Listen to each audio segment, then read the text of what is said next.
comfortably shopping in as if you didn't do anything. I would call it comfortably. Wait, I'm just saying getting necessities. We're open. I don't think... What? What's your name? Oh, yeah, that's me. It is you. So you're out of prison. Yes. And you're comfortably shopping income foods as if you didn't do anything. I would call it comfortably. I'm just saying getting necessities. We're open. I don't think you should have that right. I don't even think you should be out on bail. I can understand. I mean, how does it feel? Sorry to feel that way. No, you're not sorry. Like, you're literally outside here comfortably as if you didn't kill that man. Did you think that people weren't going to recognize you? Honestly, did you? You don't have the right to be here. You killed somebody in cold blood. You do not have the right to be here. Get my stuff, man. No, we don't want you to get your stuff. We want you to be locked up. You're honestly in Cancun's comfortably shopping. Out of prison. Like, do you feel any remorse for what you did? Do you? This is the officer who was let out of jail today for shooting George Floyd. Or, I'm sorry, suffocating him. You're not going to be able to comfortably go around Minnesota like this. I pulled up the picture. I knew it was you. It's just like, he was there when they were killing him. And it's just like, this is crazy that you're here. Just... What? What's your name? Oh, yeah, that's me. It is you.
Every single summer I was looking for to come up in that Southern California sun, bright enough to blind me. California dream, where they throw hands in the back alley. Picking up all these shit, yeah, that's how we gotta stay about the way down. Young hitters outside every day.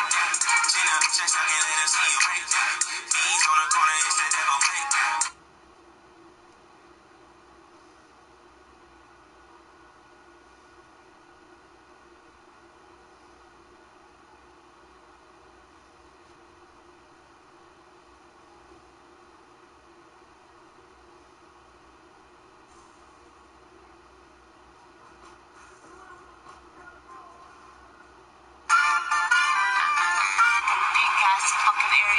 about my fucking age. You about to lose your job. You about to lose your job. You about to lose your job. They're gonna find you online and you're gonna lose your job. On his fucking dick right next to his ape fucking wife. Big ass fucking area nigger about my fucking age. You about to lose your job.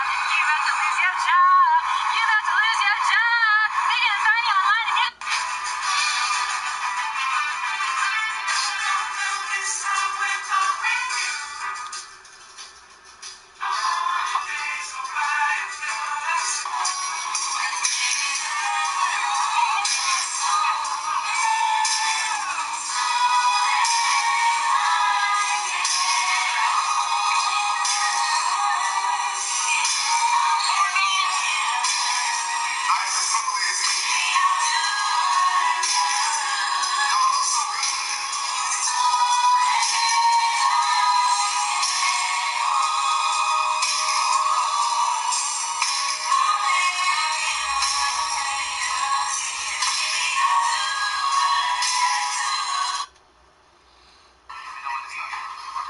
Alright, I need everybody quiet. Alright, y'all, so today is Wednesday, and, you know what I'm saying, it's gonna be my own Father's Day gift to my dad. So, dear Dad, man, where do I start? I love you with everything you do. You're my dad, my father, my OG, my mentor, man, you everything to me but my guy and my mother. I thank God that you met my mom. You did not. You never left my side. Even when I got out of money, you never gave up. I got you. It's like my father at the end of the day. So,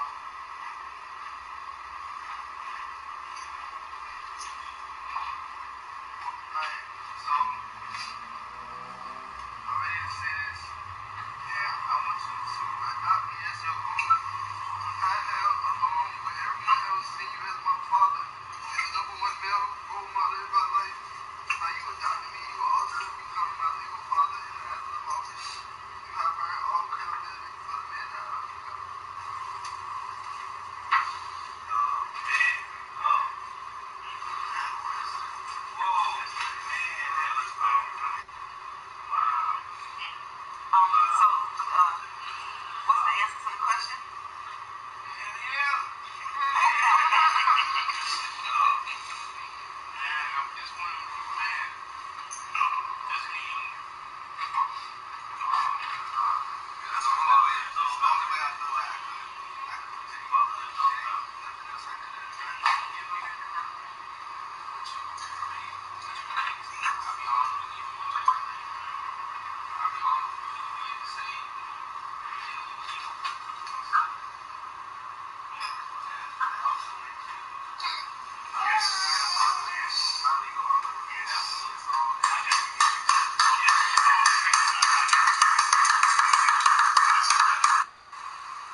What's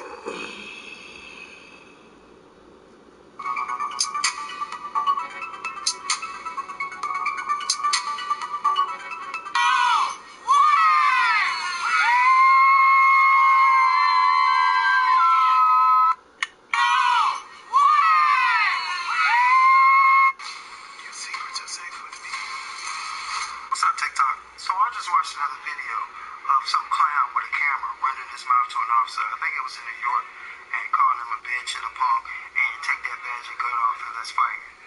So here's my question. A lot of you clowns like to do that. Y'all really think we hide behind our badges and guns, and a lot of us obviously we can't fight. That's what y'all think, right? Okay, so how about if we come up with a system that the officer signs a waiver, you sign a waiver, put your camera down, we put our badge and gun down, and let's step in the ring. Let's see how many of you would actually sign up, since you feel like we're a punk behind our badges and guns. I'll sign a waiver. How many of you gonna step in the ring with me? I'll wait. What's up, TikTok? So I just watched another video of some clown with a camera running his mouth to an officer. I think it was in New York, and calling him a bitch and a punk, and take that badge and gun off and let's fight. So here's my question. So let me state, in my earlier video, I did not come out and challenge anybody. I definitely did not challenge black people. I did not challenge Black Lives Matter. I did not challenge Antifa. What I said was clowns.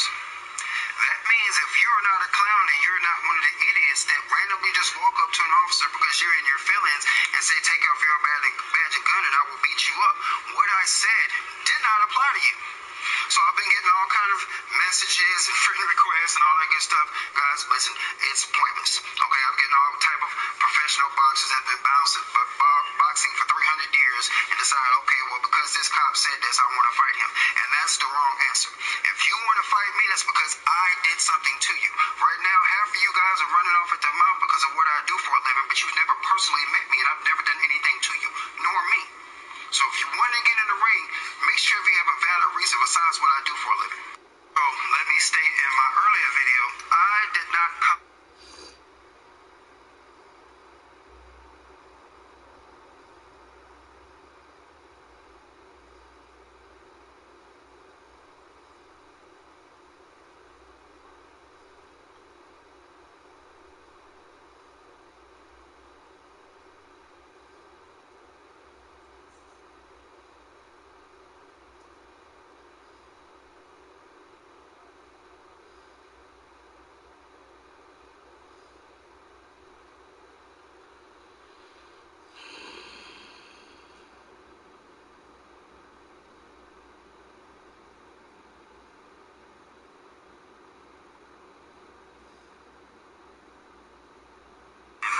Explain it to you. Okay, tell it to me again. You telling me can I eat here? So unfortunately, we do have a dress code. If you have some non-athletic shorts. With that white kid out there can't eat here with his tennis shoes on and his athletic shirt. So we allow tennis shoes, but not athletic shorts and t-shirts. He has one. You telling me that's not an athletic shirt? Not that one, but you telling me that little boy who just ate here does not have on an athletic shirt? I'm sorry. I would love for you to be able to come back and eat here. So you telling me my son can't eat here because he has athletic stuff? No, just the shorts. It is part of our dress code. We try to. So it's only his shorts? Only the short can't be athletic? The shorts and the t-shirt, yes. But the little boy has on an athletic, the little white kid that just got out there had on an athletic tennis shoes and an athletic shirt. I understand that you're upset. No, it's not that I'm upset. The little boy out there had on athletic. Are you telling me there's no athletic weight? The little boy out there had on athletic.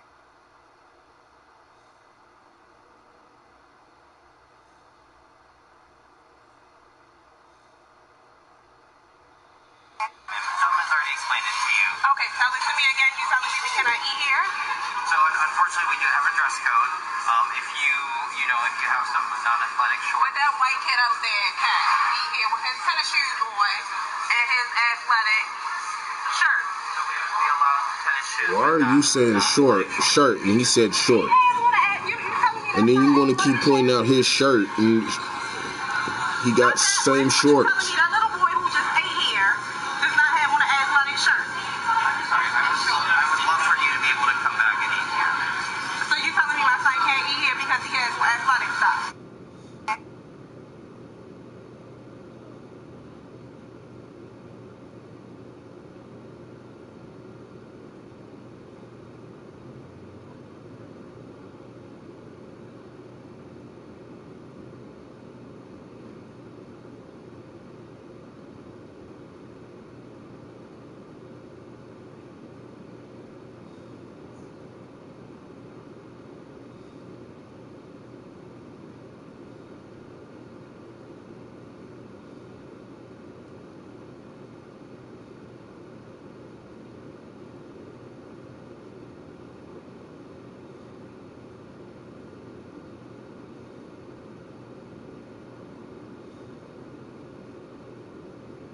King snapping on that. What's going on, boss? What's going on, bitch? You tell me. Big ass boots, man. What's that? Big ass boots, man. Yeah. Hey, why you out in my yard, boss? I'm just trying to talk to you. That's all. I don't want to talk to you, I don't man. want to talk. You don't want to talk? What the fuck you got going on, man? You acting like you weird. All right. Well, yeah. You weird. Get out my yard, man. Why? All right. Big ass boots, man. King snapping on that. What's going on, boss?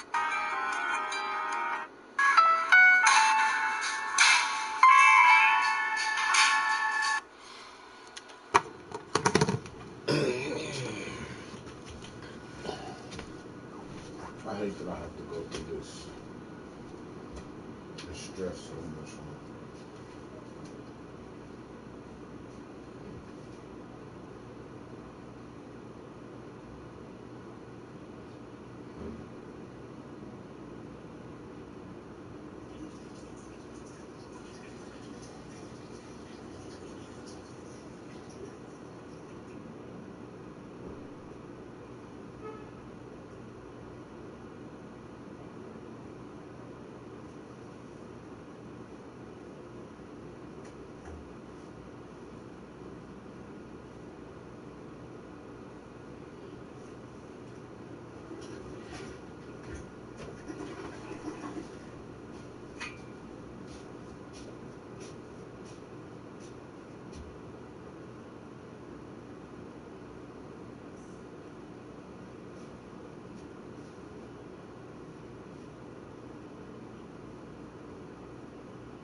want to go skate.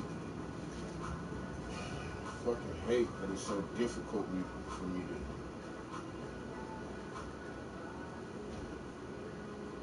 figure it out.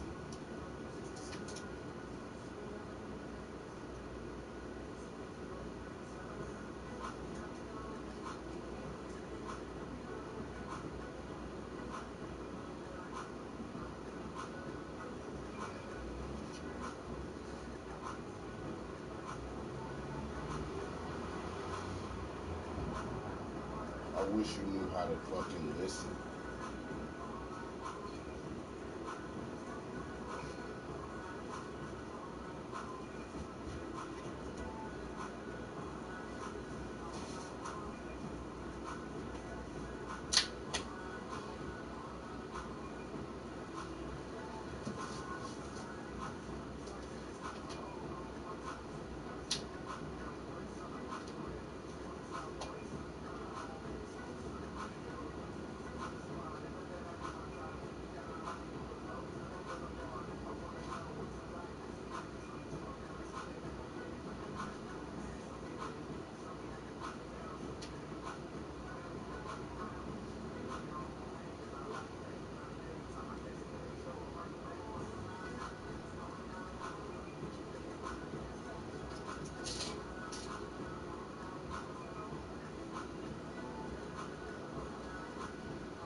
Yo, motherfucking ass eating on my fucking socks, dude. What the fuck?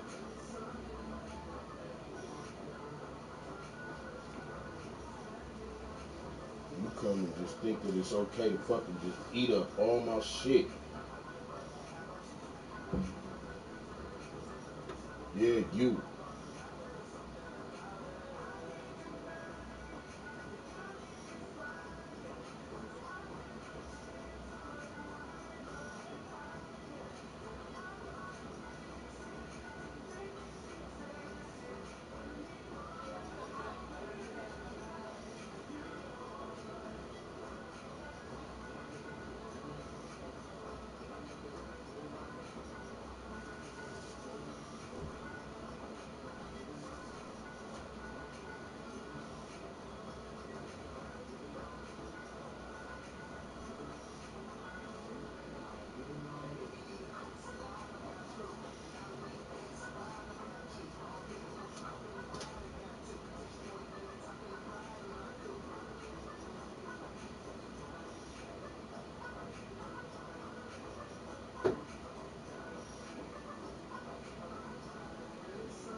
Go. Fuck, I hate shit.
Come on, go.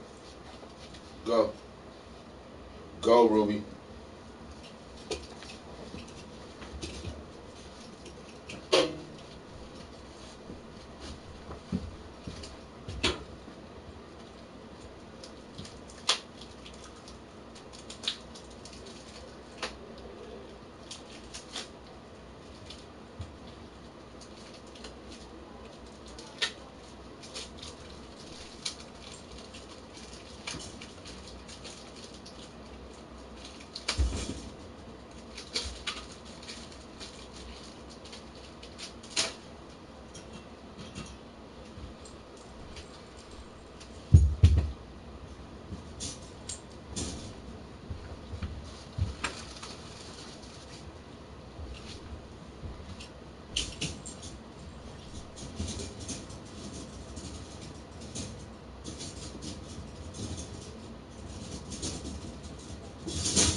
I love you. I'll be back.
have fallen before me.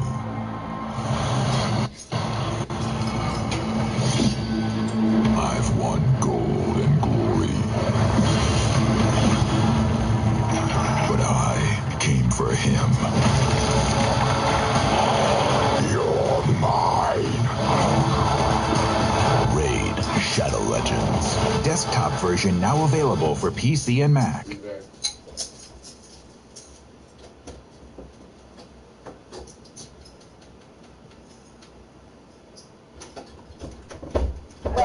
It's my shot. I'm drinking shot.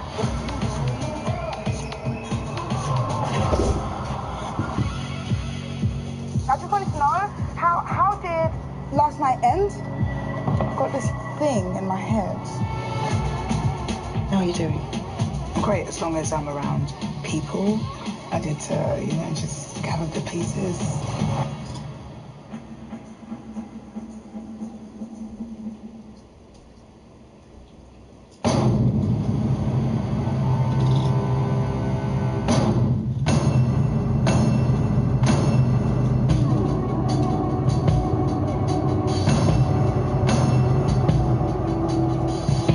Is this a remake of The Exorcist? Why did they keep the weird archaeological dig at the beginning? Also, seriously, this opening sequence makes it look like the gym itself will be a super important factor in this movie. Like it's gonna have actual supernatural abilities, or dance around when faced with positive emotions like the pink goo in Ghostbusters 2, but much like all that Howard sells in his store and the hype over this movie, it's a big fugazi.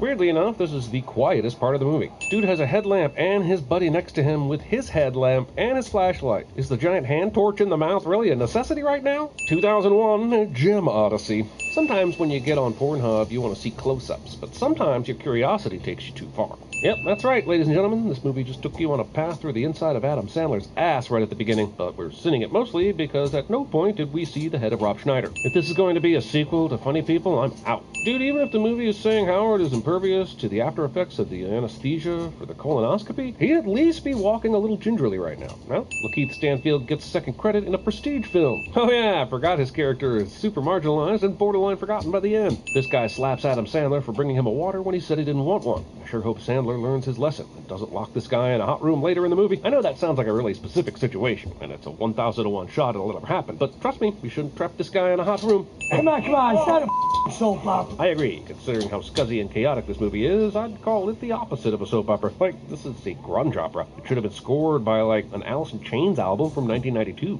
Okay, what the hell is this scene? Is Howard's girlfriend operating a brothel out of here? Was it just a dope party that went all night? Is the movie interested in telling us anything about Julia's character other than the fact that she's completely and perplexingly infatuated with Howard? No! 10:30. It's time to wake up. In Julia's defense, she's fully awake. Might be in bed still, but her ass is awake. And I mean that literally. Can we all agree as a society that using the word extra like this will be outdated in 5 years or so? 20-year-olds are going to be using this term in 2025, and kids are going to think they're 50. It's this guy, The Weeknd. What the is the weekend? I don't know for sure, but if Loverboy taught me anything, and they have, everybody's working for him. Turn around. Mike Francesca. You gotta shut that door. KG, huh?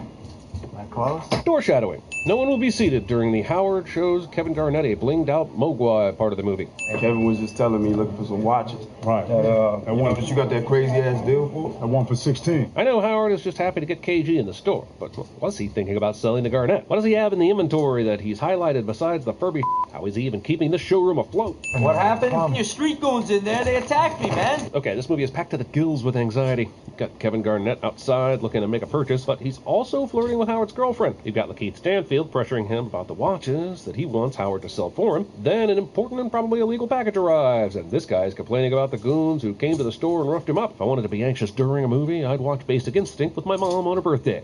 Well, what did you say to piss them off? Listen, Garnett's crew came in here, they took a look around, they see these guys, they're like, yo, who works here, who doesn't get out? I said, these guys don't work here. Well, that was stupid. You shouldn't have said that. I've watched this scene 4 times now, and all I hear is shouty, shouty, shout, yell, yell, holler, shout, yell, which is the entire tone of this movie. Of all the ways to ship this rock, why'd they choose the inside of a fish? I'm sure they're trying to hide it and everything, but why a fish? Are they sending a Sicilian message or something? Holy I'm gonna come.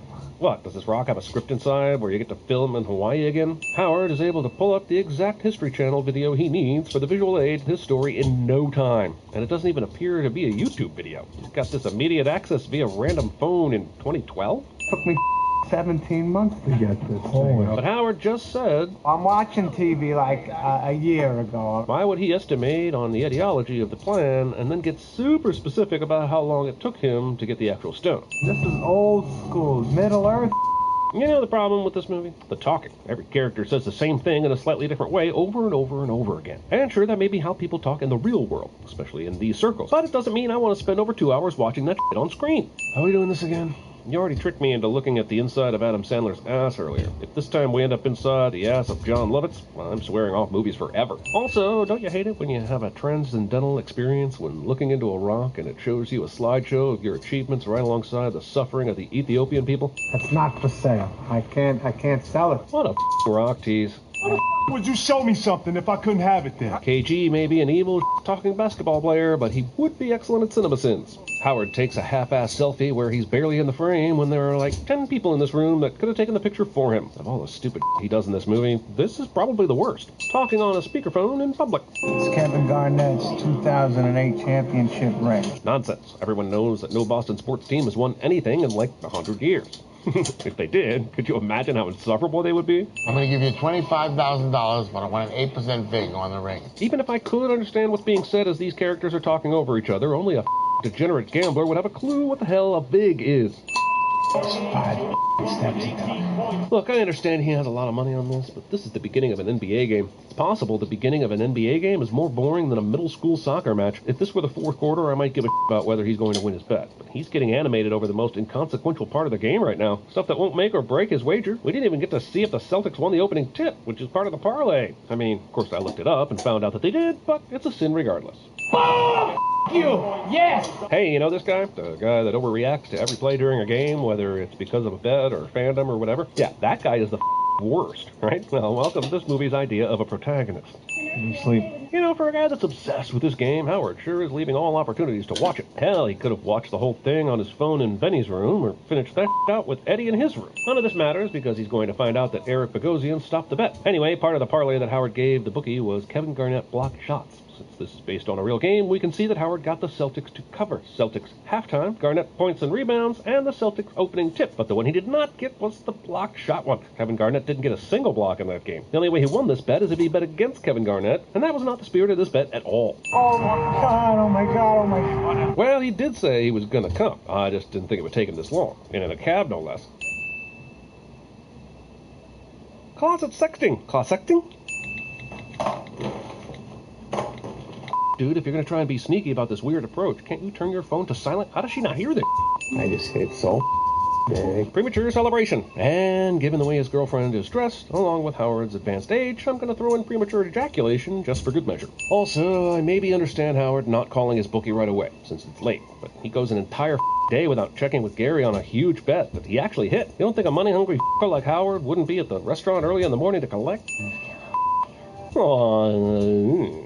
This is the last straw. Get out of here. You haven't been returning my phone calls? These guys, man. Who are they? What do they mean to the overall story, except to remind us that Howard's into it with a few more people? All it does is make me want to listen to a Paul Simon album. Oh, Garnett got it. All right? Garnett's got it. Well, why did Damani even bother meeting up with Howard if he didn't have the opal with him? Maybe he was afraid to tell Howard about it because Howard is a douchebag, but nothing about their relationship so far has shown that Damani is scared of him whatsoever. Can't call him right now. He's at practice. Does Damani really know the daily habits of Kevin Garnett this well? And even if he does, why are they practicing at 9 in the morning, the day after a night game? What kind of sadistic coach is Doc Rivers? Howard text bombs Damani because Howard is a loathsome asshole, but some of the texts he sent, Damani. I mean, that's just his name. And listen? Listen to what? Why does this require their own unique text? This is a waste of a text bombing, man. He's bought tickets to a high school play just so they could keep an eye on Howard. Why wouldn't they just be outside waiting by his car or something? Or did they really want to see a high school production of The Three Little Men in the Wood that badly? After Howard pushes Phil into the lockers and the other guy grabs him, Phil has a clear-cut path to beating the out of Howard if he wants to. But Phil allows him to bite the other guy and get away somehow.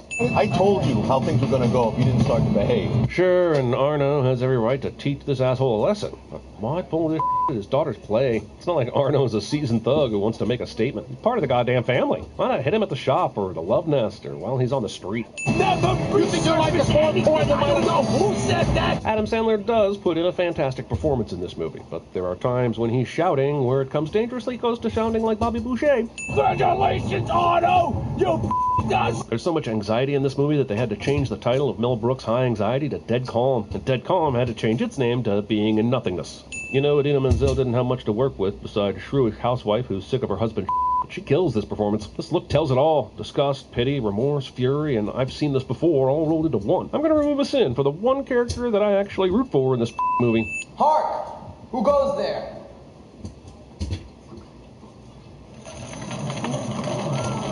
Place. I go into a locker room with your silly ass. It makes me look really suspect. Seems like sorry to bother you. Could have said that in the first place. It didn't require a drive all the way to Philadelphia and ghosting him to get that message across. Yes, I was very proud of you tonight. You were beyond incredible. Yeah, you told me like 5 times already. Kids. So Howard sees Julia at the show and starts to get jealous. But did he know she was going to be here? Were they supposed to come together? What the f*** would Howard be doing at a weekend show all by himself anyway? Why is this sequence? Way too many minutes of the weekend performance. I swear to God, if the movie just showed the movie, it would be at least 30 minutes shorter. I said no touching. Julia sells some drugs to the Weeknd, who's famously anti-drug, by the way. So, is she a dealer? A part-time hooker, madam? Does anyone have any defining characteristics in this movie? Look, I understand that this movie is trying to make us believe that this woman really loves Howard. It doesn't make sense, but whatever. But did we really need to see her entire 45-second walk back past the club? Then we see 31 seconds of Howard walking after that, followed by an entire minute of him finding a pillow to sleep at the office overnight, something we could have figured out if the movie had just cut to him waking up in his pink shirt from the night before. This movie has a lot of merits, but the runtime is blown up by scenes like this. Furthermore, I could see that the movie maybe wanted to give you a chance to rest before Howard gets into possibly one of the most anxious scenes of the movie, but it's been relentless so far. Why stop now? This scene here, I don't know whether to remove sins or give it a ton of sins. It sets up a scenario that is so riddled with anxiety that it should come with Xanax for anyone who watches it. It accomplishes exactly what it wants to do, but much like Avery Bradley in that NBA game we saw earlier, it is pointless. Everybody ends up getting in the store, and Kevin Garnett ends up giving him back the stone, even though Howard can't give KG his ring back. The doctor calls Howard about his colonoscopy, but the results are clean. The only thing that happens is Damani pours vitamin water into a fish tank. That's the only consequence of this madness. Just offered you $250,000 for a rock, dummy. Actually, he offered $175,000 in cash. Sure, he mentioned the 4 courtside seats, but that really doesn't matter, considering Howard lives in New York and Garnett's going to be traded next year anyway. Where my I'm no safe expert, but shouldn't this be a little harder to open? Go ahead, I'm sorry. Man, this is Howard. Only a real asshole would put his GI doctor on speakerphone at this point to talk about his real asshole. Hey, remember one of the many people who had problems with Howard earlier in the movie? The guy who quit during one of those super anxious scenes? Yeah, I don't either. Is this scale with its bonkers number output supposed to represent something? That Howard is losing his soul? If Sean Penn taught me anything, that only supposed to weigh 21 grams, and that's less than half a pound, so this metaphor is a lie. This is a KG, huh? Damn, how did it get to the last 15 seconds of this game already? Just a minute ago, there was 5:41 left, and I know that no extra time has passed because these two guys have been talking uninterrupted about the Knicks the whole time. It's anywhere from $1,000 to $3,000 a carat, and it's 600 carats. Whoa. I know Howard runs his mouth and all, but why does he keep doing this in front of Arno, whom he knows is the most dangerous enemy he could make right now? This is like Beavis and Butthead levels of stupidity. This is Mom's bat mitzvah dress. It still fits her. I don't doubt that Idina Menzel is in terrific shape, but if she's the exact same size she was at 12 years old, there are many anatomy and developmental problems here. And later she says she was overweight as a kid, but ain't no way that dress would fit an overweight kid. His face is so stupid. Feedback from test audiences during the lead-up to Little Nicky somehow makes it into this script. Directors of Good Time insert the male lead of Good Times into this movie, but only give him a cameo as neighbor 33F. I feel like John Amos deserves better. It's at this point that Julius set Madonna's Rain to be played when Howard walks in, and I can't help but think a better and similarly random option would be Milli Vanilli's Blame It on the Rain, or Guns N' Roses' November Rain, or even Nelson's After the Rain. Hell, even Rihanna's Umbrella would be more appropriate. This is a great scene where Howard takes out the trash and the recycling. What's hard to figure out in this scenario is where do you put the grown-ups to? It seems like trash, but it is also recycling. Is there a hotline you can call to find out? No. Get her out of the meeting. It's an emergency. I want to speak with her. Call her on the phone, please. Thank you. This works. Seriously, who wouldn't boot Howard's ass out of this lobby right now? Well, Oscar's wrong. play where nobody is going to like you, Adam Sandler definitely deserved an Oscar nomination. That sounds like I should take a sit off for his performance, doesn't it? Okay, I'll do it. We can either pull it or carry on as is. Tilda Swinton is not pictured in this scene. Seriously, what gives? Was she off filming another weird-ass Jim Jarmusch movie and couldn't be available to show up on set? I want my Tilda. Try 160. 160 now. Dude, I know KG is interested in this gem, but he's spending a lot of time in New York City during a playoff series between Boston and Philadelphia. I think even Phil Jackson would tell Dennis Rodman he needs to get back to the team facilities at this point. Hello? No one on the phone. Eric Benosian. Weren't these guys going to rough Howard up even more than this? They couldn't wait until they got somewhere private to give him a serious beating. I know that Arno is protecting Howard from getting killed, but he took a worse beating during the high school play part of the movie.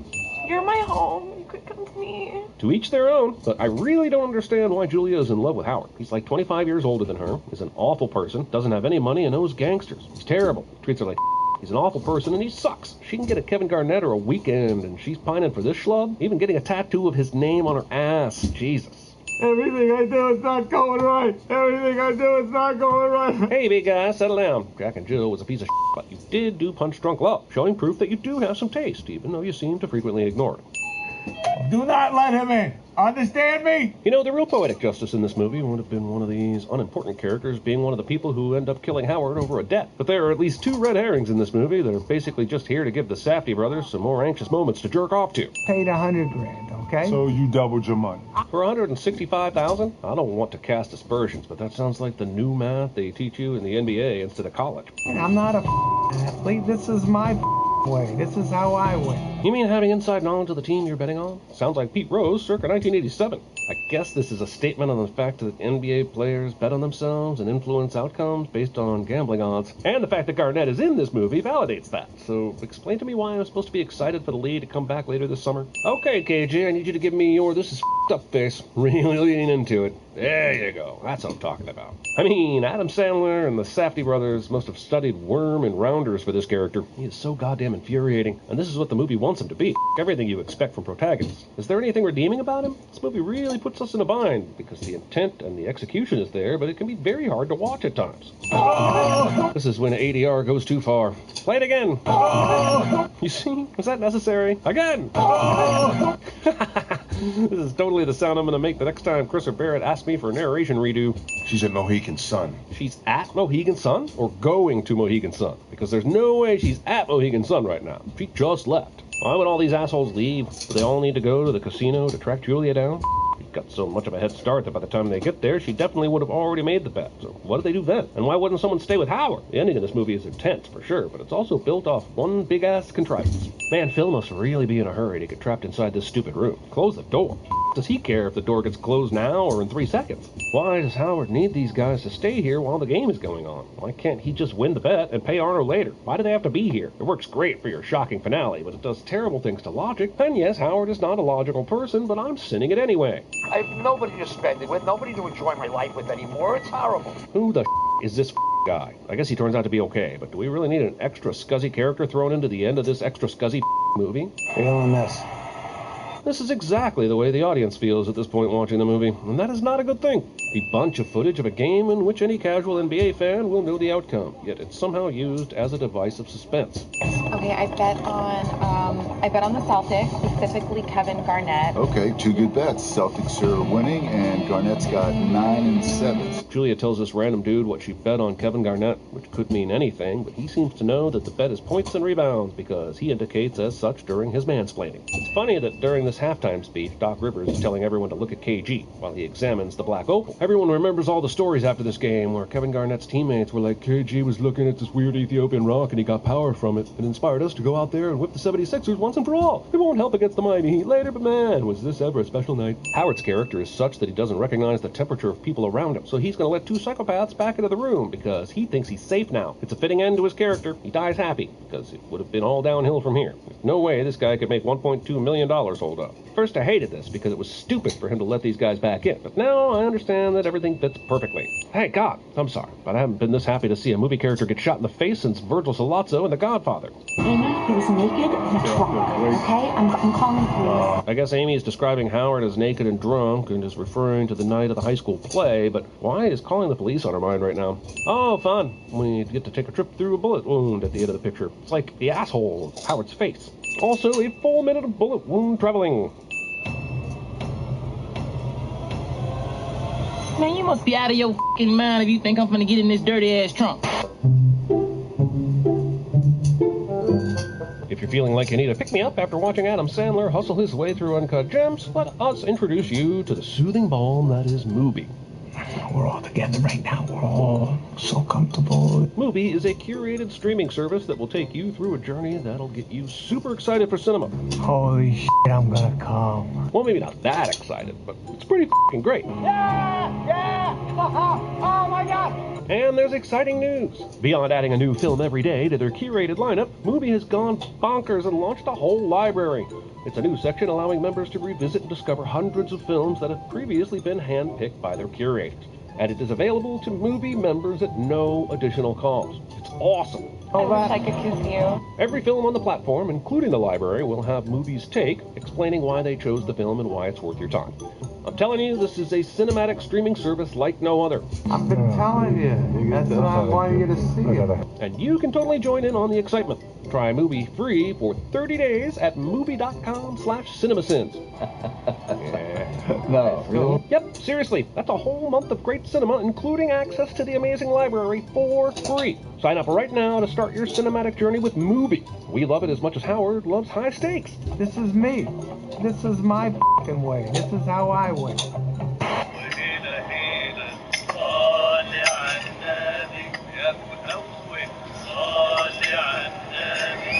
I told you I'm walking. I'm walking here. I'm walking here. So you will listen to every damn word I have to say. I can't call him right now. He's at practice. We talking about practice. Not a game, not a game, not a game. We talking about practice. Are you too good for your home? Answer me! Hey, the keys are in the trunk. Say that again. I said the keys are in here. Hark! Who goes there? Day man. Ah, fighter of the night man. Ah, champion of the sun.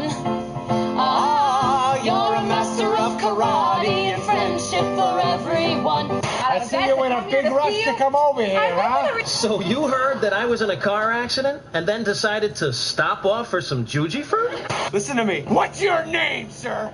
It's anywhere from $1,000 to $3,000 a carat, and it's 600 carats. Oh, that's over $1 million. You don't actually think they spend $20,000 on a hammer, $30,000 on a toilet seat, do you? I want the Joker. From one professional to another. If you're trying to scare somebody, pick a better spot. From this height, fall wouldn't kill me. I'm counting on it.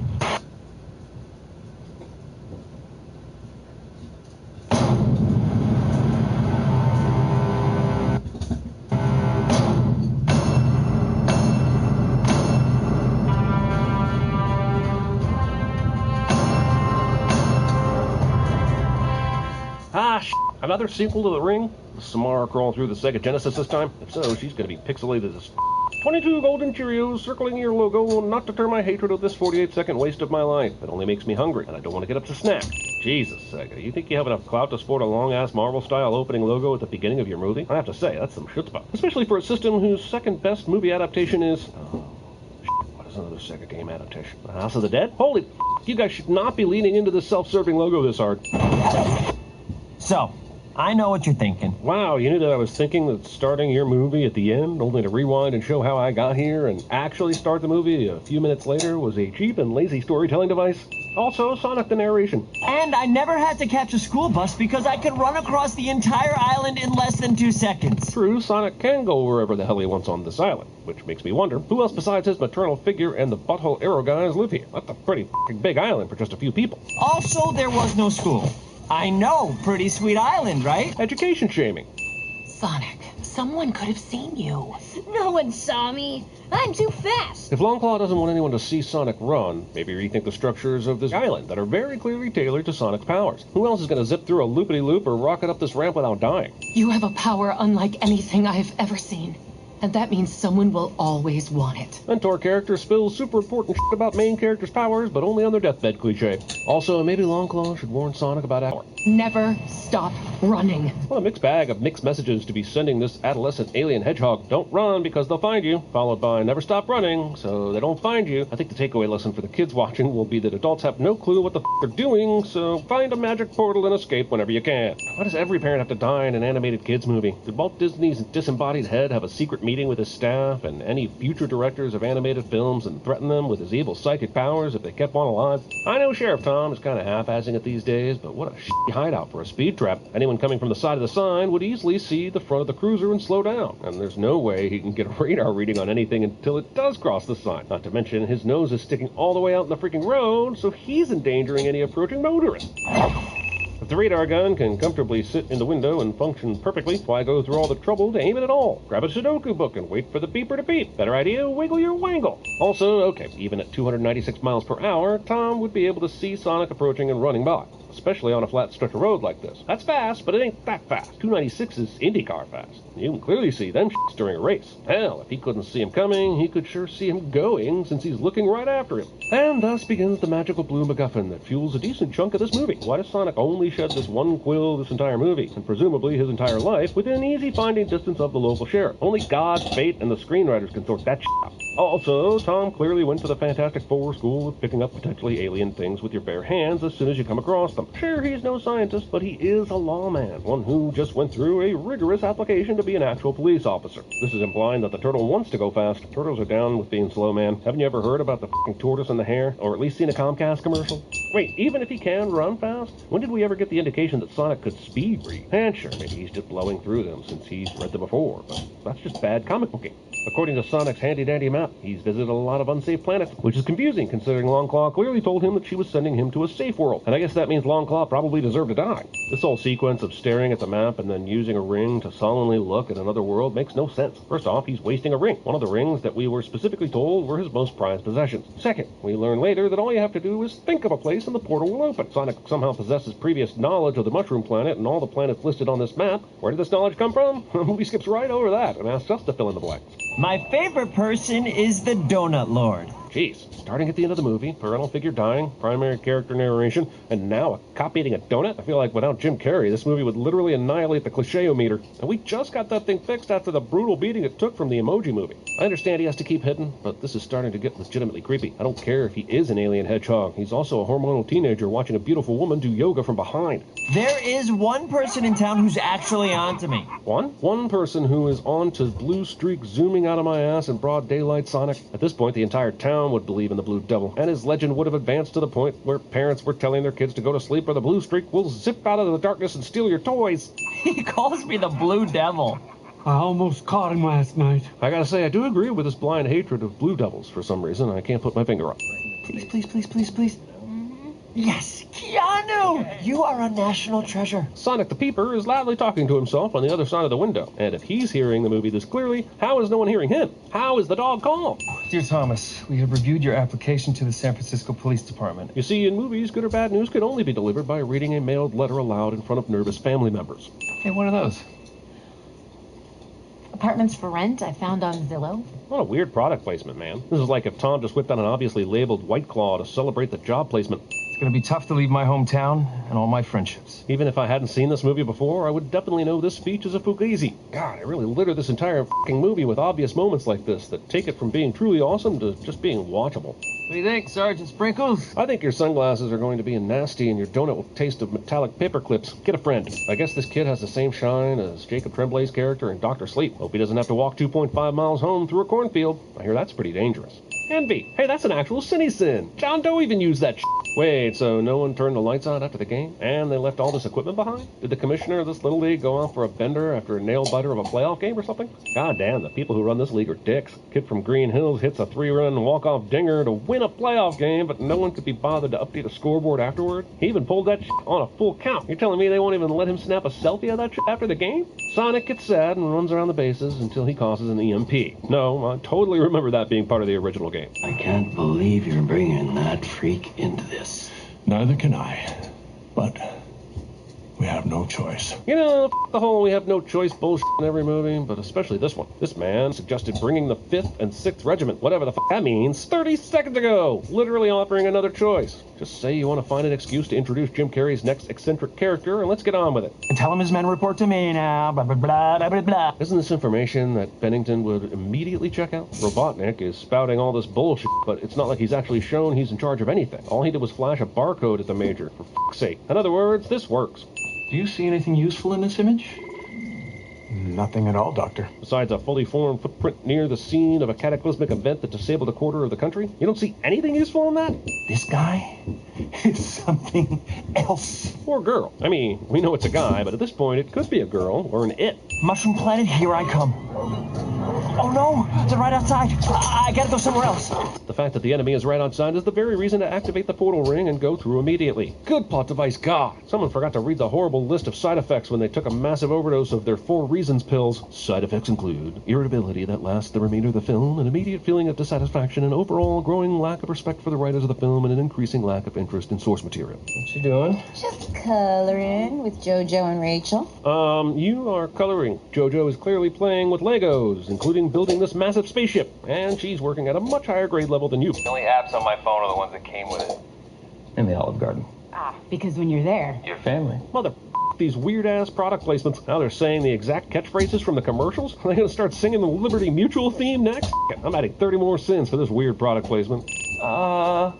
Meow? I don't know, I think he'd look less threatening if he had a giant set of teeth. I demand that the effects team go back now and fix the design so I can watch the Sonic of my dreams, damn it. Sonic isn't fast enough to dodge a fucking tranquilizer dart. It's not like he doesn't know what guns are. He's been here for 10 years. 10 years! This bag is such a shifty little bitch. Sonic pulled a ring out of it, didn't close it, and yet as it falls, the bag is clearly clamped shut. But earlier, when it gets knocked over by a wee ping pong ball, all the contents came spilling out for narrative convenience. Jonah Lord? You can talk. Yeah, because not much has changed since it spoke to you in the shed a few minutes ago. You know, when it read San Francisco off your shirt right after clearly exclaiming, ow, after taking a dart to the leg. Is this your mothership?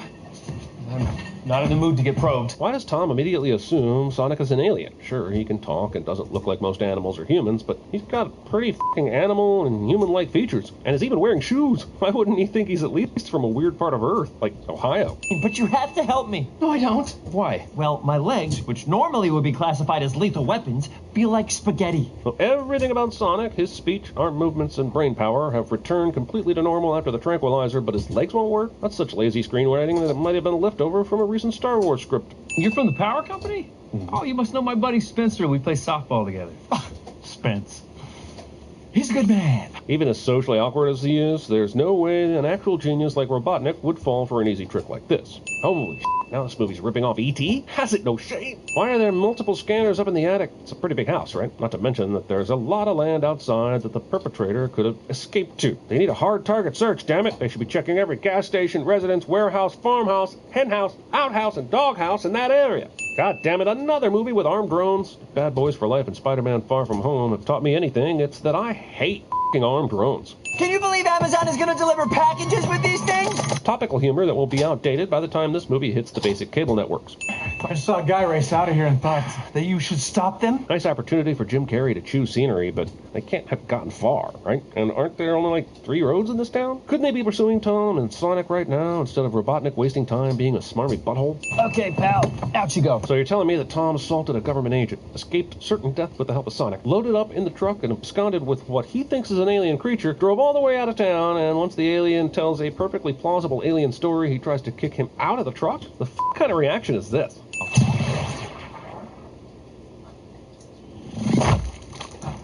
So, as I crashed into the cold, dark water of the Pacific... Okay, look, I need to know how fast Sonic is. Montana's a big state, but even if they're on the far west side of it, it would be at least 400 miles each way to reach the Pacific Ocean, and radar previously clocked him at 296 miles per hour. But he did this at least 800-mile journey in seconds. Just let us know what his powers are, movie. We can handle math, I promise. Also, he'd know about the internet and Google Maps and all that shit. So why can't he ask Tom what the pointy building in San Fran is called? Look it up on Tom's phone and boom! He's there and back in seconds, and I don't have to watch the rest of this movie. All in favor? I'm wet.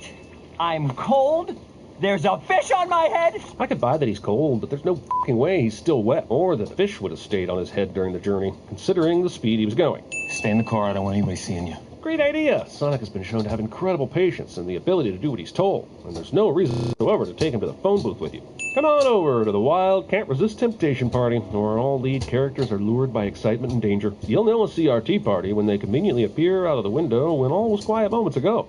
You right in the ear, Tom. Not only did you not lock the doors or set the alarm on your truck while you went to do your business, you didn't even f***ing roll the windows up. You really think this alien hedgehog is going to follow the stern warning with all these escape possibilities? What can I get you, fellas? Playing off that this is a kid in a mask is ridiculous. Sonic's blinking eyes are as large as the waitress's lady lumps. Why does no one freak out about this? Well, he's actually 43 years old and suffers from a very rare skin disease that makes him look like that. Also known as the Scooby-Doo in obvious and terrible disguise defense, which has worked a shocking amount of times. And now that I'm leaving Earth forever, I guess I missed my chance. But why leave Earth forever when there are so many places to relocate? He could say anywhere on Earth and start over. New Delhi, Whistler, Eggendorf, Churchtown, Branson, f***ing Missouri, for all I care. Okay, first off, no one notices this bullshit. This bar is full of belligerent large drunks, and no one notices the supersonic dart throw or the damages to all those Corona extras. Also, how in the ever-loving shit does this poor lady survive this? She should be full of more holes than Sonny Corleone at the f***ing toll stop. I don't care that the movie's ripping off a bunch of other movies that do this supersonic sequence, but I do care that there's not enough time to take a selfie with this asshole. The speed at which Sonic is traveling would mean the aperture would be relatively open for this entire stunt, not taking a full photo this quickly. Also, here's one of the main issues with this scene in general. Sonic creates this Rube Goldberg trap for everyone in the bar except Cyclops, like he's done this hundreds of times. Like with Quicksilver and X-Men, we figured he had pulled some of these pranks before and had honed his craft. Do we think Sonic's ever done something like this? What a waste. In spring of 2020, these dudes would be selling for $3,700 apiece. Oh, wait a second. Did we even pay our tab? It doesn't matter!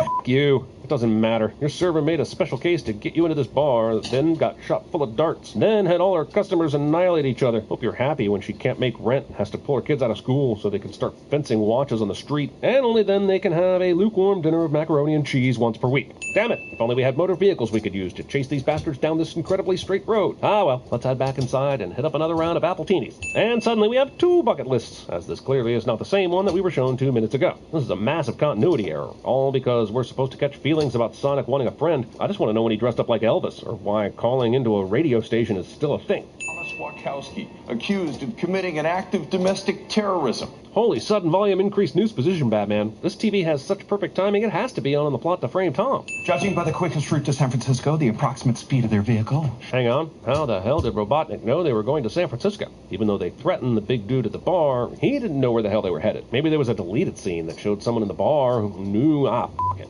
They just didn't give any thought to this, did they?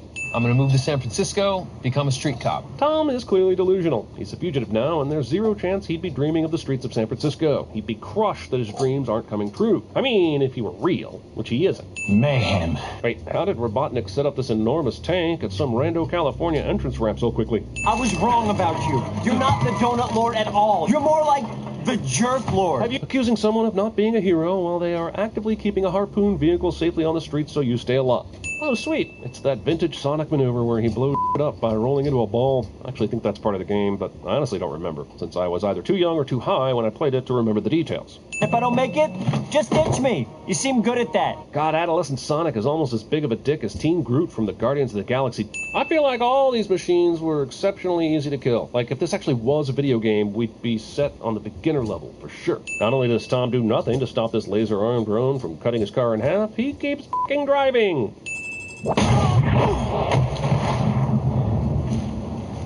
Sonic! So what's wrong with him? He just passes out until they get to San Francisco, then magically wakes up and is fine again. Bombs do weird things to characters in movies, man. Sometimes they'll blow your arm clean off, and sometimes they'll just knock the wind out of you for several hours, even from the same distance. Why would the quill be lighting up like one of those glow sticks you get at raves right now? I thought it only responded when Sonic got all hot and bothered. Right now he's firmly on ice. No, I am calling the FBI. I am calling the CIA. Jesus, it seems the only character trait poor Rachel was given was really, hey, it's Tom. And thus begins a hilarious vintage Jim Carrey sequence, which wouldn't look out of place during his stand-up heyday back in the late 80s. And it's so good to have this off-the-wall Jim Carrey back that I have to remove a sip. Having said that, this is totally a Jim Carrey sequence, having almost nothing to do with Dr. Robotnik as a character, except that he's also harvesting the power of Sonic's quill. So, as endearing as this is, I'll probably just go back to watching old-school YouTube videos of Carrey's stand-up instead. does Rachel do that she can afford this huge-ass house in San Francisco? I'm not doubting she can and does make serious bank, but have you seen the prices in San Francisco? She'd have to be Elon Musk to be able to afford this kitchen alone. Jojo, untie your Jojo! I know they had to get the sister out of the picture, but these bungee cords wouldn't hold an unruly third grader, man. Not that I've tried or anything. I'm just estimating. I have human smelling salts in my human first aid kit. First off, why does Maddie, a veterinarian, carry around a human first aid kit that's accessible at a moment's notice? Second off, who the has fucking smelling salts in a first aid kit? That kit's for like gauze and antibiotic ointment and stuff. Does she also have an adrenaline needle in there in case Vincent Vega brings an overdose gangster's wife over to her place in the middle of the night? They won't hurt your feet anymore. And that's the story of how Sonic received his iconic shoes. Forget that at any point in the movie he could have stolen them from the town, along with all the other stolen or whatever he rummaged from the garbage in his cave. No one's ever given me a gift before. Oh yeah? What about your mother figure Longclaw, who literally gave up her life for you to be safe? That's not good enough for you? Is there anything you didn't hit? Why did we let the alien drive? Why indeed? What purpose did this serve to the story at all? Tom drove them all the fucking way from Montana, but leaves it up to Sonic to drive through San Francisco? Which, by the way, is impossible in the best of circumstances. No good. You need a special key to get to the roof. It's almost like the movie creators thought we'd forget that in the first minute of the movie we saw Sonic scale the building. How much longer? I can't breathe in here. Do you have your child in that bag? Just to be clear, nothing ever comes out of this child in a bag moment, meaning the two adults who think they have discovered a toddler inside a bag do not report the incident, but rather slink away into the background like the cowards they are. Look, I know we're playing fast and loose with the rules, and I don't really know the security situation with the big pointy skyscraper in San Francisco, but I guarantee you it is not that easy to walk out onto this roof without anyone noticing. This faux goodbye takes so long that they could have had time to send an invitation to Dr. Robotnik via snail mail, have him RSVP, show up for some tasteful yet evil formal attire, then gather up his troops to meet them all at this location. He didn't prep all that shit ahead of time? Hell, this is as dumb as how long it takes for the Death Star to warm up before it fucks up a planet. Sonic goes in and out of consciousness more than Logan at the end of his movie. Why doesn't Sonic follow his friends through the portal? He throws the portal ring in front of him and below his pals, and they fall through the portal and he misses it? Did he run around the portal? Are we to assume it closed instantly? And if so, can anything in this movie follow its own goddamn rules? So, here we are again. Yes, back at the annoying crutch of narration. Thank God someone walked into the editing booth and said, "Whoa, that's the same spot where we started the movie. Let's roll that rad narration back, bro." Robotnik should know better than to cause Sonic to do his Super Smash Bros. Ultimate pose. Jeez, now he's gonna reignite that long gestating Sega Nintendo feud. Me, they're killing more innocent city dwellers than the Avengers. Lost visual contact! Dr. Eggman relies so heavily on his robotic superiority that I find it impossible to believe he doesn't have an energy sensor diddly-whopper on his dashboard that would give him the upper hand throughout this entire chase sequence. Why in the goddamn hell would Sonic lead him back to Green Hills? Sure, the menfolk are tough and the women are true and stern, but what about, like, space? Can't Sonic survive in space? Can he lead Robotnik to an entire other world before now? Why does it have to be Earthbound? And why the hell does it have to be Green fucking Hills? Tom? Oh yeah, Sonic is dead again. Bummer. I guess, I don't know, clap a bunch and see if he comes back to life. Honestly, I've lost track of what does and doesn't harm him at this point. Also, now would be definitely a very good time to mourn the not-real death of Sonic. You know, while a crazy man has a weapon that can blast holes through Deputy Pew Pew and McChainsaw. No, take your time. We'll wait. He was my friend. Oh my God, the power of friendship brought him back to life!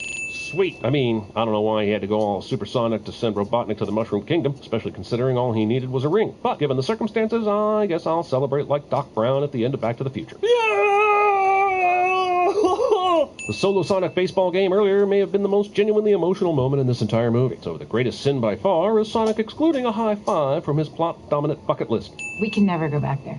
I mean, are we? Because it kind of feels like we're home right now. But first, clear up that whole "I'm a terrorist, wanted by every government agency in the country" thing. Does anyone care about that? You act like you've never seen a fight between an intergalactic space rodent and a robot with a doctorate. A surprisingly clever line coming from a man who can barely remember to breathe and swallow. No second-best animal friends allowed in my room. And so the nasty roof people live happily ever after with Sonic in the attic and the family dog, who apparently can climb the attic stairs to get to the family. Nothing makes sense, nobody cares, movie is over.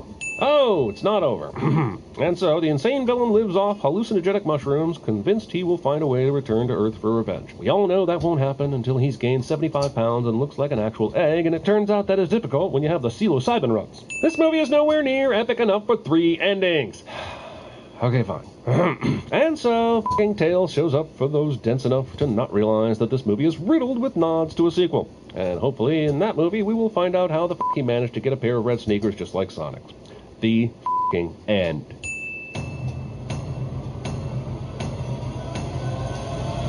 hideousness of that foot will haunt my dreams forever. Did you know the CinemaSin writers have podcasts? Check out Sincast and Behind the Sins by searching for CinemaSins wherever you listen to podcasts. This is the island where I'm from.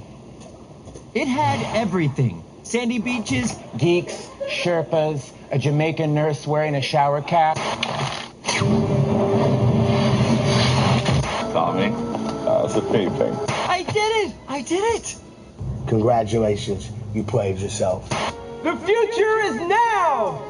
Soon every American home will integrate their television, phone, and computer. You're crazy. I like you, but you're crazy. Listen, Mr. Doctor. Mr. Doctor, it's strange. Maybe. Who am I to judge? Road trip! Whoop whoop! Ricka, ricka, ricka, ricka! Ha! Ha! Ha! Ha! Ha! Really? But I'm very badly injured. I think my legs might be broken. All right, Eggman. You want to get nuts? Come on! Let's get nuts. Who the hell do you think you are? Star-Lord.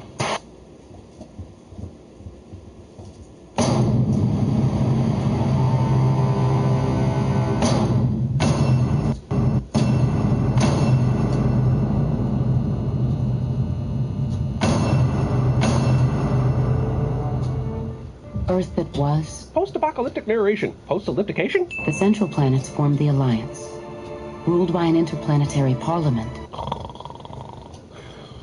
We're just trying to show them how. Jump scares, what every space western thrives on. Purple guys, keep purpling. So the glass is bulletproof, but not gun-banging proof? What's the point of that? Stop. Backtrack.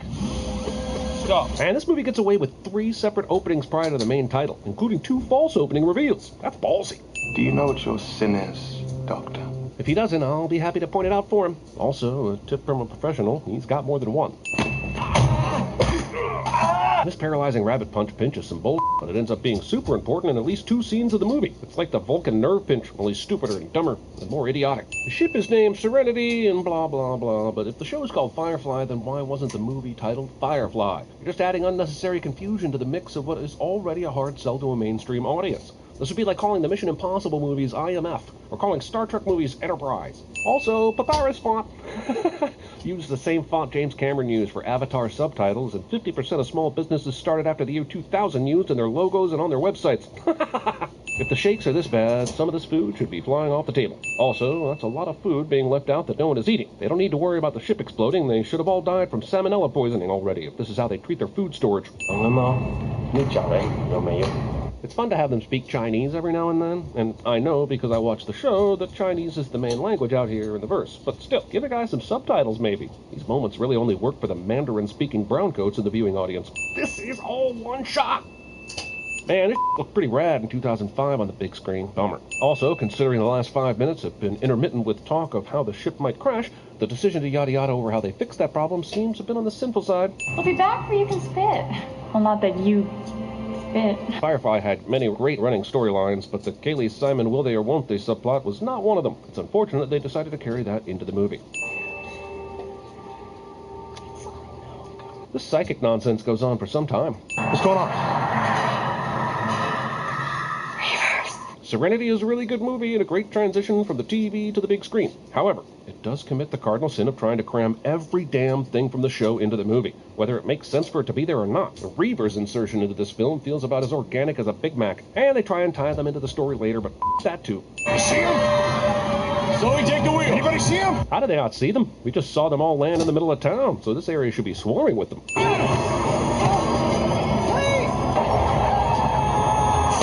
Killing a guy twice in 10 seconds.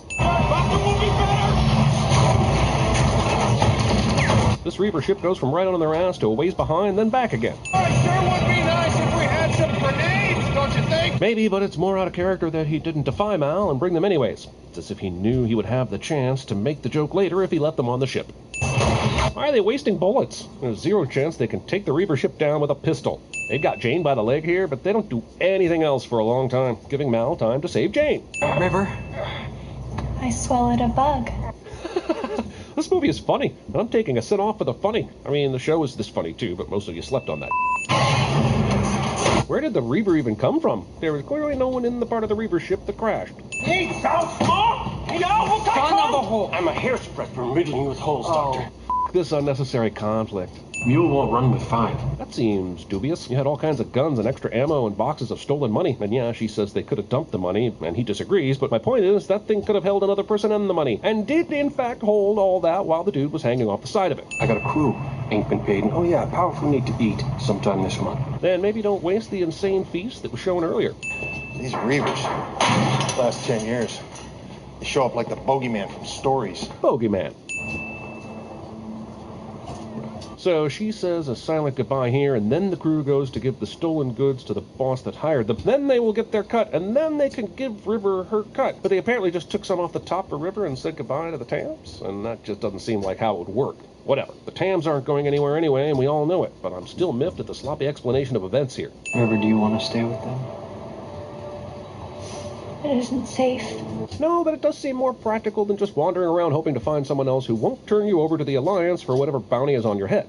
Topless dancers. If I truly wanted someone bad enough, wouldn't be a thing in the verse could stop me from going to her. Tell that to Honora. Okay, first of all, I know the movie tried to sneak a little Honora stuff in there with him watching the video about her, but man, this line has no punch if you never watch the show.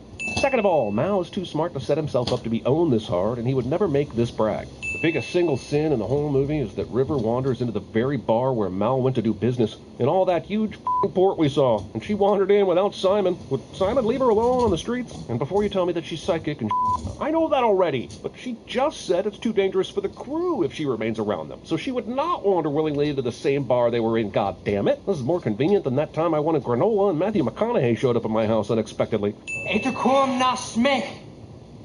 Where the f*** have you been, jackass? Yeah, I mentioned that in the last sin, but it's worth mentioning again. Also, how did River even get a hold of a gun on the floor if everyone had to deposit their weapons in the lockers upstairs?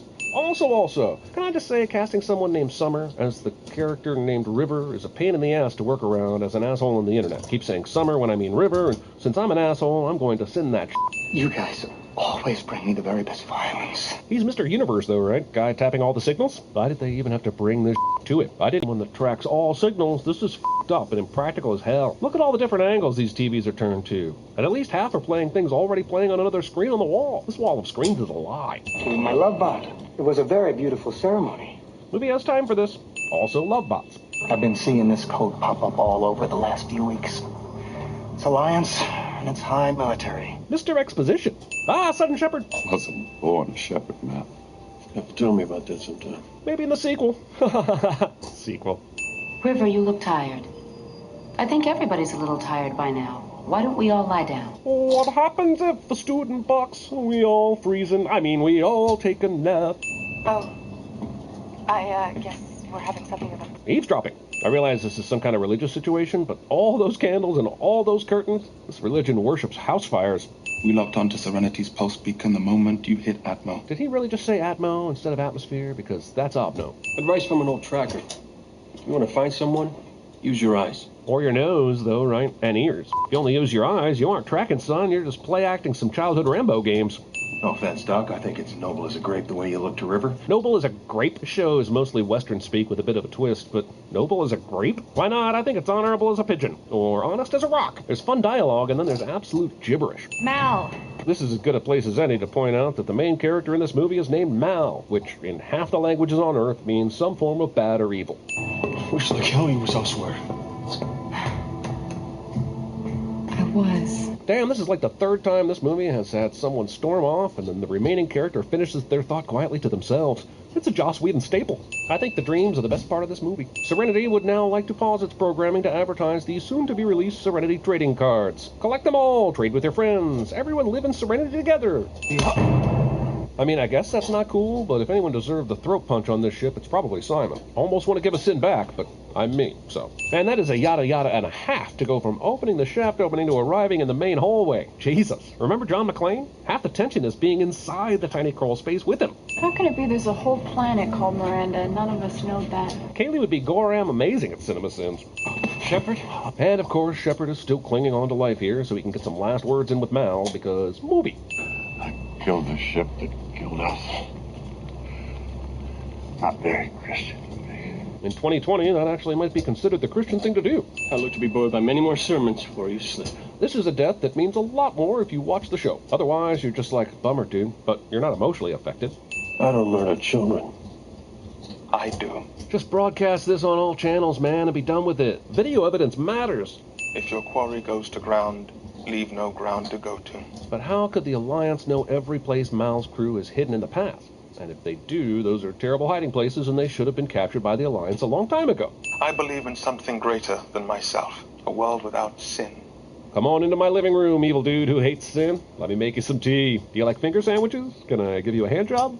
The entire crew raises objections to Mal's plan, and he pulls a gun, and they all go quiet. When people reminisce on Serenity, they never seem to talk about the plot point where Kaylee has to skin her former friends' bodies and attach them to the ship so they can travel safely through Reaver space, because it's f***ed up. Why are the Reavers even in this goddamn movie? The heroes of Firefly, Serenity, basically ripped off The Walking Dead when it comes to clothe yourself like your undead enemy to get through the ranks of your undead enemy. The comic, I mean, but then The Walking Dead show came along and ripped off Serenity's ripoff. Ripception?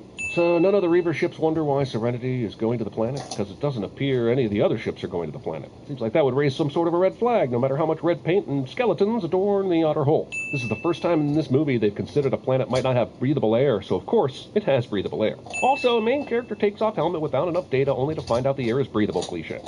They are finding corpses and empty buildings and a mystery, but can we just take a minute and acknowledge that Frank Lloyd Wright would have had a field day designing buildings out here in the verse?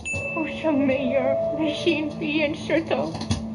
Please, God, make me a stone. Because many people in their hyper-anxiety-filled states often speak a foreign language and then immediately translate it in English. The ship's banged up all to hell. And it has been here for, we find out shortly, 12 years. So how is the power still working? These are just a few of the images we've recorded. It looks like the Sarah Paulson recording was queued up to the exact part of the story they all needed to know. How was nice of all the people to set up for future visitors, you know, right before they died horrible deaths. It's the Pax. You misspelled pox. The G23 Paxilon hydrochloride that we added to the air process. You didn't misspell pox. The people here stopped fighting, and then they stopped everything else. They stopped going to work. They did? And what was up with that office filled with corpses at their desk? Reavers. They made them. Reavers don't kill people. Unhealthy drugs, mass-produced and pushed into the atmosphere, make Reavers that kill people. Also, Soylent Green is people! Once more with feeling, I do not need to see characters throw up on screen. Parliament buried it, and it stayed buried until River dug it up. So this whole mission is based on the idea that River psychically pulled a secret from a Parliament member that went to view the research project she was part of. Wouldn't the Parliament member have to be thinking about the exact thing for her to grab it? And if not, how many other things would have been buried with it? For her to be able to pull out this one nugget of info and then be able to bring it to enough of a rational state for Mal and crew to figure it out seems pretty improbable. Somebody has to speak for these people. Mal goes all George Clooney at the end of Three Kings, and it's kind of cute.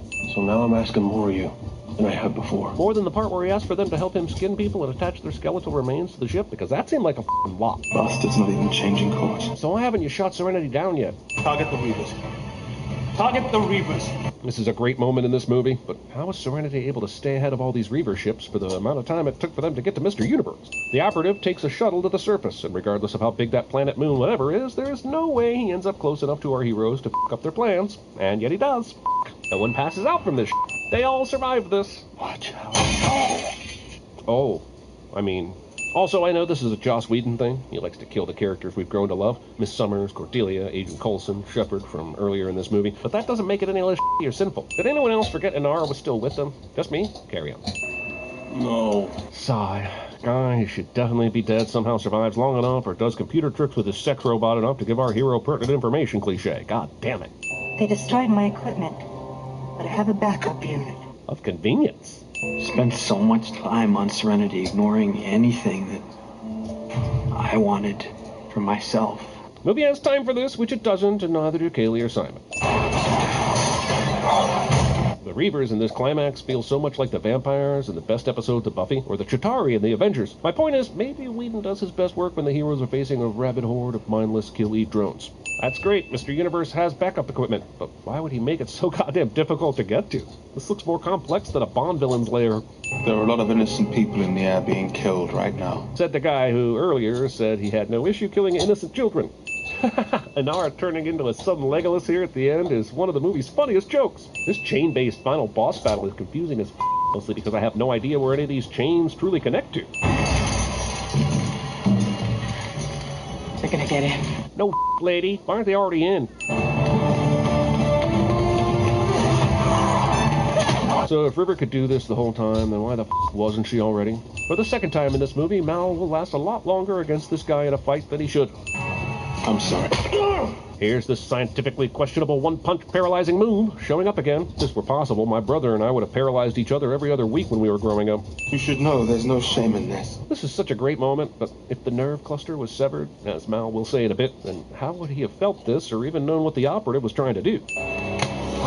Did Mal just grab the blade of the sword with his bare hands? Because I think Mal just grabbed the blade of the sword with his bare hands. I'm going to show you a world without sin. This is a great gesture, but would it really change anything? You'd have just as many skeptics as you would believers. And if the Alliance is that all-encompassing, they could just as easily concoct something to dispute all this. Also, where exactly is this even broadcasting? And if anyone is not around a screen to see it, how do they find out about it? I'm not saying Mal shouldn't have done what he did, but I am questioning if when all is said and done, he even changed anything. I'd say it's 50-50 at best. Stand down. Stand down. It's finished. What? In the future, gravestones will have holographic videos of you or you and your spouse's awkward home movies, because the future is a f***ing hellscape. Glad we found out whether or not Kaylee and Simon got to bone, because that was crucial. Aw, yeah. Your broadwave about Miranda has weakened our regime, but they are not gone, and they are not forgiven. Wait, did they really think a sequel was happening? Storm's getting worse. We'll pass through it soon enough. Ugh, can we call a moratorium on the super obvious Storm dialogue that's supposed to be symbolic or whatever? God, it's so stupid. I did a supercut of all the times in a movie where someone says, "Storm's coming," or "Storm's getting worse." That would be a long-ass video.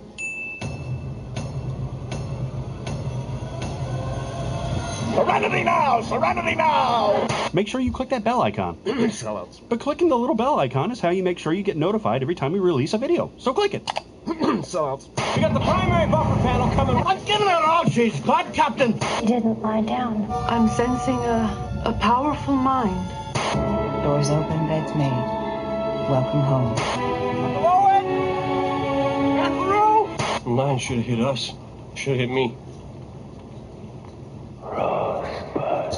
Be sure next mealtime to ask for your cupcake in a cup. What is this thing? I mean, there's no useful purpose for there to be a bunch of choppy, crushy things in the middle of a hallway. You've always taken care of me. That's my secret, Cat. I'm always angry.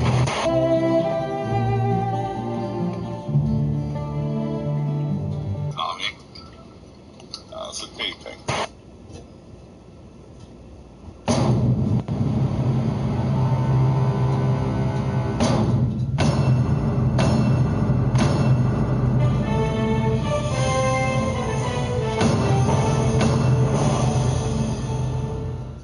Seconds of Universal jacking off to itself. Back to the Future 3 knew that you'd spend over an hour in the box office line only to discover that Firebirds was sold out. And in case that happened, the movie wastes time showing you what happened in the previous Back to the Future movies. Or if Back to the Future 3 just happened to be your first Back to the Future experience 6 months after the last one came out. The Atomic Kid is in fact a movie. However, it was released in December of 1954. And yeah, movies had fewer prints, so they had to travel, and they were in theaters longer back then. But there's no way they were showing The Atomic Kid almost a year later when they could be showing 1955 hits like Lady and the Tramp or Mr. Roberts. I still don't know why the original Doc Brown scream couldn't be used. Maybe Robert Zemeckis hated that scream and wanted a better one for the 2 sequels. But to anyone who knows the first Back to the Future inside and out, this new scream is like ear scabies. A full minute of credits over a real estate listing. Also, 1990 still seems way too modern to be seeing ZZ Top with a featured song in the movie. Hey kids, what time is it? 1955 alarm clocks. Calm down, okay? Just calm down. It's me, it's Marty. Lord! This is a very small moment, but it's so good. Marty's trying to explain what happened, Doc's disbelief, and the accidental organ accompaniment. Take us in off, you creative bastard. It actually flew. Yeah, we had a hover conversion done in the early 21st century. Wow, look who's taking partial credit for the DeLorean's ability to fly. What's this wee anyway, Marty? I actually end up as a blacksmith in the Old West. Pretty heavy, huh? You know, heavy. That's a word I've been known to say. I delivered that line with no self-awareness at all. And please take care of Einstein for me. Isn't this letter just future information that 1955 Doc Brown from the original movie said he didn't want to know? Marty doesn't have a choice, but you would think Doc would fight him on reading the letter at least for a few minutes before giving in. Einstein! He's your dog, Doc. Einstein. It's what you call your dog in 1985. It's all right, Copernicus. Man, you guys went a long way to set up whatever you were trying to set up with this dog named Copernicus. I guess 1955 Doc thinks it's hack to call your dog something too obvious? I don't know. This is one of those scenes that come off super weird in the sequels. It was when I was 11 that I first read 20,000 Leagues Under the Sea. And then I realized that I must devote my life to science. The movie inspires Michael Crichton's book Sphere, which of course led to the movie Sphere, and you, movie, for making me remember that exists. My initials! Just like in Journey to the Center of the Earth! And why wasn't that written out in the letter? Seems like the exact hiding place would have been a good thing to include. One of the circuit fails says made in Japan. That's racist. What's wrong? What's wrong, Copernicus? Come on. Oh, you. Did Doc teach Copernicus how to read? This dog has more intuition than when Einstein knew to freak out about an approaching van a mile away in the first movie. Also, good thing they decided to make this tombstone super descriptive so Marty knows exactly who killed Doc in the past. Doc! Doc!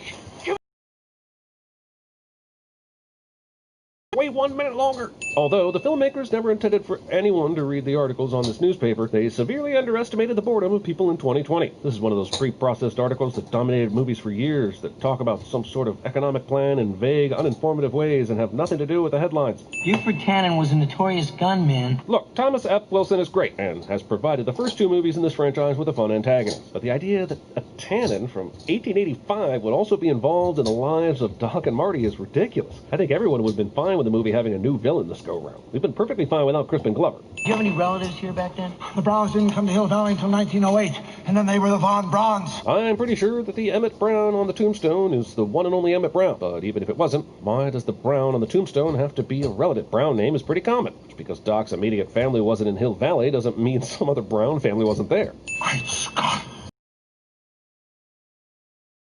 Not as much in the first movie as he does in this one? Or is it just more annoying now? Clint Eastwood never wore anything like this. Clint who? That's right. You haven't heard of him yet. The movie is a dick to Revenge of the Creature. Okay, I think we're about ready. I put gas in the tank.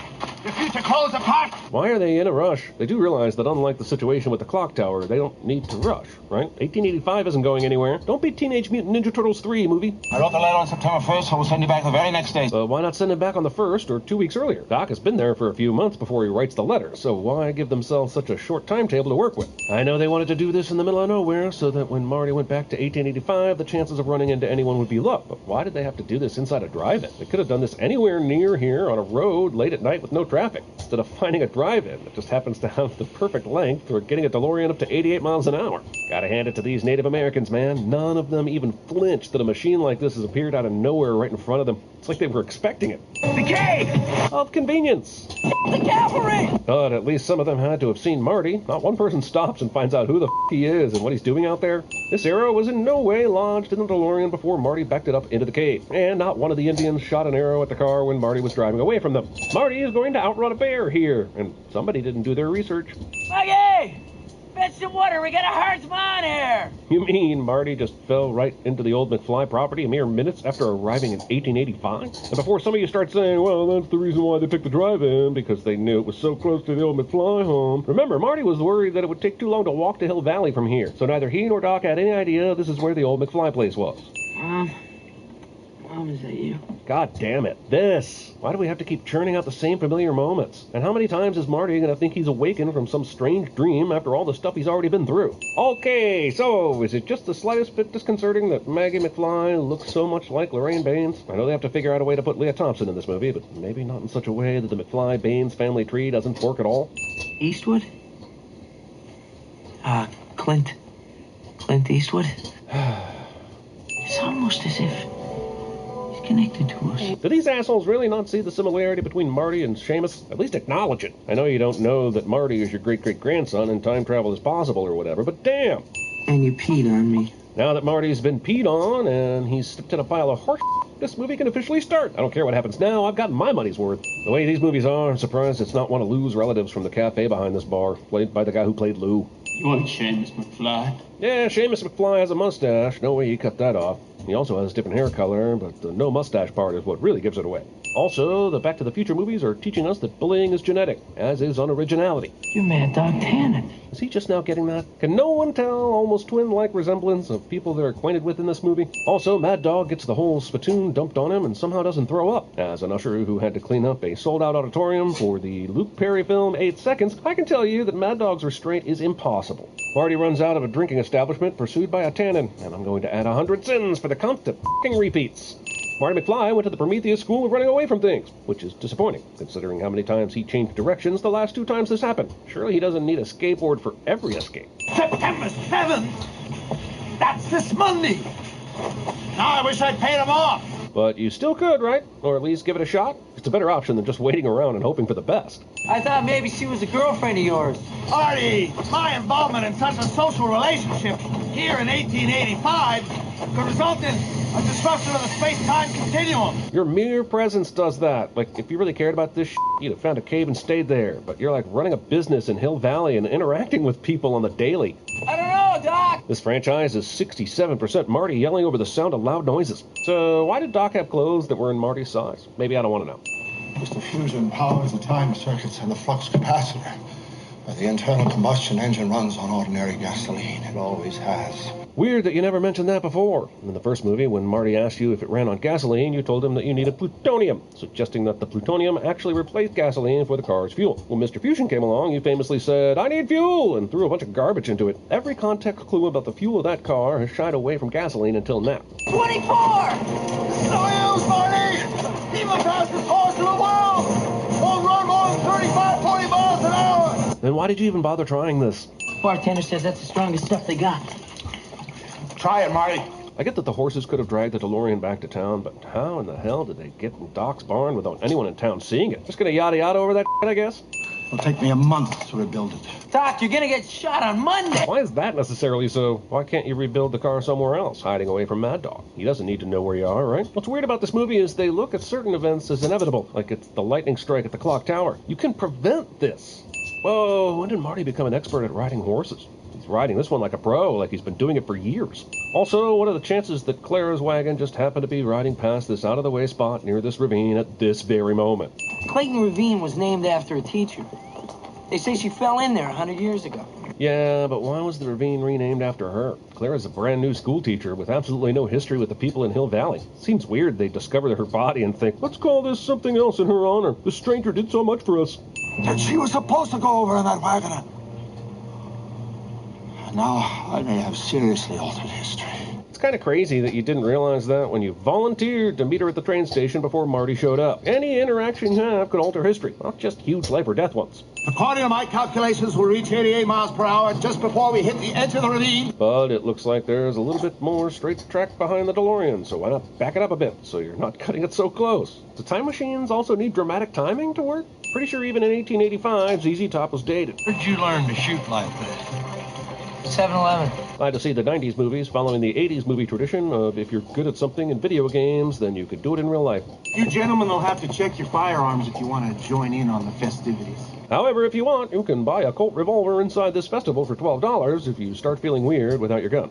Have fun! Great, but don't Buford's men have to turn their weapons over as well? Because I'm pretty sure only Buford actually did that. Maintain discipline at all times. Remember that word, discipline. I wonder how excited the marshal would be to learn that all his teachings led to a future line of public school principals. Last time I used it, fella, took 2 whole days to die. Movie thinks we'll be fooled that Doc will be shot on any day before September 7th, so that confrontations like this will seem meaningful. What's wrong, dude? You yellow? I don't have anything to say about Marty's trigger words, chicken and yellow, only to say that I hate that they made this part of Marty's character. We'll finish this tomorrow. Tomorrow we're robbing the Pan City stage. And I guess when that happens, nobody here is going to say anything? Why would you openly admit this? Don't tell me it's just because they're dumb. That's a lazy excuse. You could have just walked away and nobody would have talked to less of you for it. Why the does Seamus care? Yeah, he thought he felt a connection with Marty, but he let him spend the night in the barn for one night and then took him into town the next day. Ironically, there's no relationship here. Whether Marty gets into a duel with Mad Dog or not doesn't affect these McFlys at all. Sure, and I hope you're considering the future, Mr. Eastwood. Have I made a comment about these awful Scottish accents yet? Wait, they're supposed to be Irish? That's even worse. You've read Jules Verne. I adore Jules Verne. So do I. You know what they say, nothing makes those panties drop quicker than a few well-timed Jules Verne quotes. Great Scott. I know, this is heavy.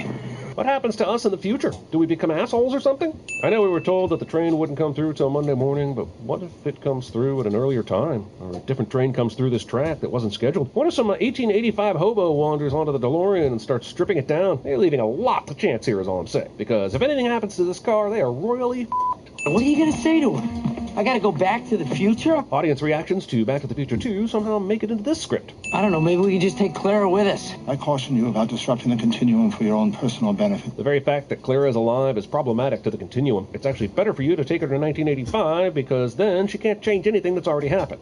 How far does the 8 o'clock train go? Way to make Clara a part of the finale movie. She's so distraught over Doc f***ing Brown that she's ready to drop her school teaching job after only a couple of days. 10 minutes. Why do we have to cut these things so damn close? Marty would be futuristic in CinemaSins. Well, something inside me told me I should be here. As if my future had something to do with it. It doesn't. Everybody everywhere will say Clint Eastwood is the biggest yellow belly in the West. So that's how Rick Dalton got all those roles in Once Upon a Time in Hollywood? I've never seen a man so broken up over a woman. It was so remarkable, I really felt the need to loudly talk about it on this train. There is nothing more upsetting and memorable than a man's broken heart. I had to leave town immediately.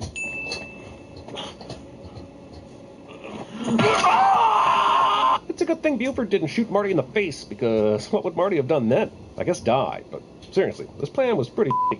All of this is just pale imitation. When George punches Biff in the first movie, it's a man standing up to someone who's been a bully to him and will be all his life if he doesn't stand up to him. When Marty does it here, it's Marty beats Biff, part 72 of a series. Add to that another of the Tannen clan getting manure poured all over him again. There was a time the third movie was considered the best sequel, but this one left out the real stakes that drove the action in the first two. You're under arrest for robbing the Pine City stage. Jesus, why wasn't anyone there to prevent that? They admitted they were going to do that. Look! Oh, wow, they changed history to the point that the cemetery itself isn't even in business anymore. Rage! Considering that they're going to hold up a train, why the f*** did Marty give Seamus his gun? How the f*** did she know they'd be anywhere near here? Did she just ride around hoping to find them and luck out? Input the destination time! October 27th, 1985, 11 a.m. Why would you go back to the future at 11 a.m. on active train tracks? Why wouldn't you do this at like 3 a.m. so that you better avoid the possibility of a train hitting you when you get back to 1985? 11 a.m.? Is Doc trying to kill Marty? That would be the best murder ever. I mean, Jesus, who is this woman? She's a school teacher, but she's got badass horse riding skills and can chase down a train to boot. She has the arm strength to hold on to the train when it gets a sudden burst of speed. That's the power of love, man. Huey Lewis would be proud. We just passed 45, Doc, go for it! Why does Marty continue to talk into the walkie-talkie even though Doc is not holding his where he can hear it? Also, we will find out in a minute that Doc still does have the walkie-talkie. But where the f*** is he keeping it? This works. That's exciting. You can barely see the coffee machine in the back of the studio while they film this green screen shot. Wait, did Doc Brown or Clara tell everybody that Clint Eastwood died in the ravine? Because there was no body, right? Look, you can tell me the train is this close to the car, but you can't tell me that Marty got the DeLorean's awkward wing door open in time to get out before the train hits it. And you got fired. I get that Jennifer's confused about whether she had a dream or an actual experience, but I'm more confused about where the driver's seat headrest came from, since there clearly wasn't one when Marty got into the truck back at his house. Oh, I get it. He turned the other cheek. He didn't race. But did he have to do this? This is pretty dangerous too, right? This is the incident that apparently sets Marty's life in a tailspin in Back to the Future 2. Rolls-Royce guy probably wins the case because Marty and Needles were drag racing, and that's clearly wrong. The Rolls-Royce guy is a dick. Why the did he drive into traffic like that? Are there stop signs in Hilldale? I don't think there are, actually. It's chaos! Wouldn't this entire fax, paper and all, disappear? Also, what happens when someone removes themselves from a time period to go to another one? Back to the Future 2, 2015 Biff says he remembers when he saw the DeLorean fly off and disappear at the end of the first movie. But Marty disappeared with it and was no longer in 1985. Yet there was still a middle-aged Marty living his life in 2015. The Einstein experiment in the first movie proved there was no Einstein for a full minute. So who was that middle-aged Marty? The only Marty that it could be is the one that experienced both Back to the Future 2 and Back to the Future 3. The one that finally gets to drive his truck with Jennifer like he planned to do since the end of the first movie. But the Marty that experienced Back to the Future 3 is the one that doesn't get into drag racing competitions with the bass player from Red Hot Chili Peppers. So how does the Back to the Future 2 middle-aged Marty exist? You're right, there's not much left. I can see the authorities were super curious about the DeLorean that got smoked by a train about an hour ago. They put their top men on it. Are they even going to clean this up for the next train? This is going to be Doc Brown and his new time travel train, but how the did he get all the railroad crossing to power up? Also, Doc figured out how to make a time travel machine out of a train, which may be the most dangerous goddamn vehicle to time travel in. Not a lot of mobility on a train if you re-enter someplace where another train is headed your way, but Mr. Glass will be pleased when the inevitable crash happens. Also, I guess it's a good thing that Marty took Jennifer back to the train tracks at this exact moment. After all, I had to come back for Einstein. Wait, when did you get Einstein? Didn't you just come back? Did you already show up here once, get Einstein, go somewhere other than 1985, then come back again? What the f***? It means your future hasn't been written yet. No one's has. Except that they could travel to the future in this train time machine and see that it has indeed been written. Maybe not the way it's been revised, but it's still been written. If this train flies, then why the f*** did he re-enter on a train track? Did he know Marty would be here at this precise moment? Just what the f*** is the ending of this movie? Also, I guess there's no reason to keep this flying time travel train a secret. When Marty arrived earlier, there were tons of people around this railroad crossing, but now, ghost town.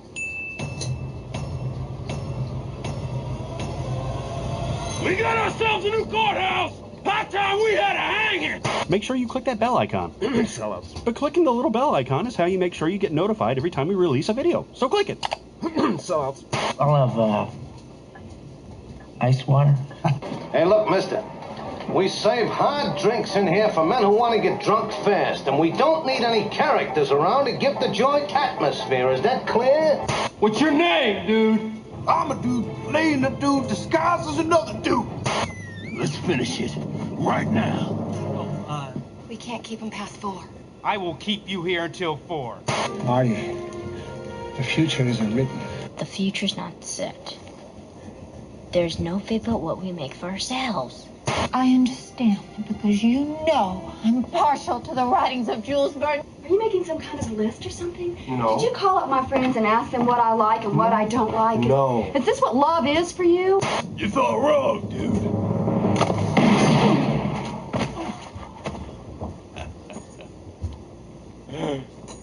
Your gunfighter's dead. Old news. All I want is to fight on the top of a train! Is that too much to ask? Just a hold up! I'll be taking these Huggies and, whatever cash you got. Clara! Climb out here to me! I don't know if I can! You can do it!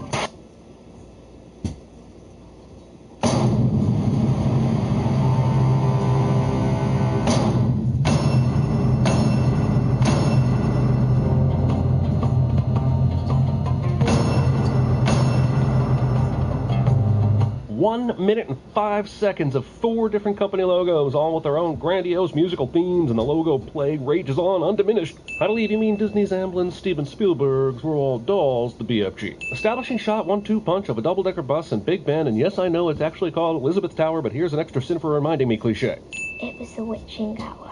They're orphan. Everybody at the orphanage apparently argues about what time the witching hour starts, interspersed with arguments about whether a hot dog is a sandwich, and whether Die Hard is a Christmas movie. God damn it says Yanny, not Laurel. The Post date places the movie in September of 1983, yet somehow a movie will stubbornly refuse to give us a single Rubik's Cube, Cabbage Patch Kid, or Return of the Jedi reference.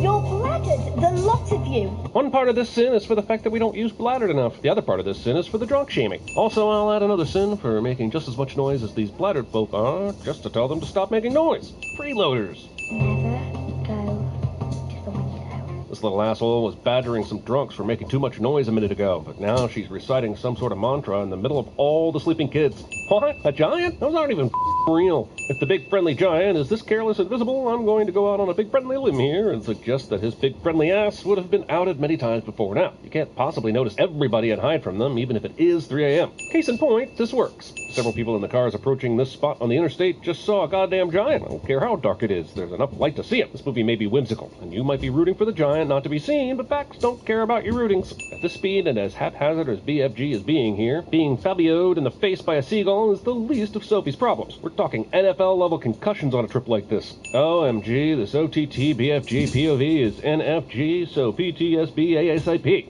The BFG hangs Sophie in a blanket on this branch, and we see her head poke out, and the shape of the blanket at the bottom suggests that she's standing up right now. The amount of space between the branch and her head shows that she's going to need some help if she's going to reach it, since blankets are notorious enemies of feet. But help she gets from the movie itself, because now her head is directly underneath the tree branch and she can easily reach it. Man, I go a long way to prove that I'm an asshole. This 12-year-old girl pushes a giant's window out, and I'm certain that even a human-sized window of this sort would be difficult to open for a child. And how is this not locked?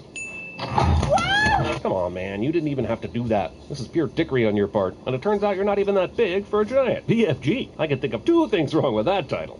Flesh lump eater, bone cruncher, man hugger, meat dripper, gizzard gulper, maid masher. It's time for everyone's favorite new game show, Names of a Giant, or things dude bros have nicknamed their penis. And then there would be a gigantic look-see giant hunt for all of the boys. Yeah, but where would people look? You jump through some sort of cloud portal to get to giant country. Most likely on the telly bunkin' box and the radio squeaker. Well, it's true that I've never heard a better description of TV than the telly bunkin' box. I'm finding all these giantese words pretty cumbersome to have honestly developed this way. He speaks English. Why wouldn't he just say telly or radio? He pretends it's because he gets words mixed up, but the actual simple words are right there inside the complicated ones.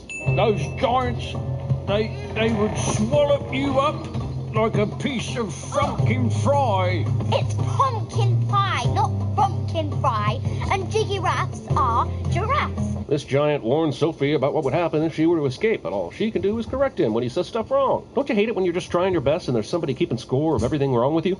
With throbbing veins and burning skin, eyes wild and heavy. Is Nicholas Nickleby a porn? Because I think Nicholas Nickleby might be a porn. Also, reading. I know this is a dream, but I find it hard to believe that this giant would eat a human being without chewing or tasting it. You might as well drop firewood into your mouth if this is the way you enjoy things. It's facing the wrong way. Sophie would be precocious at cinema sins. I mean, reverse bubbles causing flatulence is one thing. Reverse bubbles causing neon green sphincter ignition fart rockets is completely another. Also, man, when Steven Spielberg releases himself to fart jokes, he's not content with just a mere crackling toot. This fart has to be rocket power. Well, Sophie has put herself in quite the pickle. Yeah. Yeah. Yeah. Yeah. Yeah. Yeah. Cucumber. Also, of all the gross things in this movie, somehow breech birth from a pus pickle isn't the grossest. Too hot, too hot, too hot. I imagine as soon as he opened the furnace it was too hot, but apparently it took until you got mere inches away for you to feel that way. And what about the BFG? His hand is practically touching that flame. This assortment of clothes, combined with flesh lump eaters asking if he had another petit-poo, indicates that there have been many other bean babies in this situation. And if we don't get the skinny on all their gruesome deaths, I'll feel cheated. Okay, so the BFG sets up a little bedroom for Sophie here, and puts her blanket, book, and glasses in there for while she gets into her dry clothes. He immediately goes over to check on her, grabs her, and puts her in the bedroom, where there are suddenly jars full of dreams everywhere. These assholes weren't in here when he set this place up, so where did they come from? I demand answers, fantasy movie. This dream is invents a car that runs on toothpaste, and I'm just wondering, why was that dream considered collectible? Do you know what would happen to the ozone if we drove cars that ran on toothpaste? I don't either, but I'm mad about it. What is it with movies thinking that one of the things that wakes people up is sneezing? Have you ever sneezed yourself awake? And if so, would a firm branch to the base of your nose have stopped you? How would you be able to use natural grass as a blanket like this, especially on rocky terrain? This giant straps a car with Sophie in it and uses it as a roller skate. She survives this. Movie perfectly encapsulates life in Florida. In case you're wondering where to file this movie in your collection, file it in the slow-motion CG face-planting nutshot section. Now, how in the did the BFG know them were right there? This is a pair of tiny glasses in the middle of a grassy, muddy field, and it's raining. Oh, if only the giants weren't scared of rain. They'd go ahead and beat the BFG up, take the kid, and eat her, but no, that would be too sad. Also, why does the blanket necessarily mean there's a human here right now? The giants have numerous human possessions around here. Wouldn't this blanket have Sophie's scent on it even if she wasn't here? Someone called me the big friendly giant. Oh, I've been saying something completely different. Weird, both this movie and the first season of Stranger Things came out within 2 weeks of each other. Stranger Things is a Spielberg homage, and both of them have upside-down worlds. I don't know who stole from who, but I'm sitting it and asking questions later, goddammit. No one will be seated during the animated Mark Rylance tries to literally catch a dream with a butterfly net part of the movie. It's on your button! Because of course it is. You see, I am not invested in these dreams enough to care whether the big giant catches them or not. We don't know what they're supposed to do or why he spends his time catching them and storing them in the Goonies part of his house. Even if they explain this afterwards, a little prep goes a long way, and this movie hasn't prepped me for the importance of them at all. It is a golden fizz wizard. Little known fact, the Golden Fizz Wizard is the nickname I got freshman year for my ability to pee in the sink without getting out of bed. You can try to convince me all you want, but no one's going to make me believe that this wasn't an ad for the new Transylvania McDonald's, but they had to nix it after the Dracula attacks. John Lennon? Also, what kind of dream is that? Is that a dream of her face? Are dreams like self-portrait etch-a-sketches now? Roald Dahl did all the drugs, huh? It be a troggle humper. Guys, this movie came out in 2016. Do we really need to use that term? They prefer Alabamians. Big friendly giant, I'm going to call you BFG. Roll credits. Also, there are some people who call him Tim. Lords don't have mothers or fathers. But according to the groin humor, they do have testicles, so what exactly are those for?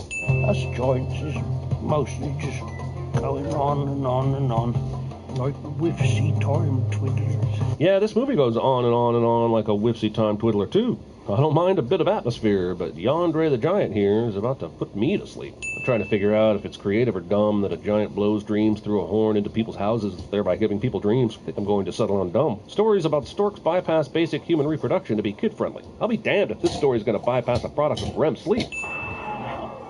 Good thing the entire family is a bunch of mouth breathers. Also, studies show that humans swallow about 8 balls of light in their sleep every year. If that's not nightmare fuel, I don't know what is. And he's having a long, chittery chat on the phone with the president. So much so that the kid has to lie down on the table to get into the proper talking to the president position. Also, listening to the play-by-play of this dream is about as interesting as when one of your buddies tries to tell you about one of their dreams. It's far more interesting to them than it will ever be to you. Somebody's silkies is crying for their darling.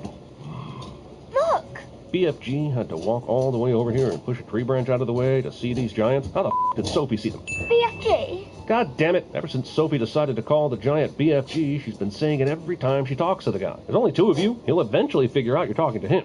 We'll stop the giants. We'll make them go away forever. This is exactly what Bill Belichick said at halftime during 2 Super Bowls, and we all know how that turned out. Jeez, what time is it where nobody is driving around or walking around London? The last time we saw the city it was 3 a.m. and there were people everywhere that the BFG had to dodge not to be seen.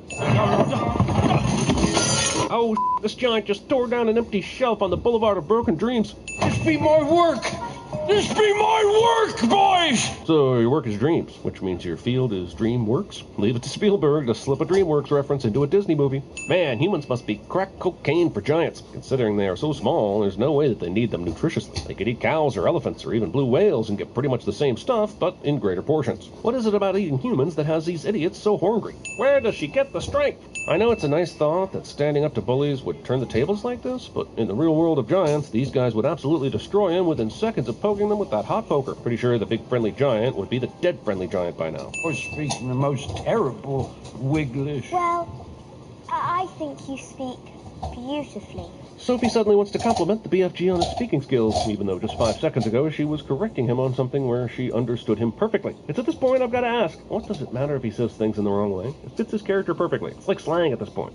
Sophie needs to keep her goddamn mouth shut. The Queen will dream that giants, all 9 of them, are in England. Oh wow, they're about to pull off a major feat, stealing from Inception. And I'm going to go ahead and say that it's also stealing from the scene in Dumbo when the mouse whispers to the carnival guy while he's sleeping to cast Dumbo in his act. So this is basically Dumbception? Look, I'm not opposed to this Top Chef Dreamscape edition, but this is some detailed dream storyboarding. I'm just not exactly sure how any of it would work. Does it mean somewhere last night some giant prepped a cocktail of aardvarks, strawberry shortcake, and Lizzo for me, and then added a couple drops of water? Well, I guess as long as this guard can't see the BFG, then nobody else on planet Earth can see him. The only visible part of that giant right now is contained in the frame, and nobody on the outside of that frame can see that because they don't exist. Nothing exists beyond the frame. There's an open window into the Queen's bedroom? What? Giants are horrible. Man-eating giants still. So far, everybody that they've put dreams into have been really helpful about doing something that shows that it worked. Let me get your teeth. That just happens to be immediately ready in the middle of the night, even though you have awoken unexpectedly. It was the flesh lump eater and the gizzard gulper. The dream came with its own cast credits? Did they stand and announce themselves? How would she know these crazy specific names?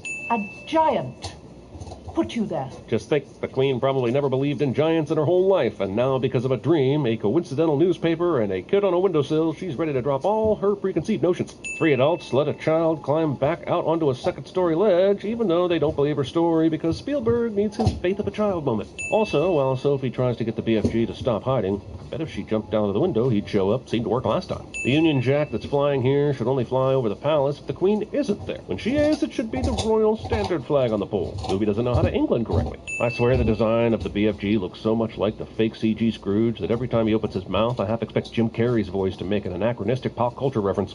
Giants, Boris.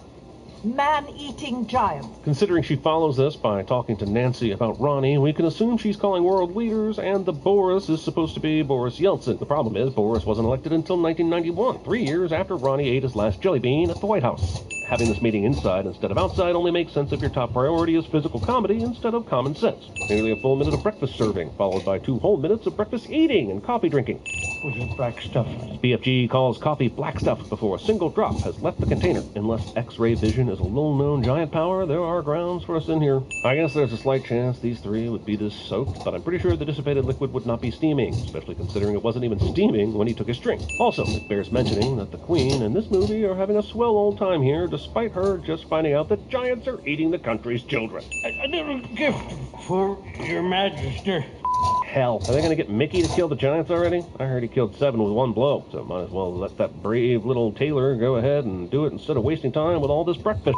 So around the Faroe Islands, then? My point is that if you think there's an undiscovered island between England and Iceland that hasn't been mapped or charted, you deserve to be fiddle-wonkered in your arsome hole. Also, if it's that far off the coast, there had to be some sort of water transport to get there. Your giant stride length may be girthy, but it ain't that girthy. Is the Queen really going to drink this without someone tasting it first? Hi, yes, the farting. Now I can see that this 7 minutes inside Buckingham Palace part of the movie wasn't a waste of time at all. Oh, I didn't even realize that the pilots in this movie were going to Exegol.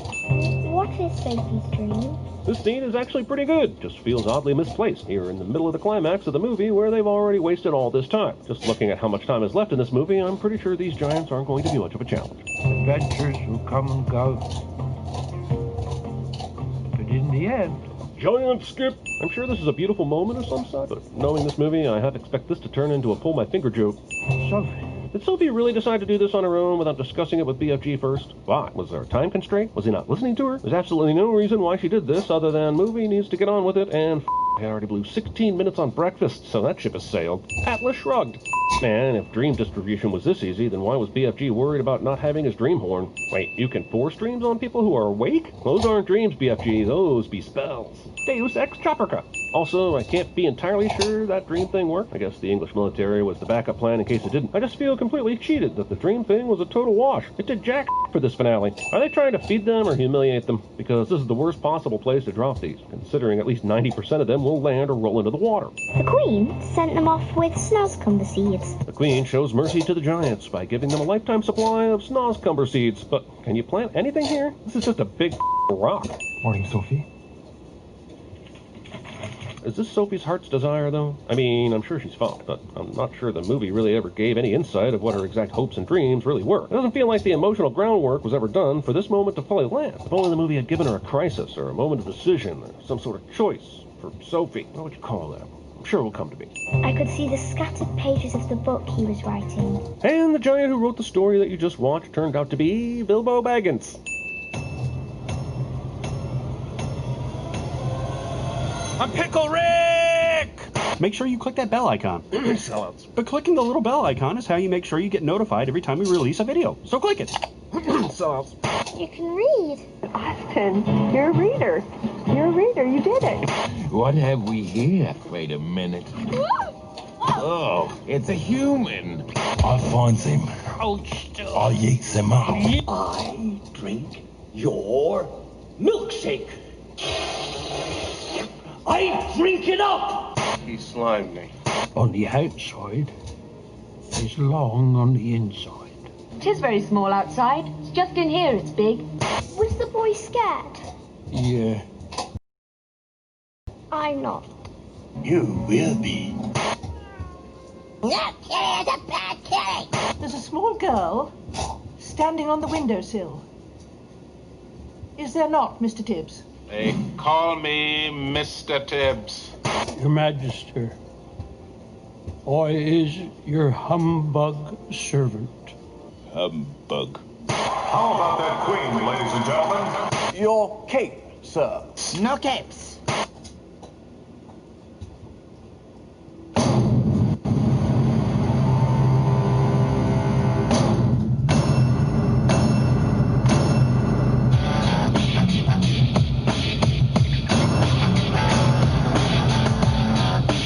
A minute and 3 seconds of goddamn logos. In case you confused it with Mombasa, Alabama. There are like 6 satellite TV receivers in this alley alone. Either Kenya is more connected than I thought, or else this is a dead giveaway of a hideout. That's what we fight for, guys. You mean they fight so you can come home to a beautiful woman? Because you're the only one that appears to have anyone waiting for them. There's more fiery lens flare here than JJ used in all of 2009's Star Trek, but still, people joke about JJ and lens flare. Granted, nobody saw this here movie, so it's not like this was going to be the one to change their minds. I'm just saying, he was in Kenya, then helicoptered to a base, and his lady was there, and then they drove to Italy? Do I have that right? This is so fake and obviously short-lived and fake, and I'm gonna go on a good old-fashioned skip. Okay, sweet lord of fire, this is some dangerous-ass candling in this room, which seems to consist of 82% flammable materials. I don't mind the scars. I just don't like the stories they tell. Considering 6 of those stories are Fast and Furious films, I'm with you, Jim. I always come home. Why does Ben feel the need to have a catchphrase or repeated phrase in his movies like family, quarter mile at a time, no following, nothing like fresh powder, or they say most of your brain shuts down during cryo sleep, or I am Groot. He says I always come home about 52 times in this movie. Just saying, at some point, your body can't do this forever. That's when you take supporting roles in crime dramas, or find a mediocre sitcom that can last at least 5 seasons so you can retire on the syndication money. They left those candles burning all night long? First off, that is clearly a mirror, and this assassin is an idiot. Second off, the mirror Ray's reflecting off of is in the corner of the bathroom, and he is standing right by the doorway on the exact same side as the mirror. At best, it would be catching a reflection of one of Ray's arms. Furthermore, the gunman is coming from the center of the room and probably wouldn't even be able to see this mirror. Regardless, this scene is a mirror of lies. The movie has the balls to steal the bare feet action from Die Hard, but not the balls to steal the all-the-way naked action from Eastern Promises. But then has the balls to steal the slammed head toilet breaking thing from The Matrix and Terminator 3 Rise of the Machines. And I still don't understand why we couldn't get a Gambit movie before a Bloodshot movie. Crime going down in a meat locker cliche? That's a radio, and not a tape or CD player. So how did they even know Psycho? They did turn it on, and how were they able to type it up so perfectly with Martin donning his coat and the beginning of his approach toward Ray? I know all this is fabricated, but god damn it, Ray doesn't know that, and they shouldn't want him to spot the sin in the scene. I swear I will find you and end you! Vin Diesel's contract negotiations somehow end up in the script. So he's still alive? Didn't he get shot in the face, though? Where's the face wound? Oh yeah, it's all fake. F you, movie. Project Bloodshot. Roll credits. Awake and cognitive. This is phenomenal. Well, I already did a cliche sin, but this is definitely a Guy Pearce playing a villain cliche. And my colleague, Katie. Katie. Initials, Katie. Jesus, this is like the line between Taco Bell and Taco Bell. Pointless and ageless. Katie and KT are so close that the distinction is the asshole. Your body was donated by the U.S. military. So it's Universal Soldier, but with a deeper voice? You have been given something that nobody else has. A third testicle? A passport to the moon? Second chance. Oh, that's what you meant. You think no one else has ever been given a second chance at life? What about the Universal Soldier? What about Neo? What about Lazarus, that dude from the Bible that Jesus raised? What about Jesus? Come, I'll show you. You better come take a look at this cliche. Oh, that's 3 cliches already. I can't keep counting them, though, because that'll get wicked annoying. So here's 10 cents for all the cliches. May I? Yes, sir. The hell, Doc? To be fair, you were the one who said, yeah, sure, without knowing what the you were agreeing to. So the nanites heal his injury, but why wouldn't the nanites have healed up his scars as well? Because he still has those. Your mouth had just died. Admittedly, some of the early results were suboptimal. Then why store them or show them to this guy? Aren't you trying to convince him to join your team? Sadly, everything about you is classified. Man, imagine this being true and you went with, I always come home as the catchphrase instead of my is classified. This is our rehab facility. Thankfully, everyone here is working out right now, so I can introduce you down the line. She now breathes through a clavicle-mounted respirator. Makes her totally immune to inhalants. Even weed? Bummer. When you're done with your nap, we'll be downstairs doing our jobs. Man, that is some aggressive assholing right out of the gate. I feel like the character description in the screenplay was simply dial the dickishness up to 11 and keep it there for the remainder of the movie. 13 seconds of Vin trying to act like he's having a moral dilemma. Guy trying to find his strength limitations decides to punch a potentially load-bearing beam instead of doing something with all the tons of weights behind him. Instead of just making him look hella strong, it makes the film's production look hella weak. Not sure if it's the fault of the props, the filming, or the acting, but it's probably all of them. Point is, it looks like he's lifting giant chocolate-covered Ritz crackers glued to a single pretzel rod. Water sports. You're up late. Yeah, I couldn't sleep. Since we soon find out this is how the scenario always goes down, what happens if Ray actually sleeps through the night or doesn't go down to the gym? Holy shit, Bloodshot's brain is made up of COVID-19 cells, and the movie was released on... Holy shit. What are you waiting for? Go and get him. But since we find out soon this is all an act, and Dr. Harding is having Ray assassinate these people that are involved with the project, why is there such a rush to get KT and crew out to fetch him? Also, everyone in this room knows this whole thing is a charade, so why is Dr. Harding acting at all in front of them? Could just be reciting this stuff off of a script at his desk. Do they even need this many people involved? Seems like a lot of overhead here, not to mention a much bigger chance of loose lips sinking the payday ship. His nanites are scanning the global search platforms. That is technobabble of the highest order. Wait. Hold on a second. You use my tech and scraped a criminal database. That is beyond illegal. But how did Ray know how to do this? He's realized his situation for less than 24 hours, and he already knows how to use the nanites to his advantage? And yeah, I guess this could be something Dr. Harding has embedded in his makeup, so he'll do his bidding, but this seems overly complicated. And when you realize Dr. Harding has willing assassins already on the payroll, I start to wonder why Ray is needed at all. I'm sending Tibbs and Dalton after you. They won't stop me. I'm just glad I get a chance to learn their names. Tibbs and Dalton, Dibbs and Bolton, Bibbs and Colton, Fab and Blanston, Deb and Barr, Geronimo and Husk. Holy shit, I already forgot their names. He downloads information on how to fly a private Gulfstream airplane, but this is decades after The Matrix did this same thing, and it takes way longer in this modern movie to actually download the data. In case you confused it with Budapest, Alabama. And then he pinged them one at a time, all 9,000 of them. Why? To find the 5 moving in a convoy. But once again, how would he know that Toby Kebbell was in a car? Could be at home masturbating to really sketchy anime for all Ray knows, or literally anything else, but it's most likely the masturbating to anime thing. Movie dares to ask the question, what happens when a flower truck crashes in a tunnel while 2 factions of assassins square off? Flower. And seriously, it's crazy how important flour is to this terrible sequence. Like, for a fact after watching this, Vin Diesel requested flour over and over until the director was like, give Vin some flour. And I'm sure Vin sat back at the world premiere watching this thinking, that's what we fight for, guys. And then he realized that was a line he said earlier in the movie, and how everything in life comes full circle when you're this awesome. And then he came all over the inside of his rented tux, and then he started thinking about how much he was going to have to pay the tux guy to not sell the suit with the encrusted Vin Diesel sample or post about it on Instagram. Also, look, flares makes sense for light, and this movie wants some snow-type action effects, but the fact is, flour is flammable as and the flares or the gunfire that follows would definitely start a flash fire in this tunnel full of flour. And beg you not to test me on that flour's flammable as claim. I plead with you and absolve myself of all legal responsibility if you try lighting flour on fire. I mean it. I don't even know, man. I have literally no idea what just happened then. That editing was so quick, even the MCU is making fun of it. Wait, what's that? Oh, he did not see that. What? Did he even call this guy? He literally just pulled the phone out of his pocket. Didn't even dial or push a button. No one be seated during the he beats everyone's ass, but we hyper-edited it so that it will be believable because, let's be honest, it's not very believable scene. You can't get in, Kenny. Not a chance.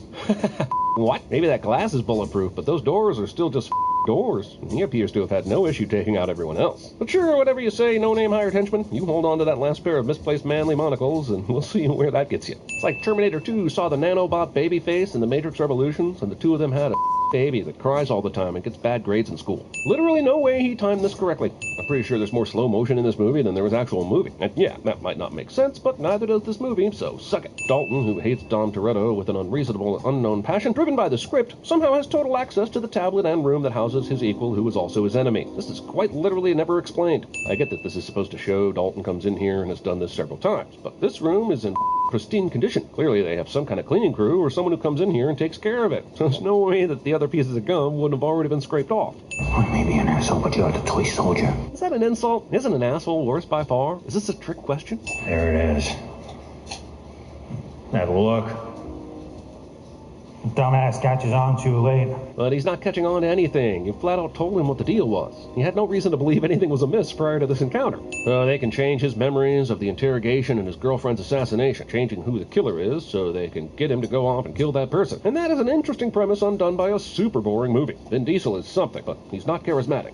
Everything we do here specifically serves a purpose. The training, the alcohol, the nightmare. I know. Fine, but how did you figure out that perfect storytelling formula to make it work without it taking decades of failure? Also, why go through all that trouble? Wouldn't it be easier to wake him up, explain what they've done for him, and give him a fake file about the person that killed Gina? Even if he doesn't go for it the first time, knock him out and go through it again. All of this rigmarole seems too complicated for its own good. While KT is resetting his bedroom and she pauses to be sad about this coin, I'd like to point out that she was fine with all this up until now. Remember, when he killed Koba, that wasn't the first time, even though it was our first time. Later, he sees flashes of all the people he's killed, and it's a bunch. So I guess my question is, what was her number? How many people did Ray have to be tricked into assassinating before she thought it was immoral? 6? 7? 13? You know what else everyone knows? 6 inches is not a lot. Weirdly, movie goes flat Earth here and bucks the hard science. I said hard. Which says that the average male erect penis on Earth is 5.16 inches. So 6 inches, while not huge, is definitely more than average and would therefore qualify for his story beat about someone taking the whole 6 inches. This montage of everything that's already happened before can eat my ass.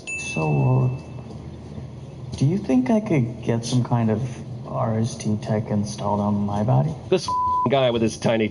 Doc, how are you talking to me? Oh my God, this guy. Such a relentless dick. But wouldn't that be everyone's reaction if someone's voice just started pounding away in your head? I'm okay with this guy being an asshole, but give him more interesting things to be an asshole about. Also, Relentless Dick is A, the name of my college grunge band, B, my general sexual philosophy, C, a spicy Albanian cola drink, or D, the nickname I gave the private investigator looking into my polygamous lifestyle, looking into my alleged polygamous lifestyle. Multiple ballistic impact. Abdominal nanite plus is active. Worth repeating here, how did you replace his blood with nanites but still fulfill all the needs his body has for, blood? They have god-level camera views on this place, which makes you wonder why they need Bloodshot to do the killing. Like, find some assassin or armed service guy who wants a medal or a promotion, but using dead soldiers you revived and turned into super soldiers with nanites seems kind of moot when you have this level of surveillance capability. Whoa, someone's been stress eating. Fat shaming. So he's an IT guy. We're not IT guys, man. To be fair, you just called yourself, He's a techie just like me. So IT guy seems more than fair. He's the first guy to figure out a stable bidirectional neural interface. Oh. He's so good, I used some of his open source code in this program. Wait, you used open source code in my billion-dollar prototype? Whatever Guy Pearce's name in this movie is would be excellent at CinemaSins. What is that thing? You mean the thing that's huge and has been open on Barris's desk for the last minute and a half and you're just now noticing because you're a terrible bad guy? That thing? I have to charge it, and so charge it. Wait, why wouldn't it already be charged? If it hasn't been used yet, wouldn't it just be plugged in somewhere? I mean, maybe a noob would forget this, but not a techie. Can he hear me? He's muting you. How is he muting me? Seriously, and can I mute all of you for a bit? This movie is exhausting in its averageness. So, when do bullets take him down, and when do they just bounce off of him? Because when the guys were shooting him in the tunnel, he initially went down, so how is this any different? This is a very concisely edited memory dump, even though I'm pretty sure they said they wiped his memory out every time, so what's up with that, yo? I heard them talking. I heard them talking. No one could figure out why each kill was like a vendetta. Like it was really personal. Probably because it didn't need to be, but the villain has to villain in the most complex and ludicrous ways in action movies. So just reverse engineer the work of dozens of scientists, billions of dollars, and a decade of genetic coding. Movie realizes how insane its plotting is and then decides to double down. He just typed Gina Garrison and got one fucking hit, and since we find out she's remarried and it's been 5 years, why would she still have his last name? Now remember, he's one of us. Was. Now he's a problem. I hate to agree with Dickhole McDickerson, but he's not wrong. And when was Ray really ever one of them? He was kept in the dark by them, and they essentially controlled his every move. Best case, he's their servant. Now we finally get to use all this shit. Why have you never gotten to use all this before? This feels like a super dumb loose thread. They are an evil assassination corporation using enhanced super soldiers to kill their enemies. And they have programmed him with the memory of his real former girlfriend. Like, why didn't they kill Gina just in case this very thing happened? Why didn't they just program a fake-ass former girlfriend in his memory to avoid this very problem? One minute. Are you okay, Ray? Can I... One... Kids. No need to be covert about this, I guess. Not like they're trying to keep a billion-dollar prototype protected and or secret. Eyes are in the sky. So glad that 2019 discovery that Hollywood has zero clue how drones work is continuing into 2020 films. Seriously, we'll be looking back on films like this in 25 years like we do movies like The Net now. This guy spins an entire 360-degree circle before riding off after Ray, who they are pretty urgently trying to catch. So Ray goes to the right, Outlander goes by to the right following him, and Knifey on the motorcycle turns left? Like, how many reports of Superman with iron legs are there going to be after this event? Do they have an MIB flashy thing? Wilson. It's not good for you. Since she had the knockout smoke handy, why didn't she just blow some on these guys and not waste her energy fighting them? What is this place? The Matrix, A Wrinkle in Time, a meeting with the Supreme Intelligence. I can't always know what you're stealing from. Man, for a guy that can implant memories, this here is taking forever to render. What, like when it's taken away from you? Not knowing when it's going to be taken away from you. Is that what you mean, Ray? I love how this movie gives you random reminders that Guy Pearce is Australian. It's a nice touch. He sounds like he just wandered onto the set of a Muriel's Wedding remake. Are there no trash cans in this fucking building? I wouldn't have to send him after Wiggins if you had done your job. And we find out this was KT's plan all along, to make sure that Ray got re-nanited so they wouldn't kill him. But if she's trying to save Ray's life, that is quite a gamble. She failed to kill Wiggins, but how could she know they wouldn't just send her out again? Or send out Oscar Pistorius, the prosthetic leg assassin, to finish the job? She couldn't have known they'd re-nanite Ray, but thank God they did. Okay, start the sequence. We'll alter it real time. You thought you could lock old Wiggins out of his own code? Almost a full minute of a Wiggins-Eric keyboard fight. 20 quid, he just said, oh, Jesus. 20 quid. I need real friends. Lamorne Morris is definitely a bright spot in this movie. Remove a sin. You have even more kill gadgets you've held off using so far. This is a very cool use of this character's abilities and gives Asa Gonzalez a killer moment in an otherwise wasted role. It's too bad the rest of the movie couldn't follow this one scene's energy and ingenuity. 20 quid says in the sequel we find out this is Tony Stark tech and that Dr. Harding was humiliated by Stark at the same conference Mysterio attended. Also, sequel. I was wondering why this building with all this secret expensive tech would have a large glass elevator system. And clearly, it's so if there's ever a fight in the shaft between two He-Men, it would look a lot cooler. If Wiggins can hack into KT's breather to keep Guy Pearce from killing her with it, why can't he hack into Knife Dude and Iron Spider Bro and, like, shut them down the way they shut down Ray earlier? Movie takes an hour and 35 minutes to Bloodshot. It's really odd that Dr. Harding is moving in real time and Ray is in cool motherfucking slow motion walk mode. If he doesn't stop, I won't be able to bring him back. But he does, so absolutely none of this sequence has any consequences. And I just can't give a fuck about anything this movie has to offer. Ray survives this. Is that money? Post-it notes? Half this thing looks like a medical trailer, so what's up with all the weird paper storage for probably money? You don't gotta keep refilling the gas tank. Not at all. Nothing like a big convenient movie bow to wrap your now invincible superhero up in right at the end. If Vin ever was able to get another one of these made, it would be hands down the least consequential action movie ever made. Yay?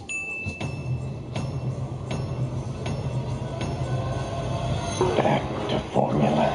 Well, I killed all the old merch in a ritualistic bonfire, and from the ashes rose a new merch enterprise. Grab a cloaca, cast a stone, or do the cliche fan thing and sip yummy out of a sexy mug. Enter code DING for a discount because you are amazing fans and we appreciate you. Now, up and go get your sweet new swag. Link below or find our store at cinemasins.com. What do you want? I want a Winnebago. You must get Neo out! He's all that matters! Look who it is.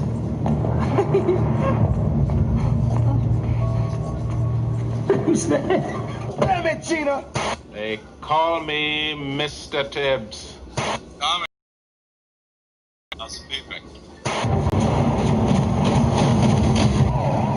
you are in for a show tonight, son. 6 inches is not a lot. The inches we need are everywhere around us. Can you hear me? Are we on Vox? What is this place? You did good, Ace. Thanks to you, those insidious shapeshifters will threaten our borders no more.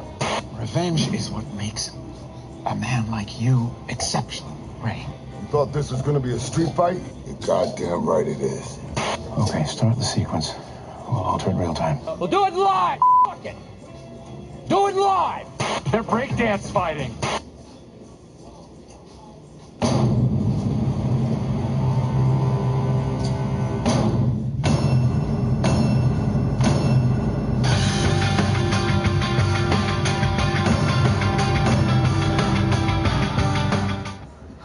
Movie opens on what seems like 30 minutes of dialogue-free, hot Chinese longshoreman action. Crates are moving, baby! And there were boats! And they're docked! What the f*** is this rando shooting at? He wasn't on deck when all this went down between Lee and Sang, and he has no clue what's going on, let alone who he's shooting at. If the bad guys escape arrest, this asshole should be fired without a severance package for inappropriate discharge of his weapon. Holy shit, it's blonde Miles from Lost. I will sorely miss the unshakable support you've given the Royal Hong Kong Police. Oh, so it's the last day of British rule in Hong Kong, and there are international politics and diplomatic retirement ceremonies, and goddamn, anything that doesn't involve Jackie Chan in the opening of this movie is as boring as the trade agreement scenes in and Phantom Menace. So Lee, the lead detective, led the raid on the ship, captured all the baddies, then showered and changed into a nice suit, then drove to wherever this is to whisper the good news by interrupting a state dinner? That's as impossible as it is ridiculous. Incapable promises. Lee didn't even know he was going to run into Soo Young, so does he just carry this around in his pocket, ready to give it to a special person at a moment's notice? Don't be late again. Chris Penn, playing evil gangsters in 90s movies for his entire career. Also, Chris Tucker's excuse for being late was that he wanted to do this transfer of explosives in the back of the diner, which makes all the sense in the world, even though it was bullshit. Why are they doing this out in the front parking lot, in front of God and everyone? I'm gonna blow his head all over the freaking parking lot. With that trigger discipline, I'm surprised you haven't already. So, Chris Tucker allows 2 cops to get shot because he's trying not to blow his cover? What a terrible undercover officer. How did he ever even qualify for this kind of work? I'm sure Cobb is trying to disable the cop car here, but he does remember there's a ton of C4 in the trunk of his car, right? Man, the LA Chinese consulate looks an awful lot like a regular-ass LA mansion. This looks like one of the places Vincent Chase lived in Entourage.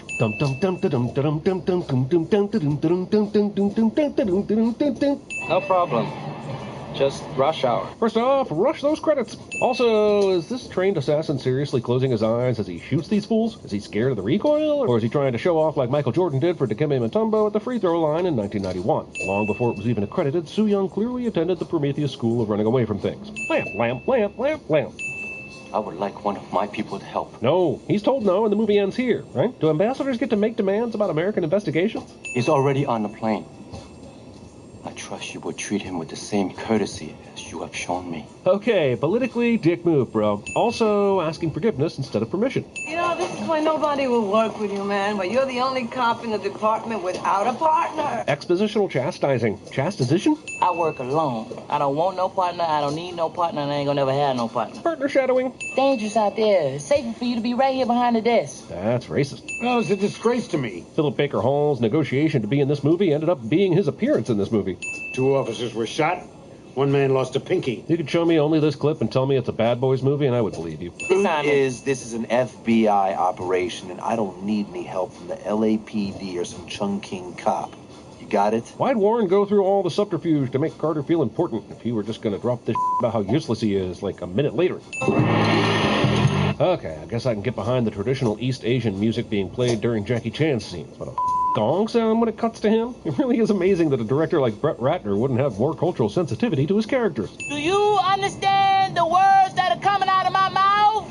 Funny bit, even after all these years, but Carter already asked Lee twice if he spoke English, so this question is completely unnecessary. And now, Mr. Rice-A-Roni. Well, definitely racist the way he meant it, but Rice-A-Roni, as everyone knows, is the San Francisco tree. We're in LA right now. I'll be right back. You might see one of your cousins walking around here. I'll be right back. God, it's been a while since I saw this. Is the whole movie Chris Tucker being racist and we just laugh because it's not real racist? I'll tell you what, I'm just going to add 20 cents for the casual racism and stop mentioning it. This is a long shot of the Hollywood Walk of Fame, and I haven't seen one sweaty cosplayer busking for tips. Hey, kid, get back in here. Sit down. Well, thank God that cab was empty, right? I like to let people talk who like to talk. It makes it easier to find out how full of shit they are. Jeez, imagine what Lee would think if he sat through an entire CinemaSins video. This is the United States of James Carter. He seriously named his character James Carter? Jimmy Carter? I'm the president, I'm the emperor, I'm the king. Those are all different things, man, though some modern-day world leaders also struggle to tell the difference between them. Chris Tucker decided that if he was going to make it in this industry, he needs to follow the exact dialogue model of Will Smith. Later in the movie, he's going to punch someone while yelling, "Welcome to Earth," even though it will have nothing to do with the movie itself. Not watching the road. Just let him a cigarette. This cig of weed. Remember 1998, when there were still draconian marijuana laws and states were still able to arrest and prosecute for small amounts of weed? It's hilarious to think that any of the states would do that these days. Putting a lit joint in your suit pocket. Man, I know what you do, man. And the only reason why I ain't busted your ass because you my cousin. Nepotism. What's up, my...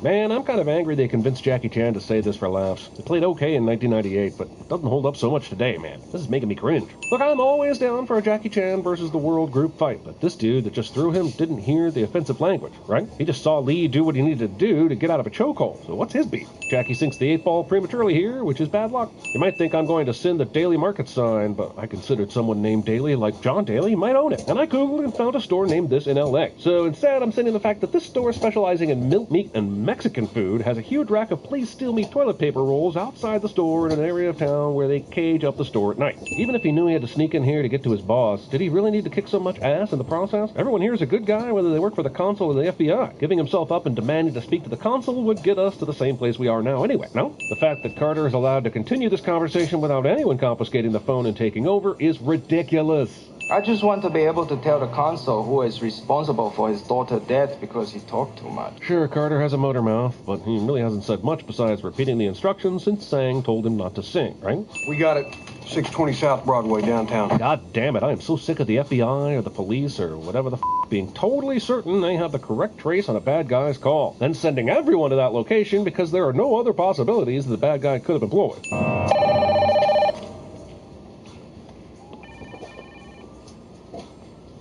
Oh no, the incompetent agents led by the incompetent agent in charge got blowed up because they didn't listen to Lee. This comes as an absolute shock to anyone who's ever seen an action movie before. Why do evildoers have to walk right out into the nearby open right after the evil is done? This makes as much sense as John Malkovich hanging out in a DC park dressed as the hippie homeless guy after he calls Clint Eastwood in the line of fire. No one will be seated during the foot chase between two martial artists that is weirdly shot like it's part of Tim Burton's Batman. This would be so much better if they'd cast someone else in this villain role. Look, I love Ken Leung from Lost, and he's a very good actor. Seeing Jackie Chan battle his stunt double is a little disingenuous. It's not like Keanu Reeves wasn't fighting the actual Mark Dacascos in John Wick 3. And here's a falling down while running away cliche, only it's the villain instead of the hero. But still a sin, of course. They both survived this without any long-term injury, which is a miracle. I know they think this car tried to run them over, but are they sure it's Sang's gang? Like, he just shot at a random car in this alley, right? I'm sorry about spreading all those rumors on Christmas about us sleeping together. I'm sorry.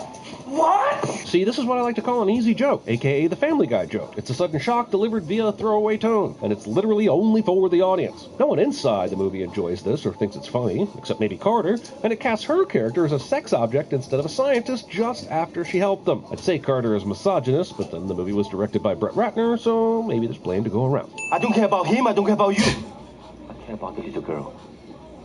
Give me the name. This works. These two buttholes finally get some actionable intelligence about the kidnapping, and now they decide to stand around bonding over Edwin Starr instead of at least going into the restaurant to see what's going on. Carter says something about scoping the place out, and they're doing jack other than building a paper-thin rapport that's supposed to make us believe they're close for the rest of the movie. Well, at least they're having fun. Also, I guess Carter left the radio on and the keys in his Stingray while they dance their way down the street. Sure, sounds perfectly safe in central Los Angeles. Take the money to the alley behind the Fuzhou restaurant in Chinatown. So basically, they would have gotten the location of the bad guys anyway if they'd just waited for the call, right? Some greasy shit. You ain't got no better food, like some chicken wings, some baby back ribs, some fries or something? Even the dumbest, rudest asshole in the universe wouldn't pull this bullshit on this poor bastard. Your daddy was a policeman? 15 years LAPD. My father was also a policeman. And friendship. My daddy once arrested 15 people in one night by himself. My daddy arrested 25 by himself. This goes on for some time, and I continue to ask, why are they not approaching the goddamn restaurant? Has anything about either of these characters shown that they're this excellent at self-restraint? Letting a customer smell someone else's food before delivering it to the table. 有人在下面找郑涛。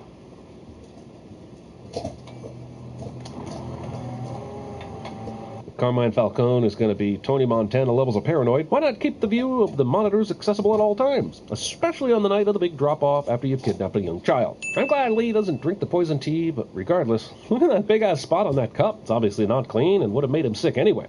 What you tell it? Why y'all so quiet? Carter is dense as all movie long, except for scenes like this where the movie wants him to be double dense as So Lee calls this guy around the corner who's carrying a tray of food. Then next we see it's Lee in the uniform with the tray of food completely intact. Now how do you assault and subdue a waiter and steal his uniform without the tray ever falling or the food spilling? That is impossible.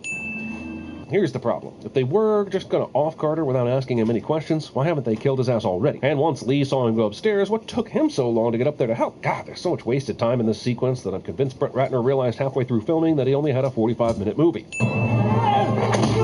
Like that f***ing gun was gonna play any part in this action sequence. This is the opposite of Chekhov's gun. This is like Spock's gun.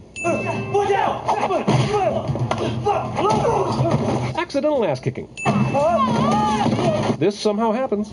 Come on, this way. Is there a reason that they're running from the feds right now? Shouldn't they use their help? No longer on this assignment, Carter. Case closed. Those two things did not even mean the same thing, and the case is not closed. It's a little too late for apologies. Hang on, was the FBI seriously just going to give the $50 million to Sang in exchange for the daughter? Were there any tracking devices in the money? Did they have a die pack in there? Was there a strategy at all besides paying the ransom and tucking tail? Everyone acts like Lee and Carter royally screwed things up, but show me what better plan there was, man. The kidnappers call again, give proof of life for Soo Young, and only raise the ransom from 50 to 70 million. Given how bad things got messed up, I'm calling this a win. What about... Ah, yes, the 90s, where Hollywood had yet to learn that there is no dial tone when someone hangs up on you. I have to say, they've gotten better at avoiding this recently, so this is a nice little bit of silly nostalgia. No hot leads. I swear to Christ, these are the most incompetent FBI agents since the ones that guarded Frank Pentangeli at the end of Godfather 2. They haven't done jack this entire movie unless Sang has told them to. I was egotistic, I was inconsiderate, I was self-centered. He's also magic, considering there's no way this call is this clear while he's driving down the freeway in a convertible. What? His former partner who hates him on the LAPD is able to get him sneaky clearance on the tarmac at LAX as a baggage guy in a matter of minutes? My advice to you is pay the money. Yeah, but you're a bad guy. Wait, do they not all know that yet? Holy once again, the FBI is just paying the hell up with no contingency plan. Juntao might as well pull a Dr. Evil and ask for $100 billion at this point. Show them a video of a nuke going off, then bada bing, bada boom, he's Scrooge McDuck. Yo, they know what Sang looks like, and he's got a very distinctive style. How is his picture not on every agent's radar right now, let alone the fact that he's in the building? Have all the agents hold their positions. All right, everybody take care of holding your positions. Hey, if there's one thing these agents know how to do, it's stand still and do absolutely nothing. So I think you guys are in good shape. The subtitles here say, titty, titty, titty, get them titties out of here. And while that might be what Chris Tucker said here, it's still sinful even as regular-ass dialogue. And then in one fell swoop, it was taken away from me. I bet even actors who play villains get bored of monologuing their plans to the entire team of good guys at the end of the movie. Don't move. He threatens to blow up the ambassador's daughter if Lee moves, so why does Blondie think shaking an Uzi in his face is necessary? Do you ever get annoyed when you see someone smoking a cigarette when they're filling up their car with gas? I sure do. So imagine the rage you'd feel at this asshole who's currently horking down a Marlboro Red right next to 6 blocks of C4. Yes, just give me a second. Sure was nice to have that one scene where we see Tanya, a regular LAPD detective, just happen to be training for the bomb squad. This is Los Angeles, only 4 years after the bus. Is Keanu seriously not around? So from what I understand, this is one old guy, a dude with an Uzi, and a couple other waiters versus around 20 trained federal agents. And the former is winning? She goes roses are red, violets are blue before cutting a wire. Is she guessing? He fights these two guys for, like, forever, while no other good guys or bad guys notice or participate. Which is crazy because this is a huge open room. Yeah, about time we got to the point of some vintage Jackie Chan fighting, where he's not only beating ass, he's trying to save all the ancient art. This almost makes this movie watchable as hell, and deserves us in all. That old bastard climbed all that way up this super tall ladder while lugging the heavy-ass suitcase full of money. They both drop their guns to do fisticuffs, only then they both draw other guns to try and shoot the other guy. And my question is, if Carter was fine shooting this asshole, why didn't he just shoot him as soon as he saw him? Why go through the charade? Look at that tiny ladder tunnel. Juntao Wilkinson does not have the ability to carry that suitcase through this tunnel ladder unless he was doing it with his toes and climbing only on arm strength. God damn. Oh man, I'll be right back. Carter! I was just playing. But why? It's not funny. You're literally risking his life for a joke that isn't funny to anyone watching, and definitely not to anyone inside the movie. What happened to the detonator anyway? That sure did just disappear as soon as Carter drove in here, right? I know they didn't want to set off the bomb right next to them, but they could have blown up Lee when he was... I think this belongs to you. Coming by to tell you what a great job you did yesterday. And we figured the busy ticket counter at the LAX airport would be the perfect place for this conversation. Also, how the would Carter be allowed to go on vacation the next day? He has like weeks of interviews and paperwork after all that. Many minutes of outtakes, but very few involve Jackie Chan stunts gone slightly wrong. That's the we stay for, damn it, not Chris Tucker flubbing his lines.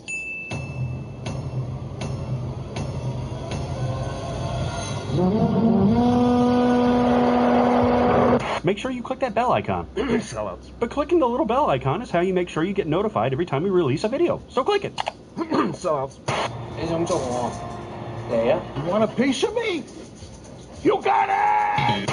Sometimes you think you have true love, and then you catch the early flight home from San Diego, and a couple of nude people jump out of your bathroom blindfolded. Yeah. It doesn't work like that. You can't change anything. Your maniac Iraqi buddy shot Linus. Sure, we're too old to change the world. But what about that kid? Sitting down, opening a book right now in a branch of the local library and finding drawings of peepees and wee-wees. Shut down all the garbage mashers on the detention level, will ya? This is flaming Blackout!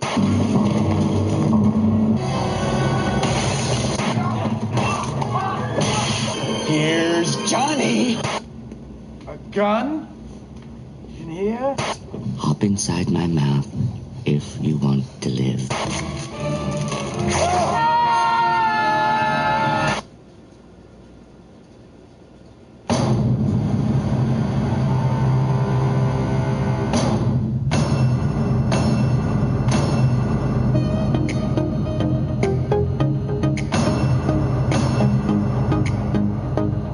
They say, if you want to tell a story right, you gotta start at the beginning. Narrating. Also, you've probably been kept awake many sleepless nights wondering if narration is a sin. Is unreliable narration a sin removal? And no, it's not. I'm just saying that if the sperm Harley Quinn came from didn't detach its tail when fertilizing the egg, this might explain a lot. So I threw myself into my work, became a psychiatrist.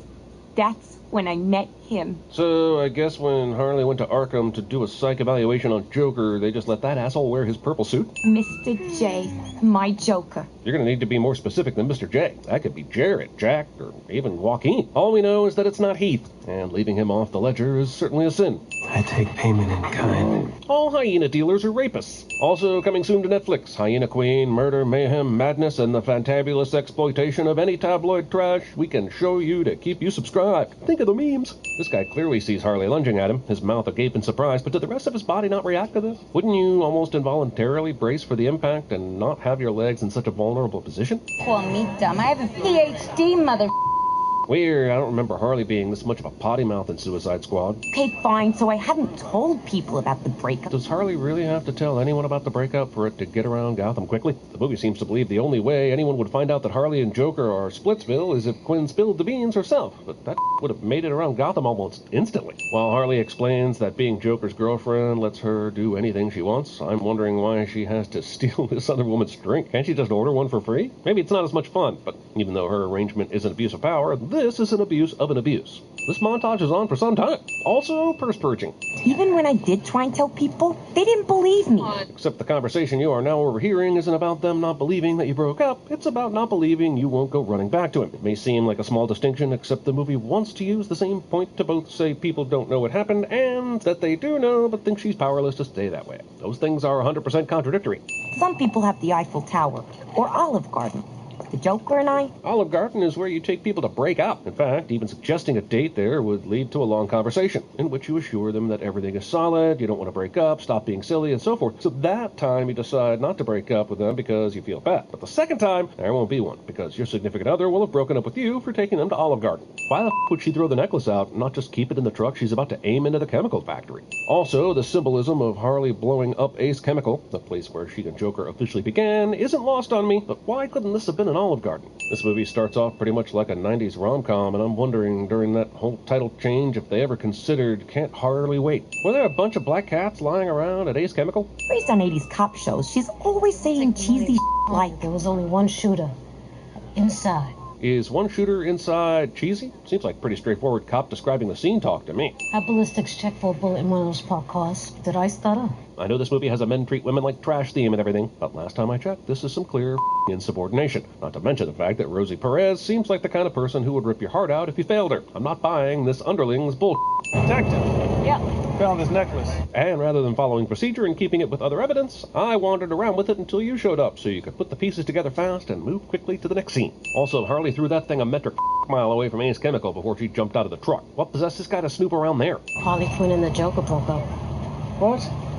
This was their spot. So, this is just a well-known fact that Joker took Harley here and that's where their relationship started? Even so, would you consider a place where they went one time to be their spot? Also, the amount of times people in this movie jump to correct conclusions about things on the slightest of information is astonishing. Is that a snot bubble? Ew, gross.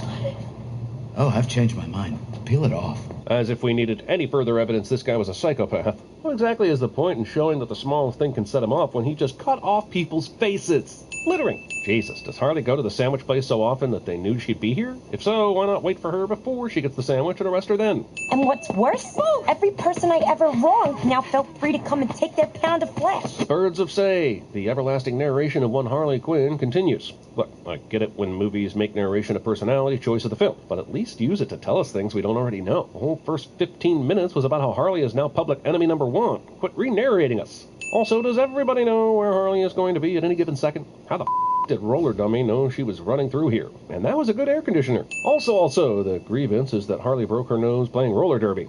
Maybe you don't play roller derby? I mean, what a punk ass. What do you mean, finally? You've run into 3 people in like 30 seconds who mostly want to kill you. Get a room. Okay, so Hyena Dealer's brother gets shot and he swerves the van into the other lane where there's another car coming. But when it cuts to the next shot, that car isn't there anymore, and somehow the keys to my car just disappeared. Fine. It was dumb luck.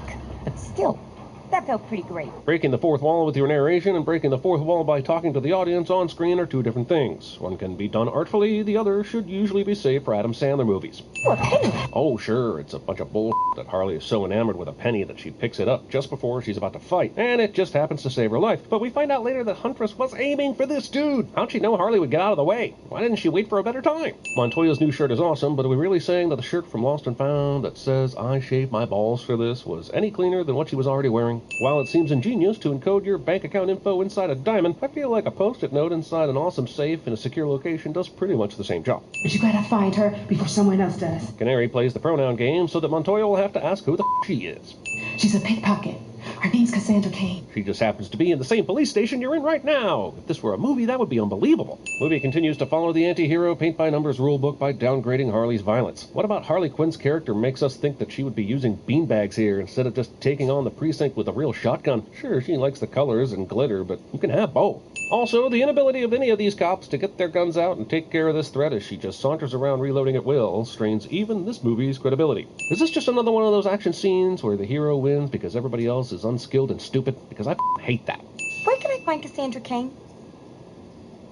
Hold up. I'm telling this all wrong. You'd think admitting that would make it okay, but it doesn't. Sure, Canary can sing a glass to death, but what about all the other glasses in the room? Did former professional psychiatrist Harley Quinn really spell that word psychiatrist? And did the booze only first kick in when she tried to spell mercenary? Jesus Christ, does every dude suck in this movie except Sal the sandwich maker? Okay, so dude man punches Canary in the stomach and then she kicks the other dude in the face, and I'm all for that. But the other guy was still grappling with her before it cuts to Harley's cheerleading for a literal second. When it comes back, Canary has somehow gotten into a great position to do some sort of 180-degree kick, and this fight scene is a lie. What she didn't know is that driving Mr. Basebilly Pants was gonna put her right in the crosshairs of my favorite little piggy. Man, this narration is doing a lot of the expositional heavy lifting so far. It's almost impressive enough not to sin how it's a blatant shortcut. Almost. Your predecessor and I had an arrangement. Oh, really? You told me that there was a shipment coming in?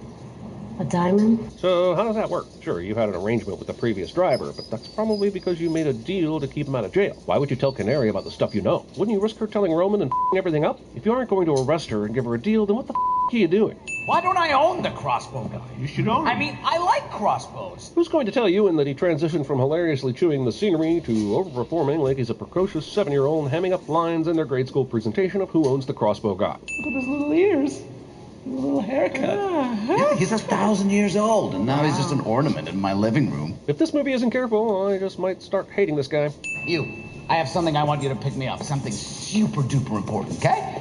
Okay. I'll go with you. Roman sends Canary to get the diamond, and I don't know why he can't just pick it up himself, since it's super duper important. So Victor takes the diamond from Canary, and then she says that Roman told her to hold on to it, but he didn't. All he did was tell her to pick up something super duper important, and he rushed her out of the place. I guess he could have called her on the way, but I'm not going to dignify that with belief. Also, I know criminals in general aren't very smart people, but goddamn, you're going to pull out a rock this important in broad daylight and admire it? Cassandra somehow doesn't recognize one of the people who lives in her building, then claims she only makes money off white people. And does Canary somehow look white to you? Plus, you gotta love Canary's foreshadowing that lasts all of 15 seconds. I understand that we're supposed to believe that Cassandra is the pickiest pickpocket to ever pocket things picked out of pockets, but there is no way he's treating this cargo so casually he wouldn't notice her make this close-up move. First off, it looks like this make money off dumb rich white people comment didn't have one kernel of truth to it. Second off, this angry store owner thing with the cops seems entirely too convenient to the plot, since it happens right after she steals the diamond. And all this happens near Victor so that he knows Cassandra is the one who stole it. This all happens in a cop car and nobody notices. Also, isn't it standard procedure to search someone you arrest for any kind of weapon or stolen property before putting them in your vehicle? Especially considering you're arresting this girl for being a thief. By the way, this is a Simone Biles level of gymnastics to make her real name fit the character name. I could buy Edward Nygma at least. One of the grievances is voted for Bernie, and I'm just going to go out on a limb and say Harley Quinn did not bother voting in the Democratic primary in 2016. She was too busy being in jail and doing Suicide Squad. Also, there are other things in here, like stole the remote and changed the channel, and I'm wondering, when did Harley Quinn have time to hang around Roman enough to do that? Did she spend a lot of time at his house? Gonna do that thing where you open up a weird-ass case of torture devices while inexplicably detailing your master plan and how I don't fit into it. Well, looks like Harleen would be fantabulous at CinemaSins. This definitely isn't the same card she was writing on earlier. The crossed-out mercenary isn't the same one. The lines under Harley Quinn are different, but that crossed-out psychiatrist is amazingly accurate. You want this diamond back? I'm your gal. This I'm gonna find your diamond thing actually works. Why would Roman believe a word she says? He's been dying to kill her and finally has his chance, but he actually entertains this idea? Margot makes musical moment, manically mimicking Madonna's material, mocking Marilyn Monroe's masterpiece, and momentarily murdering movie's momentum. Also, Margot Robbie sings Diamonds Are a Girl's Best Friend, and suddenly this movie has turned exactly into Moulin Rouge. Ewan McGregor is here, and Margot Robbie is Australian. Need I say more? Hey, I know that guy. Pointing out your own Easter eggs. And in just a second, Harley will simply beat this machine to death, and it'll give her access. I know we're watching a fantasy world, but does everything have to come so damn easy? I know this is a solitary holding cell, but did they really put a 13-year-old kid in the same place as all these other criminals? Conveniently timed door malfunction is conveniently timed.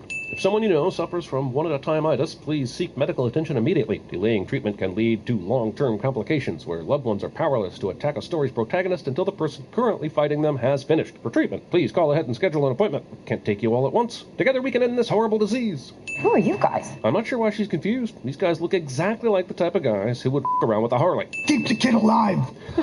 Only in a movie does someone unload an entire automatic weapon in the direction of a target that they then say to keep alive. The problem with nearly every fight scene in this movie where Harley is kicking all the ass is that people with guns keep getting too close and allowing themselves to be thrashed. For as ridiculous as it all is, the fight choreography and stunt work in this movie actually work really well. And when it seems like Marvel could learn something from DC, that's absolutely going to remove a sin. And these assholes start shooting and empty their guns into this giant pallet of cocaine. These people are professional mercenaries, right? It's done this before. Cocaine power! How many times is the movie going to show us someone's legs getting savagely bent the wrong way? Hyperextend me once, shame on me. Hyperextend me twice, sin on you, or something. This is what I'm talking about. This dick went in close for no reason when he has a gun in his hand. Stop making it easy, you Apparently cliche biker guy ordered the extra flammable beard oil in his last dollar shave order because that frizz just went up like sparklers.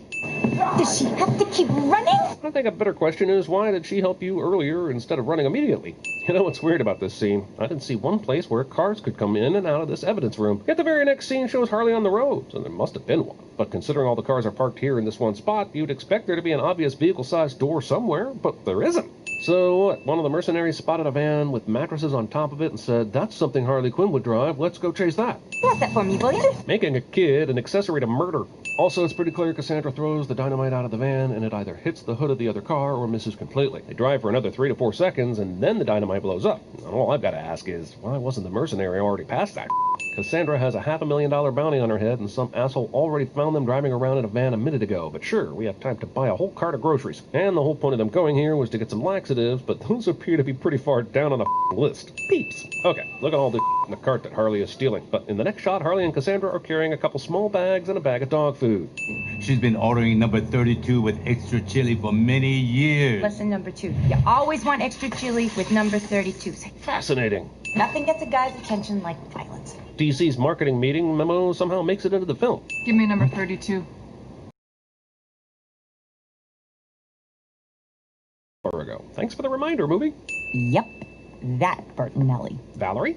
One day she comes home to find her whole family in the living room. Is this a recreation of the Kaiser Soze story Verbal tells in The Usual Suspects? Whoa, movie, this room was lousy with bad guys. How exactly does one sneak her out of there with no one noticing? Now dance. If this movie isn't careful, I just might start hating this guy. Arlene Quinzel. This is Gotham Police. The subtitles say this is an officer outside the door, but the movie itself never really confirms this. If it is a Gotham police officer, why aren't there more cops here? Didn't she just attack an entire police station, break someone out of jail, and escape? If it's not a police officer, what's the is up with knocking on the door? After this guy fires a bomb in her window, we don't ever find out what happens to the man outside the door. He could have died, I guess, but he basically just disappears from the movie. You sold me out. Wow, Sal the Sandwich Maker really is the only good man in this movie. But considering this movie's motif, he probably spit in that sandwich off camera.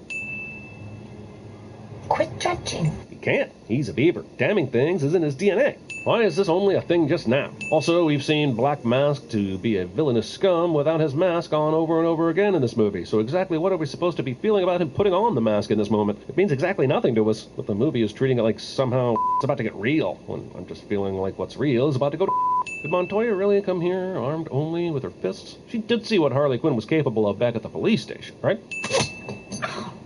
I don't know why Victor didn't just kill her when he had the chance, but that's movie villain for you. The inherent need to tell people that they're going to get them is better than killing them itself. Villain has tattoos or scars that show how many people they've killed, cliche. I know why every single person in this scene is here except for the Huntress. How the did she know where to go? We interrupt the climax of this movie for more Huntress backstory. I think you should see this. I think you should come take a look at this, cliche. Roman killed your whole family looking for that rock. Weird that the girl who spent 15 years of her life looking for revenge and knew the names of some of the underlings who killed her family never figured out Roman was behind all the killings. Birds of Prey movie waits the entire movie to finally Birds of Prey. I'm sorry, did they spray paint these guns while they were hanging here? I'm not sure which is more insulting, that you think this looks believable, or that you didn't think I'd be smart enough to get the joke without the obvious outlines. This is a cool scene that makes going back to the Killing Joke Carnival worth it. Too bad there aren't more scenes like it. What? You are so cool. Agreed. Winstead is great in this. If the movie had used her more before now, I might even take a sin off, but instead I'm adding 5 more for not using her enough. And them's the breaks. Holy did this movie just turn into The Purge? The most amazing part of the final free-for-all is that somehow none of the bad guys brought guns in. I know, right? Especially roller skates. By the time I get my skates on, the birthday party's usually half over and I've missed the reverse skate. Laces. Seriously, how do any of these ladies not realize Black Mask is out here waiting? In what world would they think they are able to just saunter out of this place? In the history of stupid what the the complete obliviousness to the peril waiting outside here takes the cake. The stupid, moronic, idiotic, dum-dum cake. So we knew Canary had a powerful voice that could break glass, but in a movie that's filled with realistic fighting, this superpower just comes out of nowhere. This seems totally out of place. Whippy! What? Whippy! Okay. 50 Shades of Prey? Also, I don't know how Huntress hears Harley over all this motorcycle noise and through her helmet, but she does. Ewan McGregor. Roll Predators. Here's 5 more sins for littering.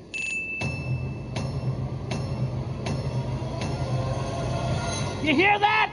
If you ever come back, we'll kill ya!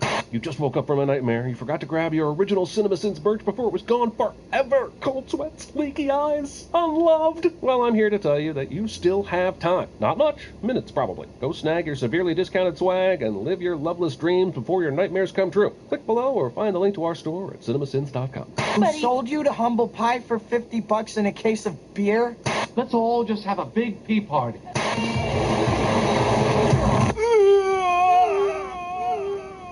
The Hungarians knew Soze was tough, not to be trifled with, so they let him know they meant business. Soze looks over the faces of his family.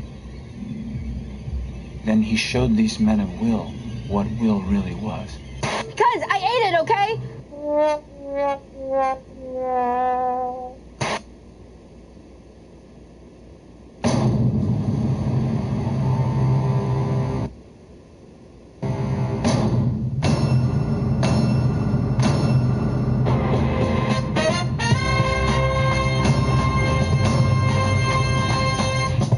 Hey look, even this dream team doesn't include Isaiah Thomas. But unlike some writers here, I'm actually happy about that. Why is this a sin for the movie? I don't know, and you don't know either. What's wrong with weird? The world needs weird. The last 4 years disagree with you. Now, give me a non-inflatable hug. I've never seen a mom who's gonna die immediately after this scene more than this one. 14 years later? Then why should I give a about what I just watched? Also, I always wonder why movies will pick such a random number of years like this. If the movie started off in 2005, for instance, I guess this would make sense. Or at least they gave us a specific age for Walter. But the movie did neither of those things, and so now I have to wonder why 14 instead of, say, 15 or 10. Man, it's cold. Hey, fellas. Why has this guy not been riddled with bullet holes already? I'm just gonna take his gun, and I'm gonna toss it to that snowman. Yeah, but there was no snowman there just a few seconds ago, and not nearly enough snow to make one, unless snowmen come prefab these days. Also, there appears to be another guard knocked out over here. We can even see his leg sticking out from the other side. That wasn't there before either. Also, Jesus. True live Christ. Can we please stop doing variations on this Schwarzenegger skit?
Excuse me.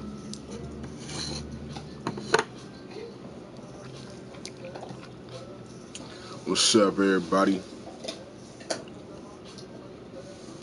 How everybody doing? How in the fuck?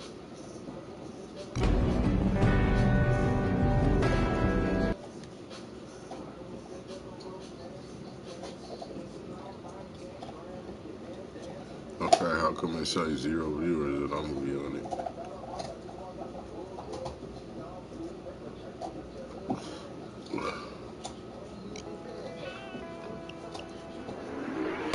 Keep an eye out on the alleyways. Keep those civilians down and work fast. Let's get those jewels. Is it I don't count now? All right, that's the jewelry store. Get the required amount and be ready for anything.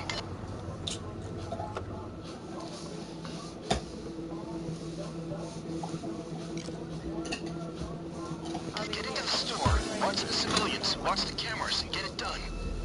I'll wait here. I got your bag at the cop show up.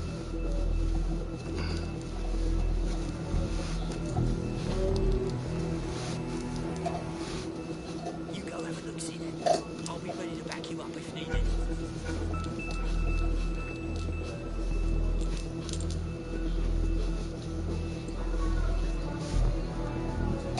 Gotta get my toes out. Hold on. Get ready.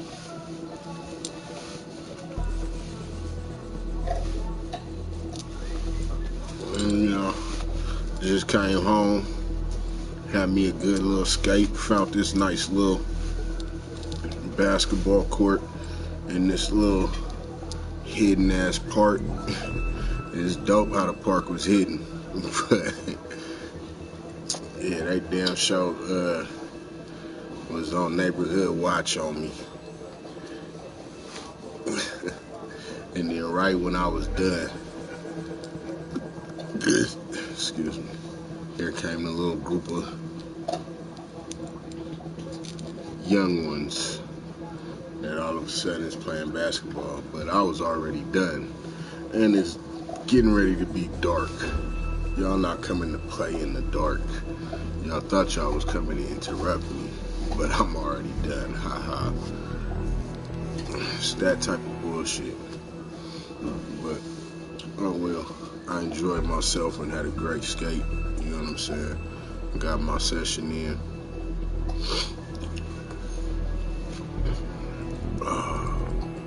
This neck of mine got a crook in it right here like a motherfucker because I keep falling asleep on this goddamn couch.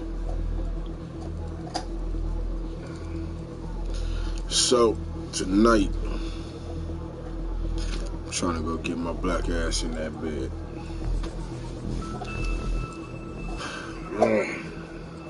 I don't know why it'd be so hard to just get my ass up in that bed and like really fully get it. Like I always go and just like lay on top of my covers. And like I had to get up and be at work at 8, so I had to be up by like 6. I'll go get in the bed at 4 o'clock and just lay on the top like I can't really go to sleep. I need to go get my ass in the bed and lay down, flutter by.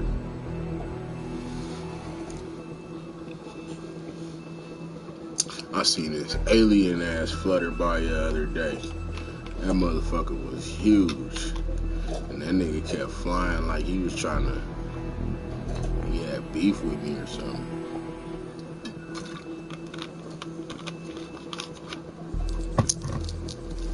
Couldn't have been no girl flutter by. That nigga was beefing. But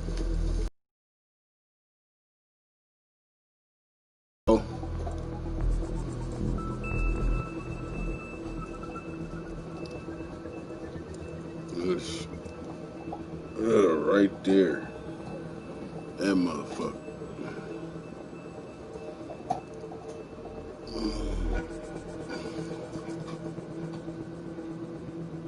Right there. God.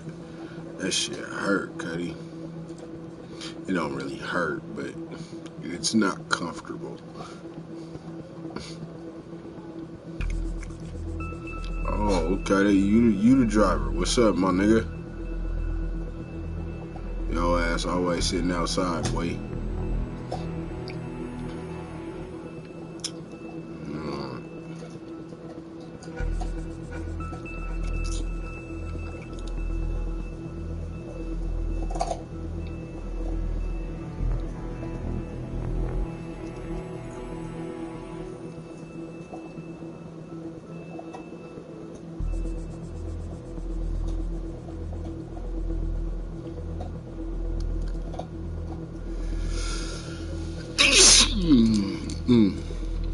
Bless you.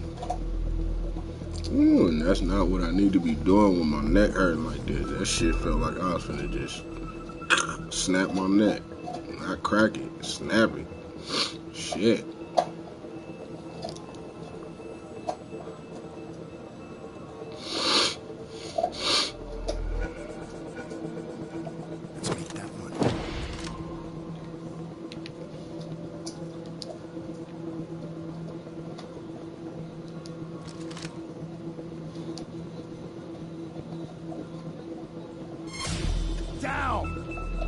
Down on the ground, all of you. Stay put.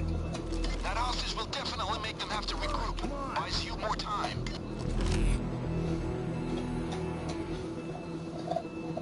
Come along now.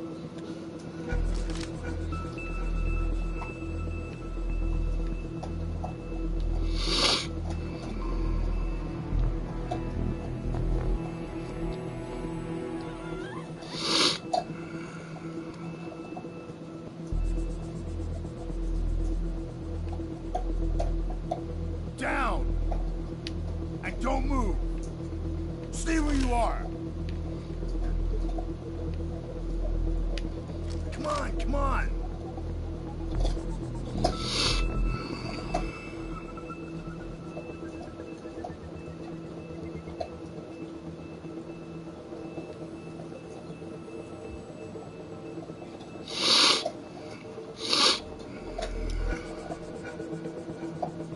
Come with me. Move it. Come on, come on. Come along now.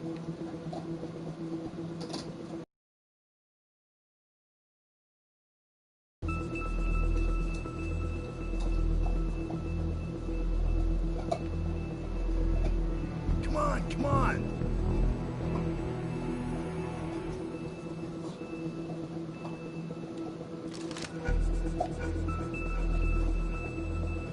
Come along now.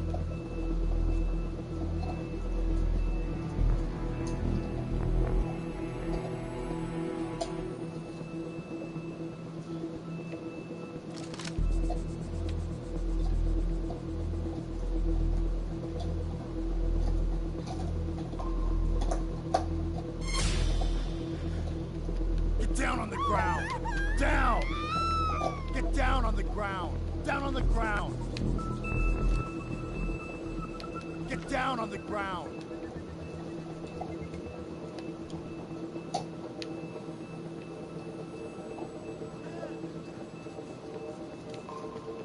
On the ground. Down on the ground. Down. Nobody move. Damn, that's the alarm. Ready for action.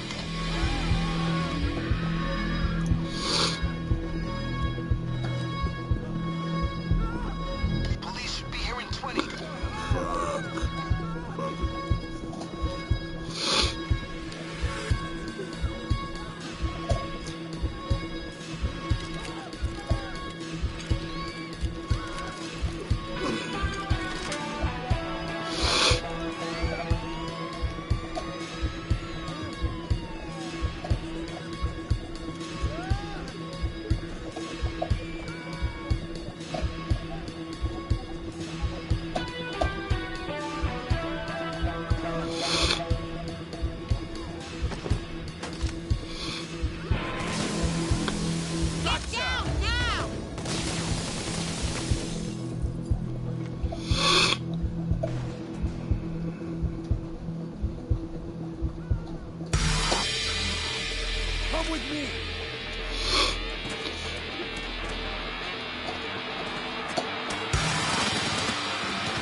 This is Audible.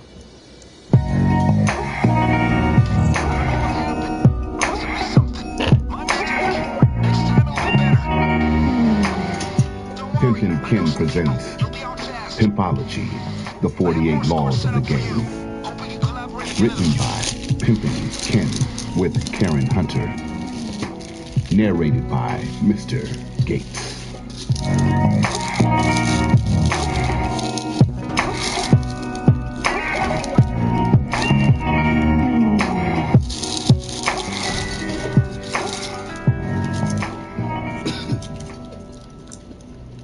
For my father, Kali Ivy, a.k.a. Johnny Slick. Introduction. Pimps are born, not sworn. There are only two categories of people, pimps and hoes. You either give orders or you take them. You are either the kind of person who will have people working for you, bringing you the money, or you're the kind of person who will work for someone else, hand over your hard-earned dough, and let someone tell you what to do. That's all pimping is. Control, mastering another. The reality may be offensive to some, but it's real. And if you open your eyes to what is truly going on in this world, you will see that everyone falls into one category or the other. The absolute best pimps, business tycoons, power brokers, and politicians, don't have girls on the streets working the tracks, but they do make countless dollars living off of other people's intelligence and hard work.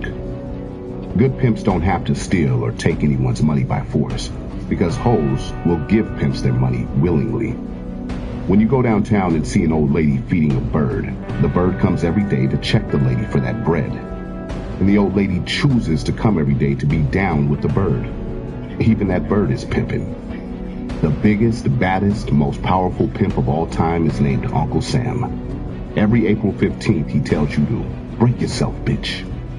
Uncle Sam can reach into your pockets at any time and take what he wants. And if you try to stop him, he puts your ass under pimp arrest. Instead of the man in the red, white, and blue suit with the top hat, they need to dress Uncle Sam in a fly Versace suit, some gaiters, and a jewel-encrusted cane. I was born a pimp. My daddy was a hustler, and I learned about pimping from him, both the good and the bad. He was a womanizer, a pool shark, and he shot dice. He was my first role model. His actions showed me how to manipulate people. My daddy didn't have any respect for a hoe, and no hoe could tell my daddy what to do. He treated hoes like shit, but they still kept coming around him anyway. He used to whoop their asses, beat them, send them to the hospital, and still, they never left. This taught me that there was a power men could have over others, making them do anything and taking anything thrown at them. I didn't follow exactly in my father's footsteps. I created my own pathway right beside his. Instead of using terror and violence, I developed my own form of persuasion. I used psychological warfare, or pimpology, to get what I want, which is often more treacherous than physical abuse. I use words and gestures to get others to act right and do right. The aim of this book is not to teach people how to pimp, but to promote the pimp mentality. If you don't have it, then you're apt to be somebody's hoe. I have been a lifelong student of this game, and I developed my own style, my own way of getting what I wanted. Not just from a hoe, but from any situation. Law 1. Purse first, ass last. If a pimp is gonna take a chance, a bitch must give him money in advance. Father Divine. The Life. A pimp associate of mine, Little Bear, came from a distinguished line of pimps. His daddy was one of the biggest pimps in Milwaukee when I was growing up. Pimping was in Little Bear, not on him. Years ago, Little Bear was running an after-hours joint. Many pimps had these little clubs back in the day as a way of catching hoes. A bunch of us were in his joint when one of the finest hoes I ever saw walked in. She had a body like an hourglass. She was so fine her mama should have had triplets. She was just a gorgeous hoe. The scene was live, but when this hoe walked in, the place stopped. Sammy, a half-assed pimp who was sitting in the corner, blurted out, "That bitch so fine, she don't need no choosing fee to fuck with my pimpin'." Out of nowhere, Little Bear jumped up and said, "Bitch, break yourself." She walks up to Little Bear and asks, "Mr. Bear, What can you do with this money that I can't do with it myself? If you can answer that, I will break myself. Bitch, I'm the pimp, you're the hoe, he said. So act like the quarterback and pass the motherfucking bankroll. She smiled and gave him the trap money. Little Bear then turned to me. That's a fine-ass bitch, he said. As soon as she makes me 20 G's, I'm gonna have some buck-naked fun with her. Then he posed the same question he'd been asked to me. Pimpin', what could you do with that money? I stood up, because I was about to perform and I wanted everyone to hear. For the record, I started. I mean to say, for the album, because the record is too short. If any of you suckers want to know what a pimp can do with that money that a bitch can't, go to the motherfucking hardware store, get some duct tape, tape that money on the wall, and piss on it. That's what a pimp can do that a bitch can't. The ism. Purse first, ass last is the motto of pimpin', the very foundation on which pimpin' is built. What separates a pimp from a trick is that a pimp completely flips the game. A trick pays a hoe for the pussy, but a hoe doesn't get to fuck a pimp until she pays him. A hoe has got to put it in a pimp's pocket like a rocket before pimping can begin. It's not about a pimp breaking a hoe. It's about a hoe breaking herself. Violating this first law will guarantee a pimp a career of troubles and stress. If a woman can try you before she buys you, then, as B.B. King says, the thrill is gone. In life, what is expensive seems valuable, and what's available for free seems worthless. You've heard that no one buys the cow when the milk is free, but what they didn't tell you is that after a while, no one even wants that free milk. To be valued, the key is not to give, but to receive. The more, the better. You don't want to earn your price. You want to cost it. This is the psychology behind the whole game. Anything worth having, you must pay for up front. Law 2. Get a name in the game. A good name is like a credit card. You can use it when you don't have no cash at all. Dope man. The life. My daddy's name was Kali, but people called him Johnny Slick because he was always hustling somebody. He wasn't beating people in pool, he was cheating them in dice. Johnny Slick was known in the pool halls up and down Madison Avenue and 63rd Street in Chicago. He was also known on the streets because he couldn't lose at shooting craps. He built his name himself, and he taught me the power of public relations and how to build a reputation. Nigga, I'm Johnny Slick, he would yell in the streets. Can't nobody fuck with me, I'm the greatest. And after hearing it often enough, people were convinced.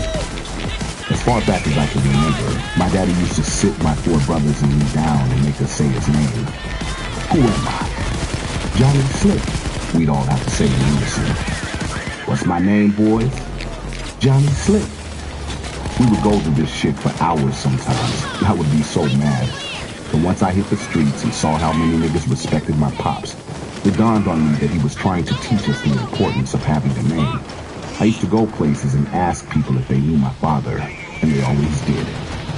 When I was around 15 years old, I used to hang hard with my man J.D., a.k.a. Father Divine, who was also 15. Neither one of us had a driver's license, but we had lots of money from hustling.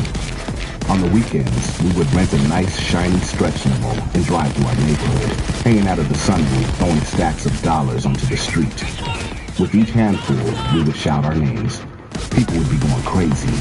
I would throw about 300 singles, and with each handful, I would say, "This is from Ken Ivy, y'all." We started dressing like the pimps, shopping where they shopped, like Nile Bush and Grassroots. We would go to school dressed like that.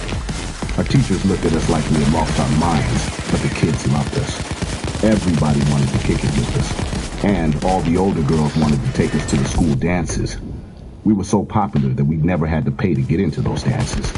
We had already made the investment. By the time he turned 16, JD was an official pimp with 3 certified hoes. He was popping like a motherfucker with his pimping. His name was ringing like a cell phone. I watched how much shine he was getting, and I wanted some too. One day, we were at his house, him, his 3 hoes, and me. We were sitting at the table just kicking it, and I said, "Man, I gotta get into this pimp shit." "No problem," JD said. "I got 3 hoes. Which one you want?" The light-skinned one, I said, not believing he was going to give me my pick. Her name was Red. Bitch, excuse my pimping, he said, but you're with my little brother now. I don't know who was happier, the hoe or me. She was smiling like Miss Kool-Aid.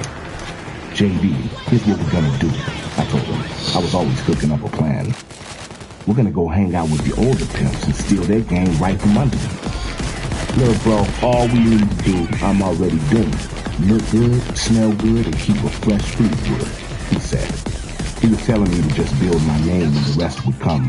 Hoes, respect, money, and power. If people respect you, you got it made. I was able to quickly get a name in my own backyard. But the real test came when I decided to broaden my pimping. I decided to go to the biggest city in America, New York, and see how good my pimping was. I got to New York and the stakes got higher. The pimps up there were so big I really had to get it right. I couldn't have been in town more than 2 hours before I got knocked for the hoe I brought with me. My first day in New York and I got peeled. I was up there by myself, so I had to devise a plan, not only to make sure I had me a hoe to pimp, but also to give me a big name in the Big Apple. I had to be creative and quick.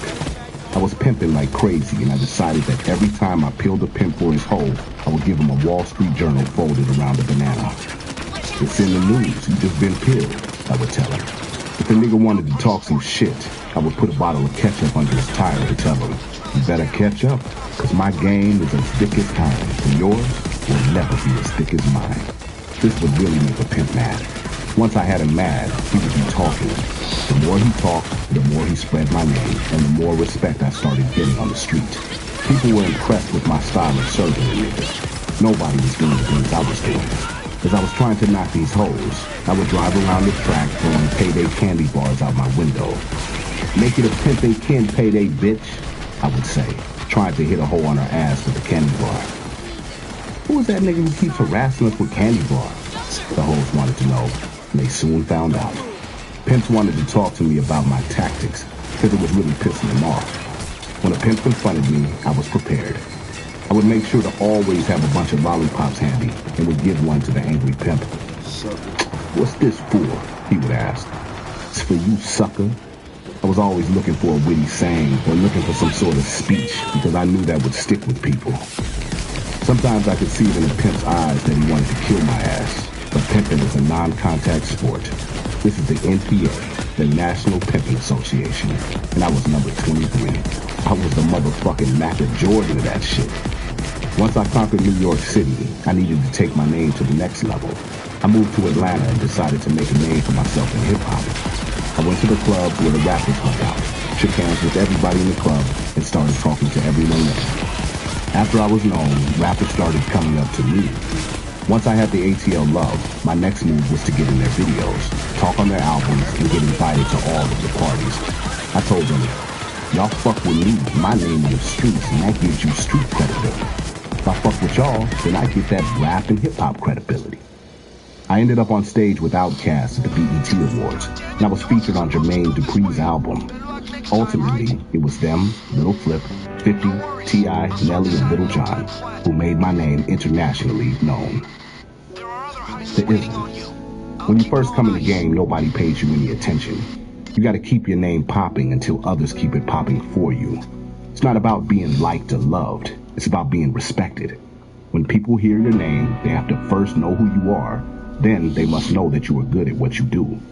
A name is nothing unless people can associate it with something extraordinary. You have to have something to back it, some unique talent or knowledge. First, make sure you have something to offer, or else you'll be building a name in vain. Like my daddy used to say, gotta make sure they know you and respect you. Law 3. Don't chase them, replace them. Give that bitch a Chinese name. Long gone. Pimpin' Poke. The life. The first girl I ever liked was named Candy, and she was the finest girl in the 8th grade. I was the flyest dude in the 8th grade, so it was only natural that the two of us got together. I was 13 and had very little knowledge about the game, so I was on some square shit, such as falling in love. I had other girls, but I thought Candy was the one. Then, one of my partners at the time let me know that this older cat in the hood was poking Candy. I tried to get her back, but the more I chased her, the more she ran. When I got tired of chasing her, I got smart. I said, fuck her, and ended up going after the girl Candy hated the most, her worst enemy. Of course, she didn't like that, and she wanted to get back with me. I ignored her, though. That experience prepared me well for the shit that would go down in the game. When a hoe left me, I would throw a party. I thought about all of the fun I had with the hoe's bread, and I knew that she was only making room for the next hoe with some dough. I learned a long time ago that hoes belong to the community. They look better going than they do coming, and they can get on like they've been shit on. At the height of my career, I was knocking hoes back to back. They were coming in and going out regularly. Every time a hoe got out on me, another one was bumping into her on the way in. One day, my bottom bitch said, "Daddy, you don't care about us, do you?" I said, "I like who likes me, but a hoe comes to pay and be on her way. I don't need them. I let the welfare feed them." When I first came home from the joint, my man, Father Divine, had 3 hoes in this Jaguar. 3 weeks later, he pulled up with 4 hoes, and 3 of them were new. Damn, I thought. Hoes change, man, like money changes hands. About 15 years ago, one of my partners, Flip, rest in peace, was just getting his feet wet, but he was sharp in the game. When we were pimping in Milwaukee, his name was something different. When he moved to D.C., he changed it. As we were riding down Georgia Avenue, I asked him, "Pimpin', I've been knowing you for a long time. Why'd you change your name to Flip?" "Man, I've been out here for a year," he said of his time in D.C. "I done flipped about 50 bitches, knocking these niggas' socks off. Man, these hoes are not dedicated at all. They'll fuck with me. The next day, they're fucking with Smiley. Then they leave him and start fucking with Shorty P. Then Grit come and knocks all of those bitches. I gotta just break them and keep it moving. I don't get emotional with none of these hoes. I don't chase them. I just pimp on the next hoe." "I dig that," I said. "If a bitch will leave her mama, she'll definitely leave her pimp. Mother had him, motherfuck him." The ism. If you are not laced and you try pimping with your heart, you will lose before you even start. In any situation, the one doing the chasing is more apt to be played out. If someone knows that they're being chased, they are in the driver's seat, and they will usually take advantage. The one who can control his emotions will be the one to control the relationship or situation. Never put yourself at the mercy of someone else. Always be mentally prepared to have a replacement step in, if need be. Or my motherfucking neck. God damn. Law 4. Keep a hoe in arrears. A bitch of mine better not keep a dime. Kenny Red. The life. I had this hoe from Chicago. She was always asking me why she couldn't have any money. "Bitch gets no dough," I told her. "That's how pimping goes." "Nah, that's not why," she said. "Okay, Einstein hoe, why?" "Because as long as you have all the money, I can never pay the bills. I can never buy my own clothes. I can never eat unless you say so," she said. "You do this to control my action, to keep me totally dependent on you. Plus, I can't think for myself. And if I try to leave, I'll leave with nothing. Basically, the clothes on my back. So basically, I will always need you." I stopped her right there. "Yeah, but bitch, I have to listen to all your problems," I told her. "I have to teach you how to make the money you say you can't keep. If you go to jail, I have to take the money you say you can't keep and bail you out. This is your choice. I'm sure in the course of the day you run into 4 police cars, 2 ambulances, and a dog catcher. You don't ask one person to save you from pimping. As I see it, you like to depend on me." The ism. A pimp says he keeps a hoe in the hole because she is irresponsible. But the real reason is that the more someone depends on you, the more power you have over them. To master someone completely, they have to depend on you for everything. When a pimp first gets a hoe, he tells her to break herself. After that, she will only see money long enough to bring it to him, because he can only manage the money she makes. A pimp depends on a hoe at least as much as she depends on him. But the key for a pimp is to make that hoe think that she always needs him. He talks a good game, seems wise and knowledgeable, and she wants to believe she needs him to handle things. The better you talk, the more people depend on you. Since hoes like to feel taken care of, they agree to let pimps handle everything. even if they know deep down that they could have the upper hand. Not wanting to take it is what makes someone a hoe in the first place. Law 5. Prey on the weak. A bitch's weakness is a pimp's sweetness. Pimpin' Ken. The life. It usually starts with tears. I will see a hoe crying for seemingly no reason at all, and I seize the moment. Say, bitch, what's the matter? I ask in my most concerned voice. Nothing, she sniffles. Oh, you know you could tell daddy anything, I say. The story eventually comes out. It usually is a similar story. I was raped as a little girl, or I was abused and I feel real bad about myself. If I see that motherfucker, I'll kill him, I say to her. But how can you feel bad for yourself? You're making $200, $300 an hour. You can make more than a man telling you how beautiful you are. Some of these tricks are saying that they want to marry you. You may have started off in the ghetto, living in some shithole, but you're going to end up with furs, diamonds, and even a home. I knew this one hoe, Prissy, who didn't look at all like she belonged.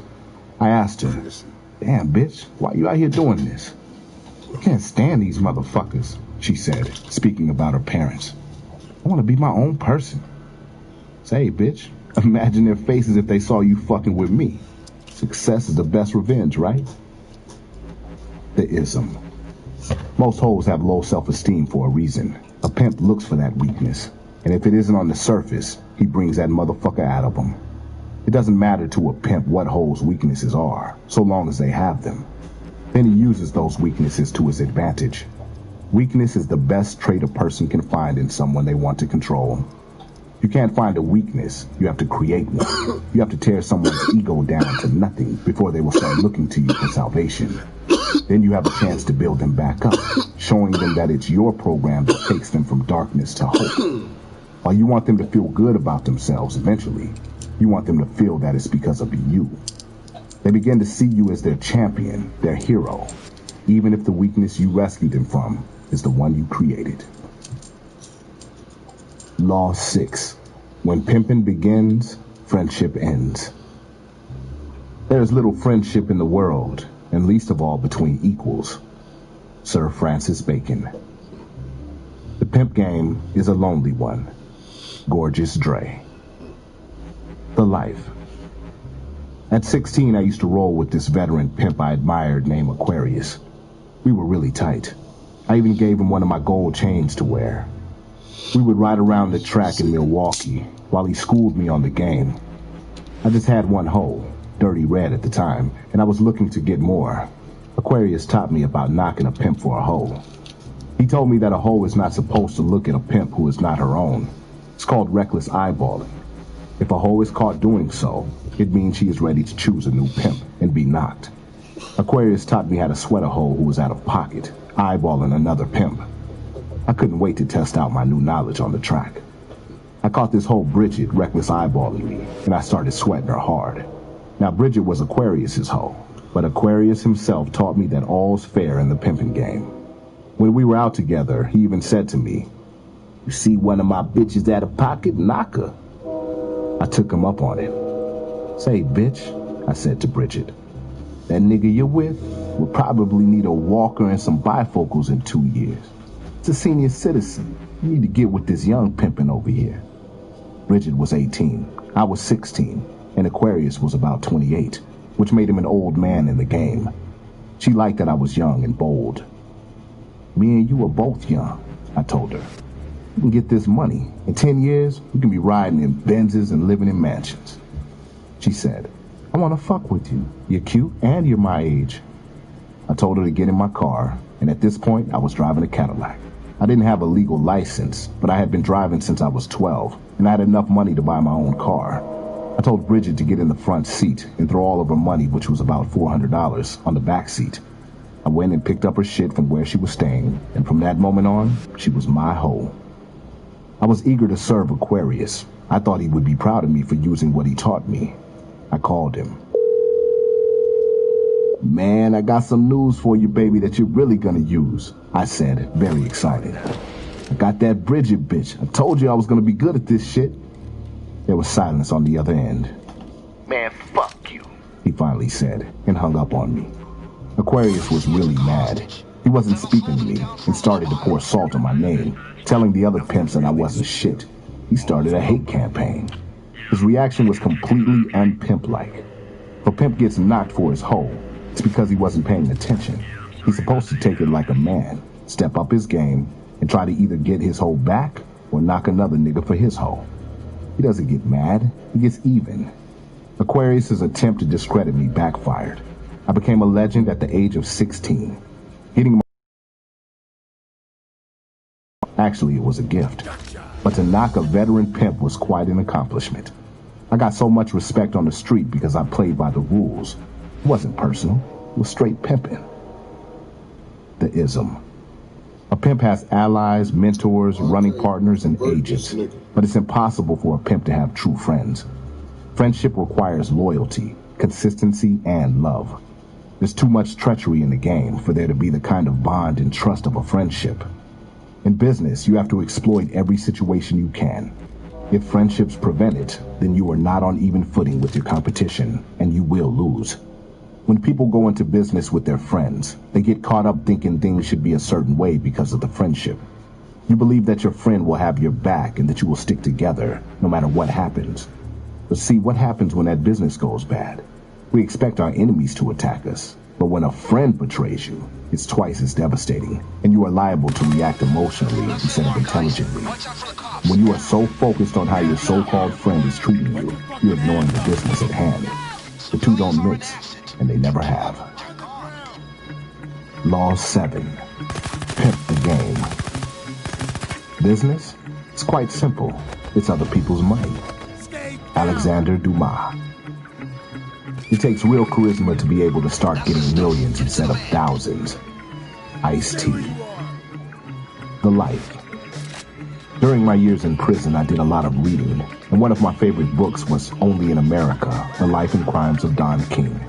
I read that Don King used his pimpish ways to become one of the biggest players in the boxing world. Here was a man, a black man no less, who had been in the joint for killing a man. He was able to come out and not only make a living, but get a whole bunch of people to buy into an image he had created. He made himself into a king, not just in name, but all the way to that crazy-ass hair he styled to resemble a crown.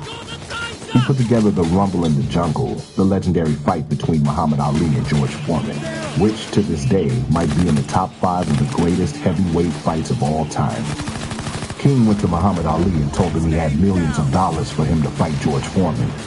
Ali wanted his title back anyway, so he signed. He went to Foreman and told him he had millions for him to fight Ali. Foreman believed him, and he signed too. King had shit, nothing. But now he had a contract with both Foreman and Ali agreeing to fight one another. He then went to a promoter with the deal and got the backing he said he already had. King then asked where could he have this fight and get the most attention. He decided on Africa and even got the king of Zaire to give him $10 million. King promised to bring in the celebrities, throw parties, and put an international light on the small country. Then, King continued to do what he did best, sold the game. He came up with a catchy name, Rumble in the Jungle, and the rest is history. Don King pimped the game to the fullest and went on to become the greatest promoter in boxing history. King inspired me to switch my hustle and build my name so I could make money away from the streets. You know, a pimp doesn't have a pension, so I had to make my move and utilize all the tools that I had at my disposal. The year was 1995. I was in Chicago getting my clothes custom made by Mr. K's on 89th Street when a player tried to sell me a VIP ticket to the Players Ball for $500. $500? It's gonna be at that motherfucker Michael Jordan? I asked. The nigga started rattling off names. Bishop Don Juan, Rev Seymour, Ice-T, and all of the pimps and hoes. I told them that I'd be there. I saw an opportunity. I would go there and convince all of those people to come to Milwaukee to my Players Ball. Now, I didn't have a Players Ball at this point. It was just an idea. They didn't know that. I went to the Chicago Ball, and like Don King, I convinced all of those pimps and players that they had to come to my ball in Milwaukee. After I secured those commitments, I went to my jeweler and played his sucker ass out of some thousands to sponsor my ball. I went to a few more people and got a few thousand more in sponsorship. Once I got the money, I used it to promote Pimpin' Ken. I bought 50,000 flyers, 10,000 posters, and got on all the radio stations in Milwaukee for 30 days straight. 2 weeks later, the city was hyped, and everyone knew my name. This gave me a lot of power in town, and I didn't have to spend a single dime of my own money. I had my man in Chicago make 100 videotapes of the players' ball in Chi-Town, because it showed how clean I was, and it showed me hobnobbing with all of the players, talking a lot of fast money shit, a lot of slick shit. We gave those tapes out to rappers and other high-ranking pimps and players. My next move, after the word got out, was to sell my VIP tickets. I had to trump those niggas in Chicago. My VIP tickets sold for $2,500 a pop. The price told everyone that my shit was going to be bigger and better. I used the money from the sale of those tickets to make sure my event was bigger and better. I rented out a big ballroom using top-of-the-line items for everything. I rented limousines, ordered lots of champagne, and had the whole thing catered. I even invited HBO to film the event. When you watch Pimps Up, Hoes Down, you are watching my players ball, the one that helped me build the name Pimpin' Ken. I used HBO's influence to get under Too Short and Ice-T, both of whom I respect. Because of the special, I was able to get them to do my movie, Pimpology Uncut. Then, other rappers wanted to fuck with me, because they saw their favorite rappers fucking with me. Everybody loves a winner. At the end of Pimpology Uncut, I put my number at the bottom of the screen that sent a message out to all rappers. They needed someone to spit intros and outros. I was their man. The first big-timer to step up was Jermaine Dupri, the multi-platinum producer. This gave me millions of dollars of free publicity. Everybody worked with me after that. They put me on their songs and in their videos. And to the world, I became the king of the pimps. The ism. Like Don King, use other people's money, experience, and knowledge to advance your cause. I owe my newfound fame and success to the power of the rap game. You can't turn on the television without seeing how much hip-hop has influenced the culture. White suburban America spends more money on the music and clothes than black kids do.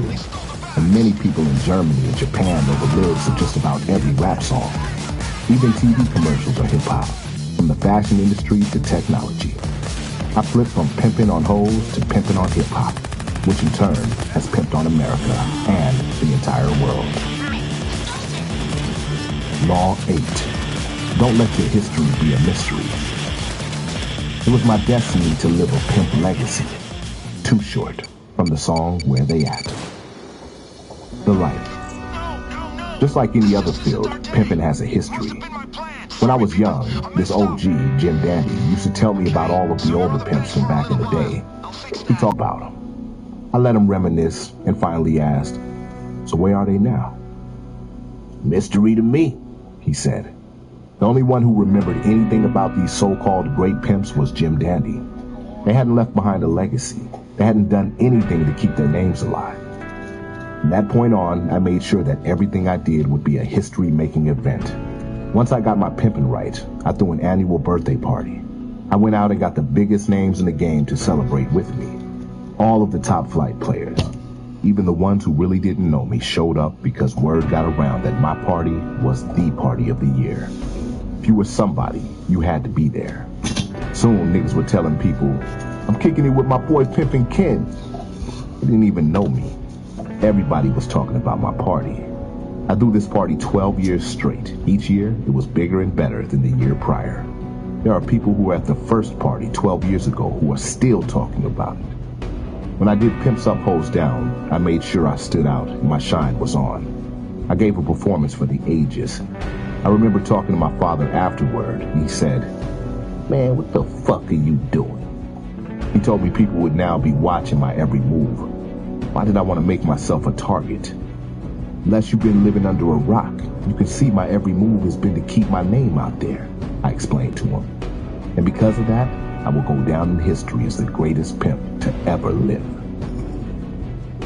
The ism.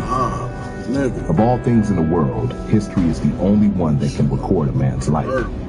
What is the point of living if no one remembers that you were ever here? When you do something, do the damn thing. Do it big or don't do it at all. When you check out, make sure they remember your name. Make sure you have done enough, good or bad, to keep them talking. Law 9. Learn the rules. Business is the art of extracting money from another man's pocket without resorting to violence. Max Amsterdam. Now, Mr. Pretty Tony, you know the rules of the game. Your bitch just chose me. Goldie from the film The Mac. The Life. When I was a kid, the movie The Mac hit theaters. It was so big that everyone was skipping school just to check out this fly shit. Not that I needed an excuse to skip school back then. It starred my man Max Julian, who was my idol. The Mac was shot in Oakland, California, and it represented real pimping. It changed the whole game. This was the first time the words rules and pimping were mentioned together on a national level. After that, pimps started talking about the rules all the time. The funny thing about this game, though, no one wants to teach you shit. Veteran pimps don't want the young pimps to know anything because that will threaten their pimping. So you have to find out the rules by hook or by crook. I would try to siphon some rules off of the OGs. I hooked up with this one pimp who was a junkie, but he had plenty of respect and game. His name was Ray, and I would catch him when he was high and not really paying attention to what I was up to. I used to catch him off guard a lot and got some real pimping from the dude. Say, Ray, I know how to send a bitch to work. I know there's some unwritten rules. What are they? I asked him. Won't you hit me to what's happening? Man, you can't take another man's bitch without calling him first. He told me in that raspy dope voice. That's called serving him. Can't fight over a hoe. Don't hang out with busters. That's mispimping. He was just rattling off the rules like he had memorized them for a test, and I was taking mental notes. If a pimp is holeless and he's a good pimp, give him a jug, he said. Hook him up. Don't let your bitch hang out with another pimp's hoe, unless you're putting your hoe on that bitch to take her from that pimp.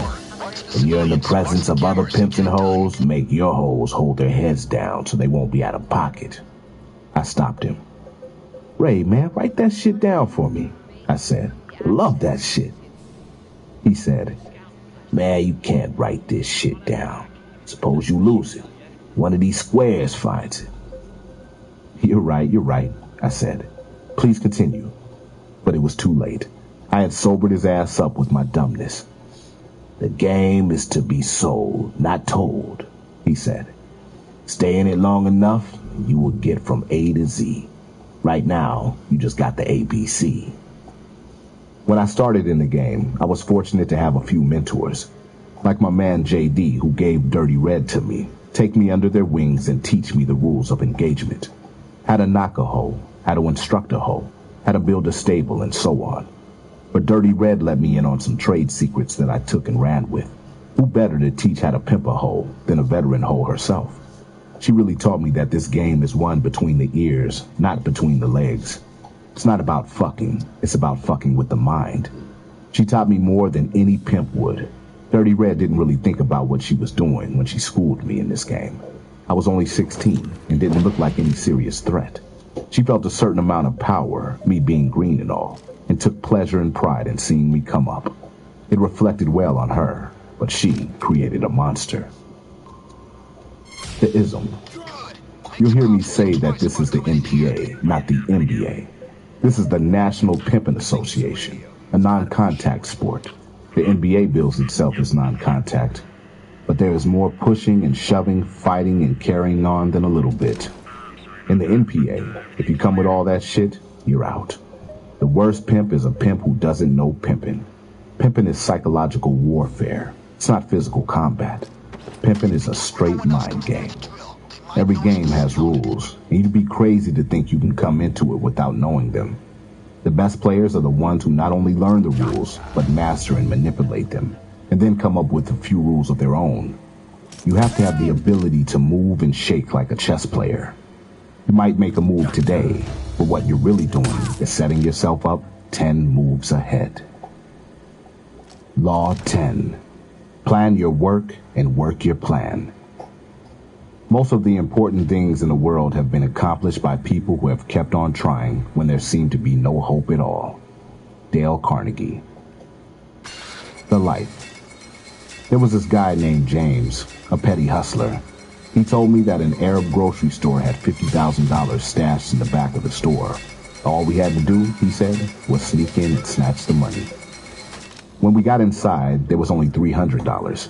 I was so mad that I punched James in the face, and I didn't give him his share of the loot. I later realized the situation was actually my fault, and I learned 2 valuable lessons.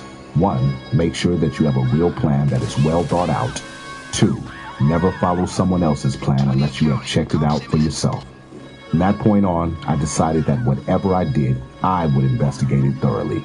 I would weigh all the consequences and all the options before I moved on a situation. Some would say I took this planning thing to the extreme, like when I used to make the hoes in my stable write down shit like this. 1, I will be the best hoe I can be. 2, I will believe in myself and remain confident in my hoeing. 3, I will make as much money as I can for Ken to invest in our family. 4, I will not fight, cross, or steal from my wife-in-laws. One day, one of the hoes asked me, "Daddy, why do you make us write down all this shit?" "Because my plan is to make sure all you bitches act in accord," I told her. "It's on paper, and you read it twice a day. There won't be no excuses." When I got into the entertainment business, I had to rewrite all of my plans and set a course to take over that game. It took me 10 years for my plan to come together, but I never thought about quitting. I started off wanting to be respected like my daddy, and I hung around the players until I got that respect. Then I wanted the clothes, jewelry, and cars, and I got all that shit. Last, I wanted to be in entertainment. But I thought, what got me here won't get me there. So I made a new plan, and it worked. And here I am today. The ism. They say if you fail to plan, you plan to fail. Without a roadmap or navigation system, you will get lost. Every plan starts with a vision, then a blueprint, then execution. It's not enough to have a plan, though. You have to work that plan until you succeed. Most people don't see their plan out to the end. If something's not working, or if it's not happening fast enough, they abandon everything. Instead, be persistent and come up with a new plan. If that plan fails, come up with another one until you do succeed. You will learn from the mistakes and the things that didn't go right, and that puts you much farther along than if you had no plan in the first place. The only way you lose is if you quit. If you know what you want and you don't give up, you will always get it. Law 11. Avoid gorillas and Godzillas. Back up from them like the OJs and spin away like the Barkays. Pimpin' Ken. The light. There was this one guy, G Money. I knocked his hole and called him to serve him the news that would give him the blues. Yeah, whatever, man. Fuck that. He said, sounding very angry. "Man, these are the rules," I said to him, expecting he would honor the game. Nigga, I don't follow no rules. He said, I'm my own man. "In pimping, this is what we call Magilla gorillas and Godzillas. A real pimp is a gentleman, but these are pimps in gorilla suits. They hang around pimps. They have hoes on the track working for them. They may even look like pimps, but they are straight simps. The Magilla gorilla wants to fight you or kill you if you knock him for his hoe. If the hoe doesn't bring him his dough, he will beat her without mercy. When he knocks you for your hoe, he doesn't serve you. And he will knock a hoe who isn't even trying to choose him. He may just snatch that hoe up off the track and kidnap her because he wants her. A Magilla gorilla brings the police to the track with this sucker-ass behavior. In the pimp game, this motherfucker has no place and he's got to go. The Magilla gorilla plays checkers, but a real pimp plays chess. He uses patience and intelligence to set up the gorilla to take a fall. I couldn't force G Money to follow the rules, but I sure as hell wasn't going to let him gorilla me either. After you knock a nigga's hoe, you're supposed to give a pimp action at a hoe, to give him a chance to win her back. This is to ensure she's not making a mad move and choosing you just to get back at her pimp for some grudge. But I decided not to give action to a gorilla, because he wouldn't let it go. It was best to just move that hoe to another city. He might grab her off the street and beat her to death. One by one, me and my fellow pimps took away all of G Money's hoes and put him out of business. The ism. Gorillas and Godzillas are bad for the game. They are bad for business, and as such, they have to go. This is one instance where the real pimps may work together to take care of the situation. In pimping, to get rid of a gorilla, you have to take away his holes and move them around, so he doesn't have access to them. Without a hole, a pimp ain't really pimping. And without a hole, a gorilla is just a mean, ugly motherfucker. In life, there are always people who can't help but mess things up for everybody. They are bullies with no finesse, who don't follow any rules. They have no respect for authority or anyone else. They have no principles outside of doing what they feel like at all times. When you see these people coming, you either have to do like E40 says and be a professional sucker ducker, or you have to get rid of them. A big enough gorilla may think that nobody can take him out, that he can get away with anything. But even the biggest gorillas can be taken down. Look at what they did to that motherfucking King Kong. Law 12. Ain't no love in this shit. The biggest mistake a bitch can make is to think that a pimp really loves her. Ice-T. The life. A pimp friend of mine, Sly, told all of his hoes that it's straight pimping with him, and the only thing he loves is cash and more of it. One by one, his hoes came and went, until he was left with just one hoe. He sat down this one hoe and said, "Just me and you now. I'm gonna tell you something that's been on my mind for a long time. Baby, I love you." "What?" the hoe said. "Baby, I love you." "Daddy, snap out of it," she said. "Ain't no love in this game. You're a pimp, and I'm a hoe. When I'm through with you, I'll either get a new pimp or get me a square who knows nothing about my past." Sly looked at this hoe and realized that pimping is a lonely game, with no emotions, no commitments, and no love. When Sly told me about his dilemma, I had to refresh his memory about the game. "Pimp, you sell real estate, hotels," I told him. "You put your feelings over money, you're in the wrong game." "You're right," he said. "Ken, have you ever loved a hoe?" "I love all hoes as long as they give me fresh money," I told him. "But this is love for the game, not some square shit." He didn't believe me. "Man, come on. You've had some fine-ass hoes, and I know you had to love a few of them." "Man, I only like the bitches' looks when they keep the tricks hooked. I like the way the pussy feels, but I like it better when it pays Ken's bills." There isn't. It ain't often that I speak of love, but when I do, it's pimping I'm speaking of. Ain't no love in this shit. A real pimp only wants a woman to work till that pussy hole squirt. He don't give a fuck about nothing but the money. As soon as a hoe stops paying, a pimp will stop playing. People in certain jobs get trained to allow them to do things without thinking about how it affects people, and a pimp has special training too. When I was very young, I trained my mind never to fall in love. In this game, you learn to deal with the shit without putting your feelings in it. You catch feelings, your pimp game is done. If any business is going to be successful, the bottom line must be the only thing you commit to. Love, feelings, emotions, and happiness are irrelevant when it comes to making money. Money is all that matters. When the stock drops, you drop the stock. Law 13. Pimp like you're holeless. One hoe is too close to no hoe, and broke is a motherfucking no-no. Rob Roberson. A true Milwaukee pimping legend, Rob Roberson, once gave me some very valuable advice. Pimping got you here, and pimping stay down and keep working at these hoes. Get deep, but in order to stay deep, you got to work at a bitch 24/7. You got to have bitches that you're going to fuck with later lined up and ready to go. You got to work the square clubs, the strip clubs, anywhere the hoes party. Even if you got 50 hoes, it's never enough, because hoes come and hoes go. He told me about this one hoe he had, a red-haired white hoe who was checking money like the house was on fire. She was dropping it like it was hot, and Rob was picking it up like it was not. This red-haired hoe was making so much money that Rob was living large. He became content and complacent.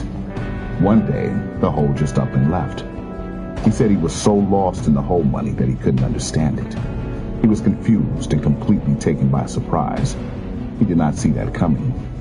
She was his only hoe, and he was left holeless and doleless. Rob is now in his 50s, and he will still tell a young pimp, don't get content with one hoe. You're gonna pimp, work until your career is over. The ism. I always expected a hoe to leave. I pimped like I was holeless, always in hot pursuit of a new prostitute. And fuck with my other hoes thing. It's pimp say, not hoe say. I was pimping for bread and meat, and if I didn't pimp, I didn't eat. The same way that you have to work each day, like you're never going to make another dollar. Don't just rely on one stream of income. Never put all of your eggs in one basket, and always have backup plans for your backup plans. No matter what your situation, work as if you were working for yourself, because at the end of the day, you are. Constantly look for other options and opportunities outside your main income, because if you have other options, then you never have to worry about any one thing. When people sense that you're not worried, it makes them respect you more. Whenever you are desperate, and this goes for everything, people will take advantage of you every time. Make sure you're not dependent on one particular job, person, or income for your security. Law 14. Better a turnout than a burnout. Put some wheels on your heels and roller skate the fuck on out of here. Pimpin' King. The life. My first hoe, Dirty Red, was not just a veteran. She was on the brink of burning out. Being young in the game, I didn't know this. I just thought that bullshit automatically came with a hoe, and all hoes were trying to run game. She would say shit like, Daddy, I don't feel well. Being green, I asked her if I could get her some soup or take her to the doctor. No, I just want to lay with you, she would say. Feeling sorry for the hoe, I would lay with her. It took me 5 hoes to understand what was going on. I was pimping on leftover hoeing. I was really trying to pimp behind someone else's mess. I had this one burnout who was only making $400 a night for her last pimp.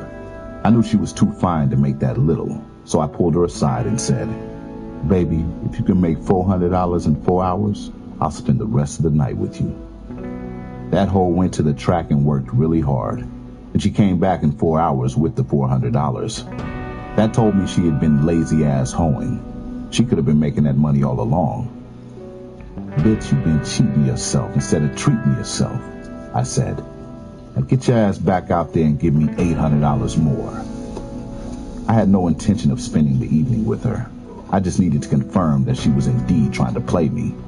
When I first started out in the game, I would have put a wig on a pig to get a gig. As long as the hoe was hoeing, I would have taken her blind, crippled, or crazy, just as long as she wasn't lazy. She could be black, white, spotted, or dotted, as long as she got it. I didn't realize then how important it would be to my pimping to get rid of the burnouts and replace them with some turnouts. When I finally did turn out a hoe myself, I realized how much better it was. I was on my block when this girl named Kim, who I went to school with, came up to me and asked me about my work.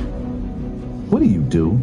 She asked. I sell salmon and peeled bananas, I told her. She grabbed her face and said, Oh my God, you're a pimp, ain't you? I grabbed my dick and said, You a hoe, ain't you? Damn, Ken, what's your problem? Kim said. I only have one problem. I'm tired of all these tired bitches that I have. I need someone new to be down with me, I said, not really expecting her to take the bait. She paused for a moment and then said, What do I need to do to join? Bitch, this is not an army, I told her. Can't join. Got to sell some pussy, give me some money, and make it official like a referee's whistle. This was the first time that I had ever seen stars in a woman's eyes. The burnouts I had weren't impressed by nothing, but Kim hung on every word I said. Not only did Kim eventually come to make me a lot of money, but she helped me hone my pimping skills. I was able to mold and shape her the way I needed. She hoed the way I taught her to hoe. She did things exactly the way I wanted them done. The ism. They say that pimps perspire and hoes expire. A burnout is a hoe that has expired. Her time is up, like a cigarette with no butt. She's been with every pimp on the track. She's cynical, conniving, and mad. and she will try to ruin everything around her. If she's in a stable, she would try to fuck it up and run the other hoes off. She's on her last leg, and she always wants to start some shit. When this happens, a pimp must find a turnout, something fresh off the press. Ain't no nigga that's pimped on her, ain't no nigga poisoned her. The only pimpin' she'll know is his pimpin', and he can groom her from A to Z. It's a lot easier to teach someone the way you want things done than it is to unteach someone else's bad habits. No one wants to hear, well, at my other company we did things this way, or my old boyfriend used to do this for me. They want someone eager to learn and eager to please. Most people come into a situation with baggage and bad habits, but if they aren't willing to leave the bags at the door, then you can't let them in.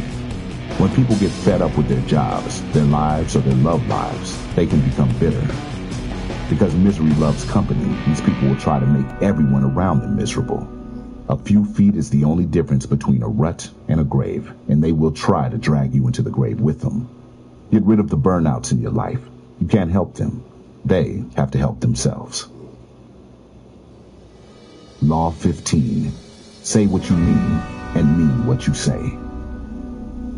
They're gonna test you, man. Whatever you say out your mouth, they're gonna make sure you stand by that. Bishop Don Magic Wand. For life. When I was about 10 years old, I took a $100 bill from my daddy's dresser. My friends and I spent it all on candy. My daddy came to me a few days later and asked me if I took the money. Knowing my daddy was crazy, he was going to whip my ass, I quickly said, "No, sir." He got down to my level and looked me in the eye. "Boy, I want you to tell me the truth," he said. "Say what you mean and mean what you say, because if you lie, I would tear your little ass up." I took a gamble. "Yes, I took it," I said. My pop smiled at me. "All a man's got is his word and his honor," he said. I thought about that years later when my bottom bitch reminded me of some shit I had totally forgotten. I had told her that she could be with her mother on Christmas. However, at the time, I was on a mission for a new Benz. If I let her go home, the rest of the stable would have wanted to go home also. This was one of those times when your honor is put to the test. I had to play this just right. "Bitch, go home, have fun," I told her. I said you could go, and I meant it, so goodbye. But me and these other bitches are gonna stay on the road and get this Benz. The hoe thought about it for a minute. "Okay, Daddy," she said. "Since you kept your word, I'll stay and help you get that Benz." The ism. No matter how much of a hustler my father was, there were still certain rules that applied, even on the street. Saying what I meant and meaning what I said was one of them. It didn't prevent me from getting what I wanted. It actually came in handy. I knew that a hoe had a competitive spirit, so I used it to my advantage. She wasn't going to let those other hoes buy the Benz without her contributing. I found a way to get what I wanted without going back on my word, which probably would have backfired. I would have lost the trust of this one hoe, and I would have looked untrustworthy to the whole stable. Hoes will test you to the end. So if I said I was going to do something, I made sure it got done. When I said we were going to the players' ball, we went. If I said I was going to buy a new car, it got bought. Saying what I meant and meaning what I said got me out of an ass whipping and got me a new Benz. Whatever you tell a person, you better think about it before it comes out your mouth. Because if you say it, you have to deliver. They say honesty is the best policy. That doesn't mean you have to tell the whole truth, but you must always keep it real with yourself, if no one else. Lying shows a lack of character and an inability to face reality. There are better ways to manipulate someone than to lie. Law 16. Give motivation and inspiration. Let me take you to the pot of gold at the end of the rainbow. Evan Kent. For life. For about $1,000, I could get beautiful fur coats off the street that would retail for $10,000. I also had a deal with a local furrier where I would bring in my coat, and for a G, he would take my coat, put a $10,000 price tag on it, and hang it up with his coats. I would tell a hoe that I was going to buy her a fur. I may have been teasing her with this for a few weeks. Finally, I would take her to the furrier to pick one out. I would steer her in the direction of my coat. I would tell her that it was the perfect coat for her, that it made her look really nice. The furrier would join in, telling her how fly she looked in it. I said she could have any coat in the store, but she naturally gravitated to the coat I had selected for her. When she looked at the price tag, she really flipped for it. I would give the furrier $1,000 in front of my hoe. I would tell her, I just put a G down on your coat. Every week I'll put another G on the coat until it's paid for. At the end of 10 weeks, you'll be wearing your coat. You'll be the baddest bitch at the players' ball. That hoe would be on the track hoeing like crazy to bring me that money to buy that coat. After 2 weeks, I broke even, and the other 8 weeks just lined my pockets. But even more valuable to me was that my hoe was a happy fucking camper. Thinking about that coat made her job easier, and it made my household more peaceful. Having the coat as motivation also helped me keep the hoe in line. If she started getting out of pocket, I would hold that coat over her head and threaten her with not getting it. If it wasn't a fur, it was jewels. Pimps always have access to expensive shit that falls off trucks. On the street, I could get diamonds and platinum jewels for 1/10 of the price. I had a deal with a local jeweler as well, who would sell my jewels to my hoes and mark up the price. We had our own special hoe layaway plan. The ism. It's important that a hoe doesn't feel like she's hoeing for nothing. She has to constantly have an incentive, a carrot dangled in front of her face. A pimp has to keep her distracted with the things she thinks she wants, and he has to constantly fill her head with more and more things to want. People work to survive, but they only work hard when they want something really bad. A new car, a new house, a college fund for their children, and they are shown a means to get it. In corporate America, they dangle raises, bonuses, and commissions over a worker's head, even though it's just money they should have been paying them all along. Without these games, he might have the motivation to get up every day, go to that job, and do the minimum not to get fired, but the incentives inspire him to really hustle. Law 17. Get you a bottom bitch. One bad bitch beats 5 funky hoes. King James. The life. I had one hoe who took my pimping for 8 years. She would get up every day and go to work, sometimes for 10 to 12 straight hours. She would go to sleep just to wake up to get a pimp some more money. This hoe was in it to win it. Not only did she motivate the next worthy hoe who wanted to rise in the game, but she set the standard for my pimping. I called her Ivy because she made me a much better pimp. She helped me elevate my pimping. I would talk to her about my plans for myself and for her. I would write down my plan on paper, and I would make her read my plan every day. I talked to her until I was blue in the face. It was my duty to instill in her the drive to get money and let her know that once she commits to this game, it's part of her. She had to eat, sleep, and shit my pimping until she believed in everything I was telling her. If I told her something was going to happen, in her mind, it was already done. The ism. A bottom bitch is important to a pimp's success. She has a purpose, to see her pimp rich and on top. A pimp may have only one good hoe in his career. He may have 5 hoes and 4 of them will be his motherfucking cheerleaders. But one, that bottom bitch, is the one he will win with. She's the one who will school all of the other hoes to a pimp's ways. She'll let the other hoes know that if they're not down with the pimp and his ways, they have to leave. Because a bottom bitch is so important to a pimp's game, he has to watch her carefully. As soon as he sees a glimpse of her being disgruntled, he has to hand over her walking papers. So that he can replace her when the time comes, it's important to keep a bottom bitch in waiting. To win in life, you need to have a solid team of people around you, and the people closest to you have to be really down for you. As the leader of the team, you need to focus 10 moves ahead, and you can't do that if you're dealing with every little thing. A team captain handles things for you, leads the other players, and gives them an example to look up to. A strong captain communicates your vision, enforces it, and inspires your team to really want to win. Law 18. Cop and blow. Man, bitches come and go. Every nigga pimpin' know. 50 Cent from the song P.I.M.P. The life. Back in the late 1970s and early 1980s, want to crack my motherfucking neck, but I'm scared. Nigga. Fuck around and... Ah, shit, my neck. It's stuck. Oh, shit, I don't want to do that. God damn it. This shit.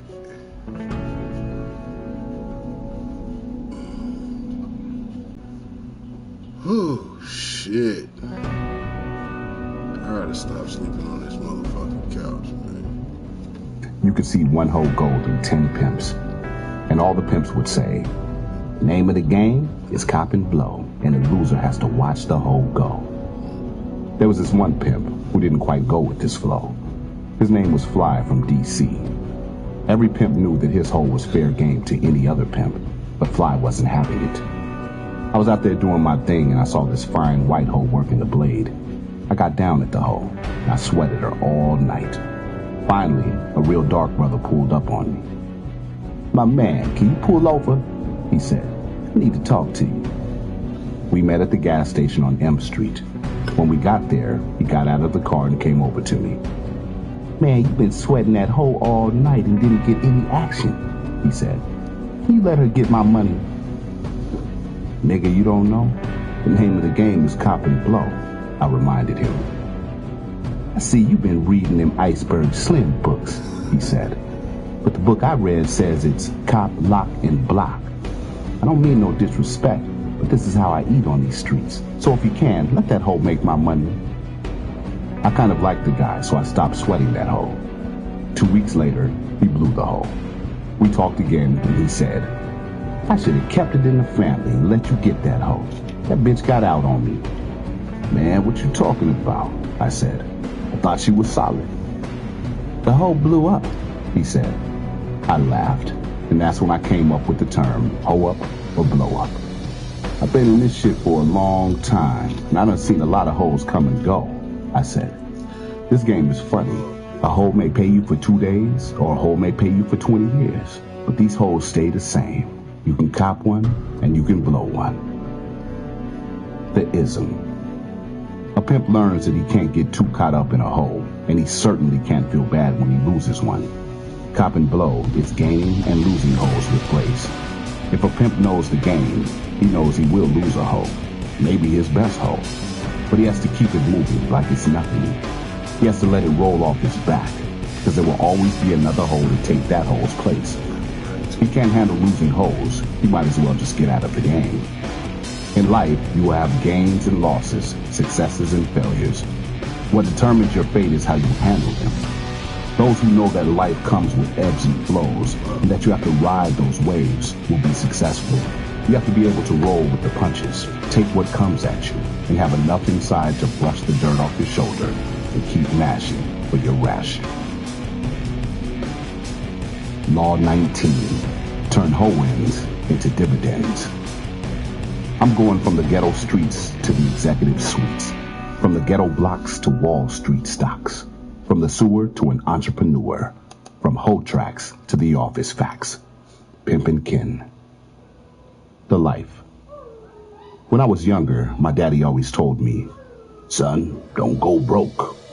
It seemed like real simple advice, like common fucking sense. But like most knuckleheads on the streets, I didn't listen. I thought, I got this. I would go on the streets, put down a hustle or two, and spend my money as soon as I got it. Because I didn't save my money, I found myself deeper and deeper in the game, which led to stealing and eventually landed me in the joint. I met some of the smartest men while I was in jail, but there was one thing these motherfuckers had in common. As intelligent as they were, they, like me, didn't have a game plan, and that's what landed them there. One of the OGs in the joint was trying to get his shit together. He would always have a book in his hand. One day, I walked up to him and said, "Nigga, you think you so smart, don't you?" He looked at me like he wanted to do something, but he recognized that he had been in the joint long enough. He knew nothing good could come of talking slick to a young hothead like me. He smiled and said, "Young man, I heard about you. I know you tried your hand in pimping. For that reason, I'll tell you a little story about my life before I came to jail. About 15 years ago, I was 10 deep.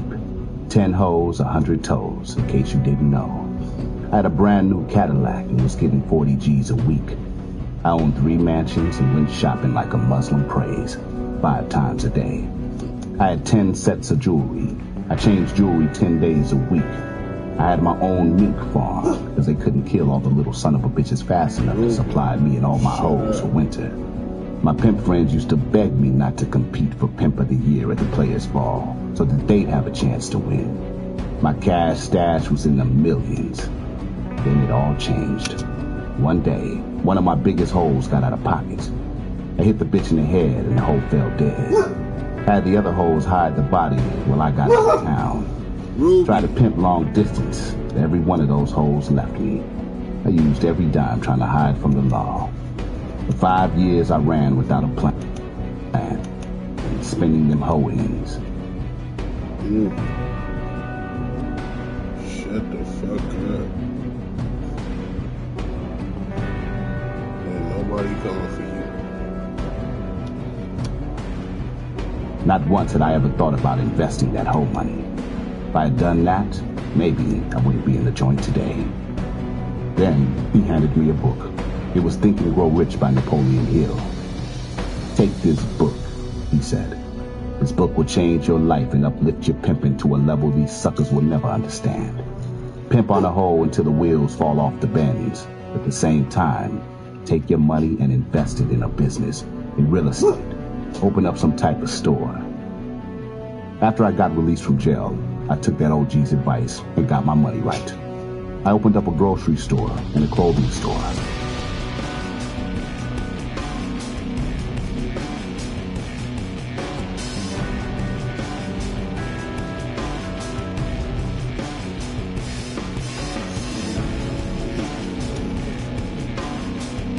And I invested in real estate. I started a film company and a management company. Now I'm an OG, but I don't have to go through the shit that OG went through. The ism. Most players in the hustle live for right now instead of letting their next move be their best move. All of my brothers on the block with rocks in their socks get caught.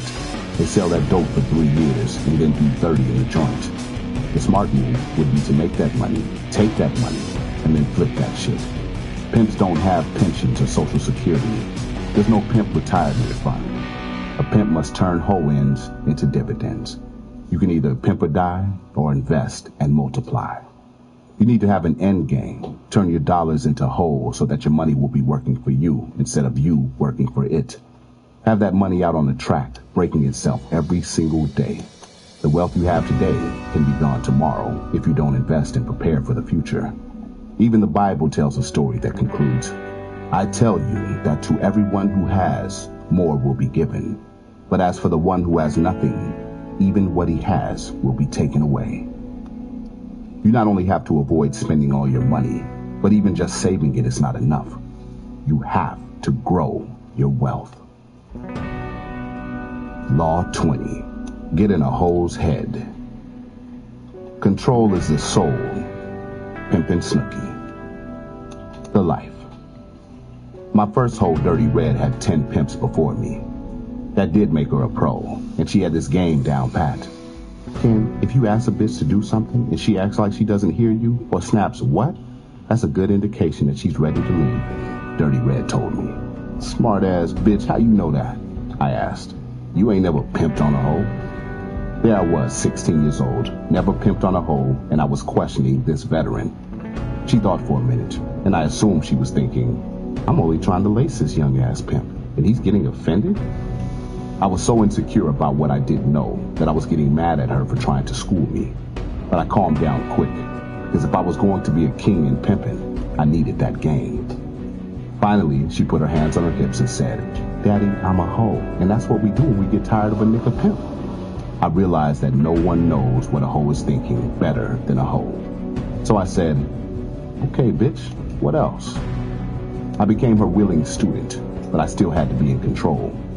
Dirty Red told me that a woman will almost always lie about an orgasm. I didn't really care whether a hoe had an orgasm or not, but you never know when knowledge will come in handy later. You lay some good dick, you will know if it's the real thing, she said. A bitch will pant your name, roll over like a puppy, and go to sleep in broad daylight, shaking all the while. Most simps go for the fake and think they can control a bitch with a dick.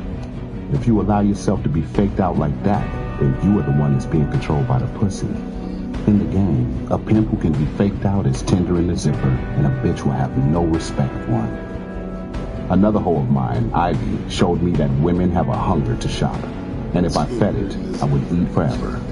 She loved to shop so much that I could manipulate her with shopping. If she thought about being out of pocket, she knew that her shopping days would be cut short. It actually kept her in line. All I would have to say was, "You want to go shopping?" And she'd smile when she felt like frowning. That lesson came in handy when I knocked this other hoe from an old school pimp named Nate. She was a hard-working hoe. One day, she caught a trick for some big money, and I gave her a G to go shopping. As I handed her the 10 crisp $100 bills, she started to cry. "What's the matter with you, bitch?" I said, really puzzled. "Just gave you a G."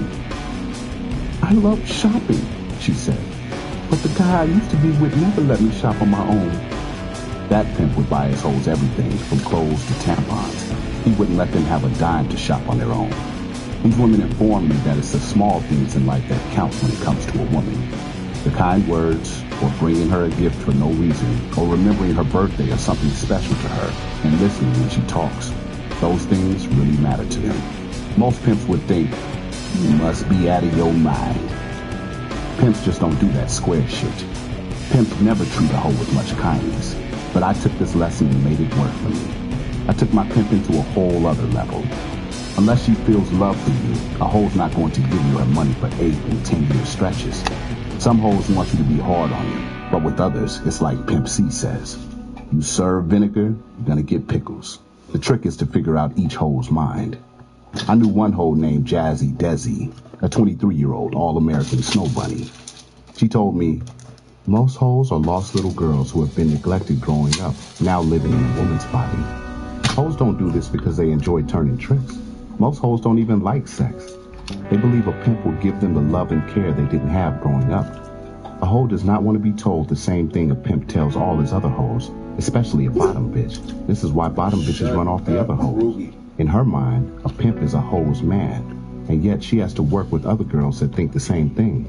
You have to remember, us hoes are women before we are hoes. The ism. As I have always said, the book on what a hoe will do has yet to be written. You could never really know everything that goes on inside a hoe's head, but one of the things that made me such a good pimp was that on some level, I understood a lot about what made a hoe tick. My best teachers? Hoes. Over the years, I learned some valuable lessons and gained a lot of insight from the hoes I had around me. Knowledge is power, and it's available to anyone willing to really pay attention. When people tell you what they think and what makes them tick, it's to your advantage to learn as much as you possibly can. Ask them what their dreams are and really listen to their answers. Then you can use that information to make your dreams come true. Law 21. A hoe without instruction is headed for self-destruction. If you knew any better, you'd do better. Jim Jones, from the song Credibility. You bought a one-way ticket to something bigger than you. Bun B, from the song Good Stuff. The Life. One day I was on the track and this hoe who obviously didn't have any instruction waved me down and told me I had a nice car. I was pushing a 500 Benz at the time. She asked me if I wanted to have some fun. This dumbass bitch didn't realize she was fucking with a pimp. I was in a slick-ass car wearing blue and white gaiters with a fresh mink and plenty of jewels. How dumb could she be? "Baby girl, I don't mean no harm, but I'm a pimp," I told her, feeling a little sympathetic. "You stand here and converse with me any longer, I have to ask you to break yourself." "A pimp?" she said, kind of stunned. "I don't fuck with no pimps." "That could be your problem," I said. "You're disobedient with the wrong ingredient. You ever seen Stevie Wonder leading Ray Charles somewhere? You need guidance." "How are you gonna guide me?" "I'll give you directions to the next intersection," I said. "I can show you brighter days and better ways with the proper instruction for a bigger production. Before we can do all of this, you gotta drop it out your cock and put it in a pimp sock. But if you want to be a renegade out here, your ass is out of pocket. A solo hoe without a pimp will soon be under pimp arrest or worse. It's in your best interest to choose a pimp. It's in your best interest to choose pimpin' kin. I'm confused, she said. Can I have a little time to think about this? Knowing all the other pimps would be up on the green hoe, I couldn't give her time to think about shit. I've seen hoes get killed because they didn't know the best place to turn a date, or how to hide a razor blade in her ID or her wig to protect herself against a violent trip. I've seen hoes get beat up by other hoes for playing with some other hoes' pimp, talking to him without giving him money, like you're doing right now. I've seen hoes go to jail because a pimp didn't let her know that Tuesdays and Thursdays were vice nights. You see these Cadillacs? I said, pointing to all the pimps' cars lining the track. They've been sizing you up, talking about how out of pocket you are. As soon as I leave, they'll roll up on you, take your money, and kick your ass. So now, what do you think I should do with a bitch? Should I leave her? Or will she pass the trap like a quarterback to the pimp receiver? That hoe jumped right in my car and broke herself. Not 2 weeks later, she was laced with so much game that other pimps rolled by saying, "Is that the same bitch?" The ism. When you see renegades in any game operating without instruction, you should see an opportunity. It's a good sign when people are in over their heads, because at least they have some hustle. You're in a position to rescue them, because you have the plan and the program they need to avoid self-destruction. They don't get it for free. The game is sold, not told. You provide the information that gives them the advantage, but in exchange for your knowledge, you are the boss. You don't give them too much knowledge either. It's a strictly need-to-know basis. That's how you hold them down and keep them around. Law 22. Keep hoes on their toes. Habit is either the best of servants or the worst of masters. Nathaniel Emmons. The life. I had a hoe named Carmen, a fine young hoe who didn't want to get out on me. I knew I had to be really tight to keep this hoe in check. Every time she got used to a spot, I would tell her to pack up her shit and I would send her to another city. This cost me a lot of money, but it had a purpose. Every time she got to a new city, she had to spend the majority of her time learning it. She didn't have time to think about much else. She also depended heavily on me for valuable information. There weren't too many places that I hadn't pimped before, and I knew just about every pitfall and sweet spot. When she wasn't on the track, she spent her time talking to me on the phone. I was her only friend. Once a month, I would drop in and check on her. She would look forward to my visits, because she knew for that day, it would just be me and her. She felt special. Very few pimps can pimp on this level. You may not see a hoe for weeks at a time, but she still sends you that money. In the game, we call this the automatic. I learned this move from my man JD. The dude had hoes in many cities. He wouldn't see them but once every 3 months, and those hoes were breaking themselves automatically. One day, before I really got deep in the game, we got into a debate about this. "Man, them hoes are beating the hell out of you," I said. "They're beating and cheating you. You know damn well they're not sending you the full trap." "Little bro, if a bitch steals 1,000, I still break even," he said. "I would spend more than that on shopping for the bitch, buying food for the bitch, and gas to follow that bitch around, none of which I have to do when she's not here. As long as they think they're beating me by stealing, and they're still sending me something, I'm ahead of the game. They're only really stealing from themselves. Only way I can lose is if the bitch wakes up and says, 'Fuck JD,' and keeps all the money." Damn, I thought. He sees this game from a whole other perspective. "Pimpin', I played chess with these hoes," he told me. "I moved them around like pawns, and I stayed checking them." The ism. One of the best ways to keep a hoe off balance is to move her around. If a hoe is in a location too long, she will get used to the place, and her mind will wander to her own thoughts. She may think she doesn't need a pimp, and why not keep all the money for herself? Without roots, even the mightiest tree can easily be moved here and there. People are the same way. Without strong ties to a place, family or loved ones, they can easily be manipulated and controlled. If you can keep a person off balance, they'll be too busy trying to regain stability to try to unbalance you. Law 23. A hoe joins a stable to ruin it. One bad apple can spoil the whole bushel. Proverb. The life. Aquarius was one slick pimp with a nice stable of hoes. He told me, "You have to screen a hoe to the fullest when she first joins your stable." I was young and had no idea what he was talking about. I said, the next hole you knock, why don't you let me sit in on it so I can see how you put it down, Big Pimpin'? This nigga was in Martin Luther King Avenue, and he got at one dope fiend Pimp's hole. Bitch, your pimps like boo-boo, leave that. Come and join my stable where a hoe is always able. She looked at Aquarius, indicating she was down with that move. That's my hoe, young pimpin', he said to me. Shit if she ain't, I said. Man, she was looking at you so hard, I started to wipe her eyeballs off your forehead with this napkin. He laughed and said, you were fly as hell for a young pimp. We pulled off. By the time we got to the corner, the hoe was waving Aquarius down. He told her to get in the back seat and then drilled the hoe like a drill sergeant. Bitch, what's your pimp's number so I can call him and serve him? How many kids do you have? What's your mama's name?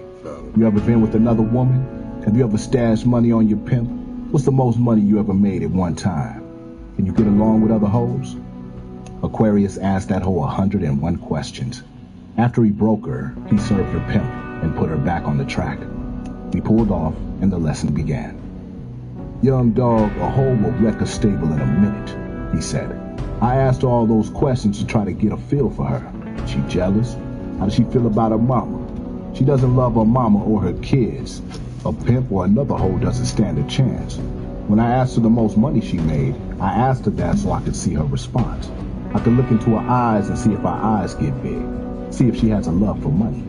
If she likes money, I put her with my top money-making hoe, and they can battle it out to see who can bring in the most. The more questions you ask a hoe, the more she talks. The more she talks, the more you find out if she can fit in with your other hoes and if she's a fit for your pimping. I had to give it to Aquarius. He knew how to keep his hoes under control.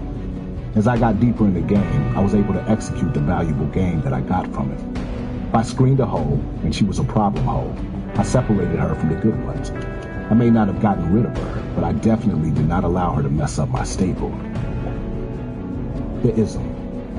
In the pimp game, we call a group of hoes a stable, but really, there's nothing less stable. It takes a lot of work to keep any household in balance, much less a group of jealous and competitive women sharing one man. The pimp is the boss, and there are two things employees love most: undermining the boss and undermining each other. It only takes one negative element to ruin all the hard work of running a smooth operation. You have to prevent negativity from coming in, and if it gets by you, you have to chase it out immediately. You don't play with the bad seed, thinking you can change it. It sets down roots. It will be that much more difficult for you to pull that sucker up and get rid of it. Is a healthy person going to rub off his good health and make a sick person well? No, it never works that way. Law 24. Set the trend. By the song's end, I'll probably start another trend. Jay-Z, from the song 30-something. The Light. I don't know a cat in the game who set more trends internationally than my man JD. Back in the 1970s, JD and I were the first young dudes in our hood to get our hair pressed. For youngsters who don't know what that business is, we got our hair permed. Just a few weeks later, it seemed like the whole hood was on that shit too. We had all of us drinking Moet before a rapper ever rhymed about it. We were wearing designer sunglasses at night before that became popular. JD was always thinking, but when we started doing it, it took off. Once I decided that I was truly going to be in the game, the first thing I said was that I was going to set the standards on how niggas put it down. In Milwaukee, a lot of the so-called players and pimps were wearing tennis shoes and casual shit. I said, fuck that. I'm wearing gaiters like the vets wear. I had to separate myself from these tennis shoe wearing young lames. The next thing I know, everybody switched their style up and started imitating young pimpin'. In Pimps Up, Hoes Down, you'll see me wearing a black and white mink. After that, all these dudes started rocking the two-tone minks. In 1993, I was in New York City. I had just bought a presidential Rolex with the beveled set. I used to frequent the Diamond District, and I started buying my jewelry from this dude who had a store right on the corner of 47th Street. His name was Jacob. Everybody in the rap gang was fucking with Tito up the street. I bought my watch and headed up the street to holler at Tito. Standing outside his store was Biggie Smalls and Little C's. They said they were waiting for Puppy to pull up. Biggie saw my watch and was impressed. Man, that's a cold motherfucker, Biggie said. Next thing, he and Little C's went to holler at Jacob. 2 years later, everybody was fucking with Jacob the jeweler. When I first started wearing Mari gaiters, 10 years before I became a spokesman and a model for them, players would come up to me and ask, "Type of gaiters are you wearing? Those are so pimpish." I would tell them they were Mari's. Next thing I knew, everybody was on some Mari shit. When I first started fucking with these rap cats, there wasn't a single pimp who had appeared on a CD, spitting game or appearing in videos. I didn't do it to start a trend. That's what happens when you do your best. The ism. A true leader is someone who people want to follow because the person is doing things that no one else is doing. You set the standards and the trends people follow, and it gives you the appearance of being superior to the people who imitate you. Sometimes people will take your style and try to make people think it's really their shit. But you can't get mad, because people who imitate you more often than not want to be you. Do things in such a way that people want to follow your lead. Don't be a follower. Don't ask what happened. Make shit happen. Law 25. Grind for your shine. It's lights, camera, and action. You know what I'm saying? Kenny Red. Pimp so hard a nigga drag his mink on the floor. Puff Daddy from the song The World is Filled. The life. One of the biggest misconceptions is that a pimp is someone who wears loud suits and big hats or shoes with glass heels with fish swimming around in them. Those are clowns, not pimps. Everyone loves a clown, but no one wants to take a clown home. When I was pimping, I looked more like a Wall Street executive than the stereotype of a pimp. When I went casual, I was still classy. Devucci leather, classic jeans, and Timberlands. A pimp style is not in the labels. It's just a certain look that stands out. You can stand out without looking like a clown, and I always looked for things that were different. A lot of younger pimps wear things like gator jackets with mink. That's cool, because the probability of a square wearing that are slim to none, and that's what a pimp cares about. He has to distinguish himself from the average Joe on the street. My Devucci coat cost $1,500, and a hoe would know that. I have knocked many a hoe in my career simply because of my style. A hoe wants to be seen with the flyest nigga on the street, so I made it my business to be that nigga. There isn't. It makes a hoe feel extra good when her pimp looks extra good. She wants to see something for her investment, and a pimp's shine is how she shows it off. His job is to sell her a dream of glamour, success, and a life she never had. He's got to look the part he's playing. If you're looking sharp, you'll notice you'll get more respect than you get otherwise. You gain some luster. This affects how you handle yourself. People tend to act the way they look, so make sure you look like a winner. All successful people understand we are judged by our appearance. The tighter your look, the greater your potential for advancement. If you're trying to reach the top, you better pay attention to details, from your haircut down to the heels of your shoes. Law 26. The game is to be sold, not told. Those who know don't tell, and those who tell don't know. Pimp BJ. The life. The first time I saw somebody get shot, I was a little nigga, about 7 years old. It was in front of the Robert Terrell Projects in Chicago. Two men were arguing, and one of them pulled out a gun and shot the other in the head right in front of me. My uncle grabbed me and pulled me into the building. "Boy, get in the house," he said. "You ain't seen nothing." Once I got old enough to really hit the streets, the OGs would always tell me, "Boy, you don't know nothing." First thing I learned was to keep my mouth shut. If I wanted to know something, I had to watch, listen, and learn. My boy JD and I would try to go hang around the older players to pick their brains for game. But every time we came around, it seemed like the conversation would switch up. We would hear them talking about shooting dice or the way to break a hole. But as soon as they saw us walk up, all conversation stopped. Even though JD and I were youngsters, these OGs wanted to keep us in the dark. One day, I saw Jim Dandy putting down some game on a lane. He was gambling with this sucker, and for the life of this guy, he couldn't win for shit. Jim Dandy ended up winning all of the sucker's money and sending him home broke. After he left, I went up to Jim Dandy and said, "Put me up on your move, player." "I know your daddy," he said, "and I like you a lot. But if you ain't up on game, son, I can't wake up the dead." "Man, I'm up on the game," I said. "I just don't know what you did with that sucker." "You got to pay for what you don't know," he said. "The game is to be sold, not told." How much does a young player need? I asked. He laughed and said, boy, you got to pay with your ass. You got to get played until your ass wakes up and knows for a fact that you've been played.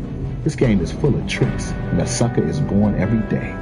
Even a doctor tiptoes past the medicine cabinet because he doesn't want to wake up to sleeping pills. Until you get your head bumped enough, you will be in the dark. I spent some years in the dark, bumping my head in the game, but I learned, eventually. Then, when a young pimp came up to me for some game, the first thing I'd tell him was, you gotta get this shit like you live, pimp. If the game is for you, homie, you're going to get it anyway. Really, the less a young pimp knew, the better it was for me. The better chance I had to knock him for his hoe. I wanted him to pay in blood, like I had. The ism. In the game, we're all competing for the same spot. Number one. No one wants to share their secrets or their game because they don't want to give another player an advantage. The less your opponent knows, the better. The only way I tell it is if I sell it. If you have ever bought any of my videos or any of the CDs that I've appeared on, better yet, if you bought this book, I have sold you game. The only thing that's free is air, so keep breathing, nigga. Ignorance is bliss, but only for the person with the knowledge. That's why there's so much misinformation and confusion out there. People with the knowledge don't really want those without it to have it. So if you do share it, make sure you get something in return. Law 27. Keep your game on the low. An intelligent person can play stupid, but a stupid person can never play intelligent. Pimpin' King. The life. When I was in the game, I recognized that being on top and staying on top was about control. Not just controlling my hoes, but controlling myself and controlling my mouth. For example, I would never let a hoe know what I was really thinking, how much money I really had, or how many hoes were really in my stable. I had a trick where I would tell my Milwaukee hoes that I had hoes in New York, Chicago, and Los Angeles. I would even take them with me to Western Union to pick up money from those places. This was money that I had wired myself, but it made my Milwaukee hoes feel special that they got to be with me, while those other hoes were breaking themselves from afar.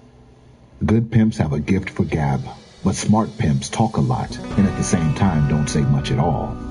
When I would spin my phrases and twist my words, it was for effect, but I never gave up valuable information. When the HBO producers approached me about doing Pimps Up, Hoes Down, I knew how they looked at us. I knew that they looked at all of us pimps as straight fools, but I didn't say anything. I just played along. They came in talking about how they were going to make me a superstar and how the whole world would know my name. I was thinking, the fuck do they think they're talking to? Those are the kind of lines I use on hoes. I gave them everything they thought they were looking for. Finally, when they were totally committed to the project and it was time to sign the contracts, I pulled out my list of demands. The producer was looking at me like he had seen King Kong. While they thought they were dealing with a dummy, I was watching their every move and planning mine. I decided if they were going to use me, I was going to use them.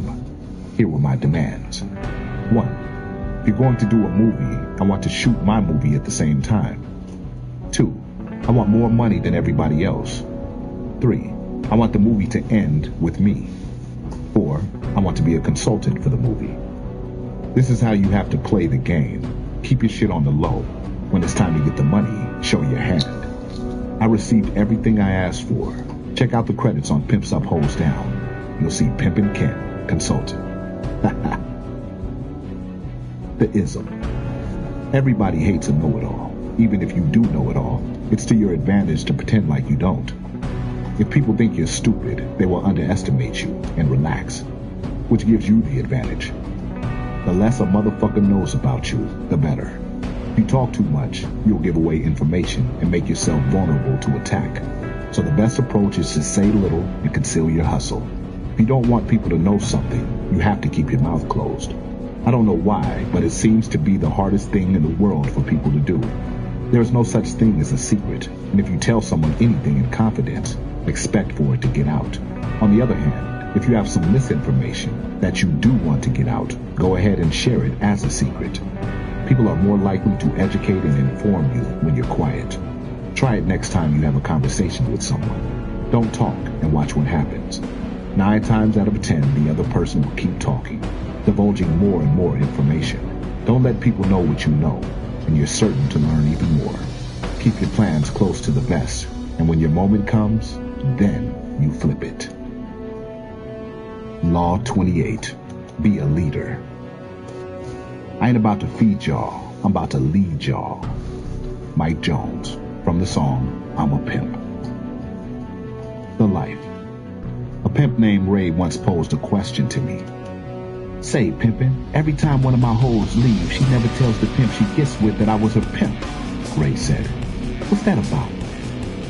This was my man, and I knew he had been in the game for a minute. I didn't want to burst out and say, nigga, you miss pimpin', and miss pimpin' ain't no pimpin' at all.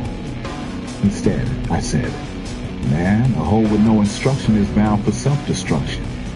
See, pimp, when you first get a hoe, you have to tell that bitch the things she needs to know. After you tell her about breaking herself, the next thing you must tell her is about getting knocked, and not to reckless eyeball another pimp. And if she does decide to leave your pimping, she must tell that other pimp to call you, to serve you. Those are the rules. Then I broke down to him why it was so important to let her know. You tell her she must do this because if you do see her on the track and you haven't been served the news, she's liable to get in a whole lot of shit, I told him. But if you've been served, then you'll know that she's officially with another pimp. I explained that this also protects him because she may not feel like going through all of that and won't even bother leaving. So the fault is not with your bitch, I told Ray. It's your fault because you didn't properly instruct her. The ism. People think pimping is all about the hoes, the money, and the lifestyle. And it is. But in order to gain all of that, a pimp has to have something about himself to attract it. He has to be a leader.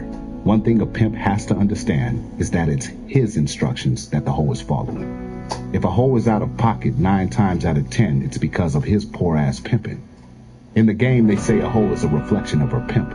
So the pimp has to set proper examples to get a proper response. If you're a lazy-ass pimp who doesn't want to do shit, don't be surprised when you have some lazy-ass hoes around you. If you look like a bum and don't care about your appearance or hygiene, then your hoes will more than likely follow suit. A lot of people put the blame on others when things don't go right, but successful leaders take the blame for the mistakes of people under them. Ultimately, if things go wrong, it's the fault of the leader, because he either didn't give good instructions or didn't get rid of the weak links in the chain. Law 29. Play one hoe against the next. They've got to compete like they're in the Kentucky Derby. Bishop Don Magic Wand. The life. I had these 2 young, fine, money-getting hoes. Cece was my bottom bitch, but Sean was just as valuable to me. These hoes were so fine that Tricks would pay $2,000 just for one of them to spend the night. I was young and wanted to be the top pimp in the game, and working with these 2 hoes, really being able to play them well, was crucial to my come-up in the game. Whenever I was alone with Cece, I would tell her that she was the only hoe that I really trusted. One day, we're going to be on top together. I told her to get that spot, she was going to have to keep an eye on Sean for me. What's up, Daddy? She asked. You don't trust that Sean bitch? Hell no, I would say. That bitch is going to leave and choose up on another pimp one day. Fuck that bitch. Don't tell her anything we talked about, because if you do, I'm going to put her in your place. And oh yeah, I need you to watch her. I need to know how many tricks she gets at night. Cece would smile from ear to ear, just thinking that she was going to be my special private detective. What she didn't know was that Sean had the same instructions. Man, a hoe can be conniving and low down. These hoes would make up all kinds of shit to cross one another. One time, Sean told me that Cece was fucking the Tricks without a condom. If you're having sex with her, Daddy, be careful, she said. She was thinking by saying that shit, I would not fuck with Cece. But all it did was show me how the hoe was hating on Cece and wanted to take her spot. I secretly recorded our conversation, as I often did. I played it back for Cece. That bitch is lying, Daddy, she said. You know me better than that. Yeah, you right, I said. This bitch is really trying to make a move on me for that #1 spot. You want to keep my attention, get your money up, and show me your #1. Then I confronted Sean. I told her that I shared her accusation with Cece, and that I knew it wasn't true. I also said I understood why she told this lie, because Cece was making more money than Sean, so she had to cheat to stay on my good side. Sean stuck to her story and swore that she was telling the truth. I let Sean know that if she wanted to be down with me, she had to make that money. If she wanted to take Cece's spot, she couldn't do it by badmouthing her. She had to outwork her. Okay, bitch, I said. Get your money right, and shit will be cool. There isn't. A good pimp will always use his hoes to cross one another. This is not hard to do. Every hoe's ambition is to be the bottom bitch. She will lie, steal another hoe's money, and even set a trap for a hoe to get caught up by the police to take her spot. She will do anything to be the favored one, so it's to a pimp's advantage to play one hoe against the next. Competition breeds excellence. If you can get your workers going at one another, each trying to outdo the others, you will always win. You don't want them to be friends. You want them to distrust and dislike one another, so that you end up controlling them all. Law 30. Prosperity over popularity. Fuck the fame. Give me the money in the game. Pimpin' Ken. The life. Over the years, I met a lot of former pimps who lost their minds because their money ran out before their game ran out. You can find these dudes on street corners saying, "Man, back in the day I had me a new Fleetwood with an alligator top and a Rolls Royce grill. Had $1 million in hoe money." I have even seen ex-pimps and players who used to be the best of the best talking to themselves on the street. They just went crazy. One day, I was riding down MLK in Milwaukee, and I saw a guy I met when I first got in the game. I said to myself, "Ain't that Fast Eddie?" I pulled over, jumped out, and said, "What's up, babe?" He looked at me and said, "Who do I know you from?" "Kiss my pimpin' ass, nigga," I said. "You don't remember me? Little Kenny Ivy. I used to pimp on that dirty red bitch." "Man, I'll tell you the truth. All I can remember is all the money I fucked up," he said. "Once I got broke, my name didn't mean shit anymore. People used to come up to me and praise me. Now they cross the street when they see me coming. My family members didn't trust me around their kids because they knew I was fucked up on drugs. When I had money, I was the shit. Young blood, I don't remember you. In fact, I don't remember nobody from back then." "But Eddie, man, we used to pimp together," I told him. "Your bottom bitch was named Mary. She was a thieving bitch. She stole $100,000 for you, and all the P's were talking about that shit for years." Eddie started talking to himself. I guess thinking about that shit sent him to another place. He went from having an intelligent conversation to talking to people who weren't there. I looked at him and said, "What can I do for you?" "You can't do shit for me," he said. "You washed up. Help yourself. Save your money. You'll be okay." Then he asked me for $10. I gave him a $100 bill and said, "Man, thanks for everything." We said our goodbyes, and as I was leaving, he said, "One more thing, Kenny. I was a bad motherfucker in my day." I nodded and kept it moving. The ism. 80% of the pimps, players, and hustlers that I know enter the game to be popular. Being popular isn't a bad thing, but it should be a means to some ends. My experience has taught me that you can be known by the whole world, but if you're broke, it ain't worth shit. To have a name and yet not be able to pay your bills can have a serious psychological effect on a person. When you have money, you can buy anything, including popularity. But when you're broke, people look at you like a joke. Having popularity will not pay the bills, nor will it ensure that you eat. If you have to choose between being popular and being rich, choose the money. Law 31. Look out for Susie Choosy. All that glitter is not gold. Miguel de Cervantes. The life. When I first got my feet wet in the game, I saw some shit play out with the whole named Blowjob Kathy. She was on the track choosing a new pimp every week. One day, she was with Pimp Rob. Next week, she was with Pimp Tommy D. I watched this whole ride the Pimp merry-go-round for 6 months. She must have chosen 15 pimps during this time. Each time, she broke herself for about $1,000. She came with strings, too. She would only choose a pimp if he first let her suck his dick. She often targeted pimps who were washed up, young, or unseasoned. One day, she tried to pull this green-ass shit on my main man, Father Divine, who was very young but well-seasoned in the game. I will never forget the day Blowjob Kathy came up to Father Divine. It became legendary on the track. Baby, I got a G for your pimpin', Blowjob Kathy said to him, all bold. But the only way I will choose is if you let me suck your dick. Father Divine gave this hoe the coldest look I had ever seen. He looked at her as if she was crazy. I thought he was going to murder that hoe right there. Then, out of nowhere, he broke into a smile. You Susie choosy ass bitch, he said. My choosing fee is $10,000, but for you, bitch, you punk ass bitch, it's $20,000. And you got 2 weeks to get it up. And one more thing, bitch. Get off the pimp's dick, bitch, and get on the tricks. Her whole demeanor changed. She went from this bold, sassy-ass bitch to this meek, docile hoe. I already have $15,000, she said, handing him her knot. I'll have the rest for you in a week. Follow your money, bitch, and I'll follow you, Father Divine said. This was real pimping at its finest. Word got around fast about how Father Divine flipped the script on Blowjob Kathy. A year later, he finally did let Blowjob Kathy suck his dick. He said she gave him some real good head, but he still preferred the bread. The ism. Susie Choosy is a very unstable hoe. One minute she will, the next minute she won't. Today she's moving in this direction, tomorrow she's going in the other. This week she's with Pimpin' Paul. The next week she chooses the Great Poke.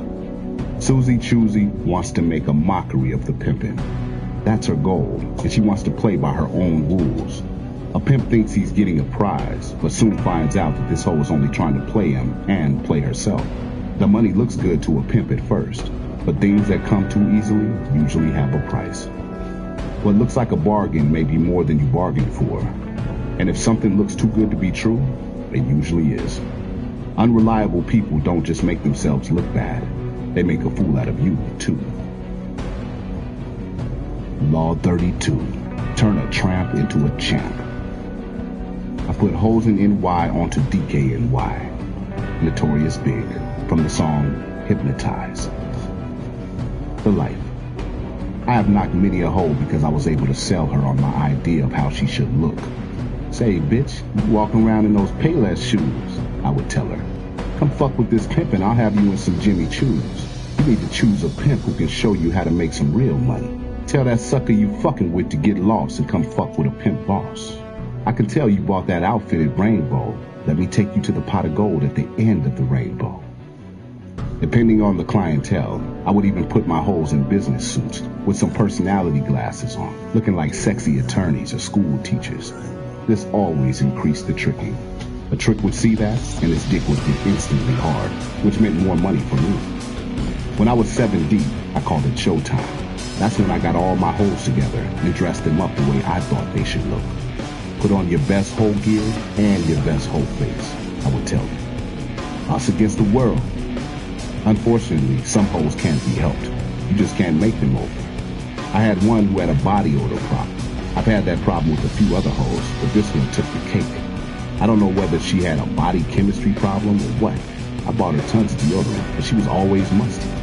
The funny thing was, the hoe kept making money.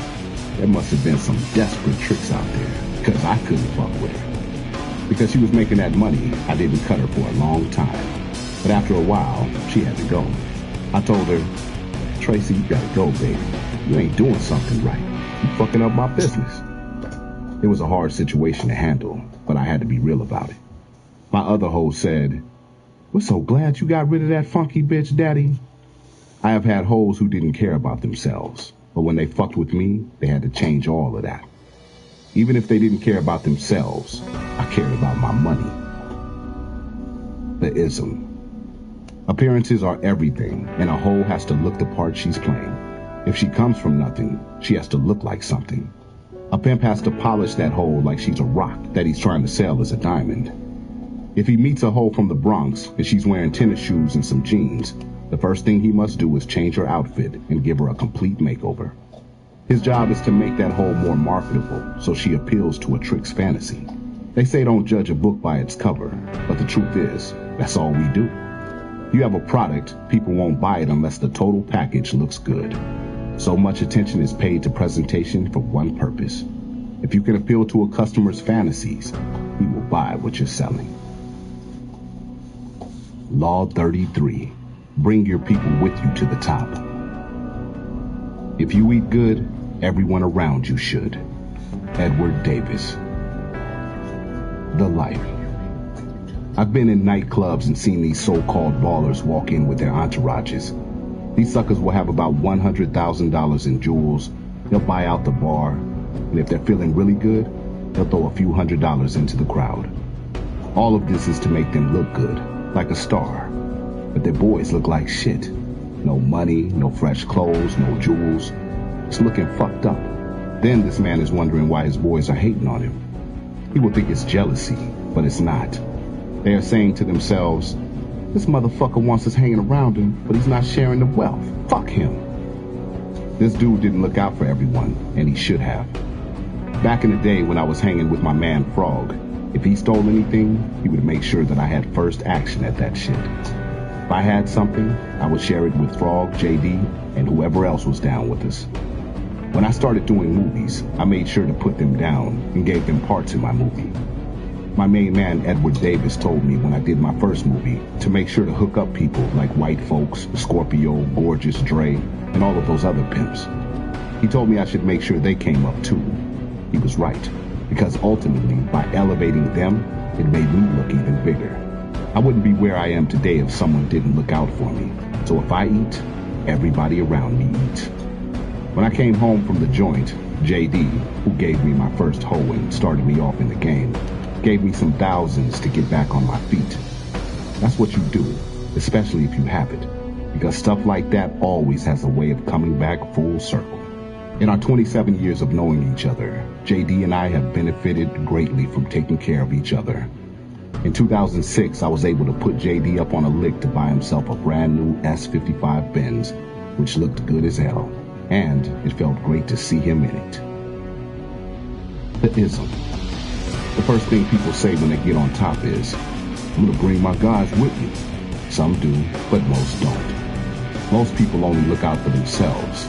And while that may seem cool, it can also be your undoing. In the game, people have individuals around them who would rob them, who would kill them, who would set them up to go to jail, or who would try to fuck up their reputation. A lot of the motivation behind this activity may be jealousy, but another part can simply be a feeling of a lack of appreciation. Money and success attract people, but the worst thing in the world is to have a bunch of people around you, and yet none of them are really down with you. Just like misery loves company, so does prosperity. How much fun can you have at the top if you have no one there to share it all with? You make it big, take care of those who helped you get there. You have a chance to become a millionaire. Why not make sure that your friends have the same chance? Hell, if everyone around you has their own shit, there's less chance that they will be borrowing from you. It's not enough just to give people things. That's not what I'm talking about. The best gifts aren't handed to people, but are shown to people so they can work for themselves. There's an expression, give a man a fish and he eats for a day. Teach a man a fish and he eats for the rest of his life. For all that the game has given me, this book is my way of giving back. Law 34. Show respect to get respect.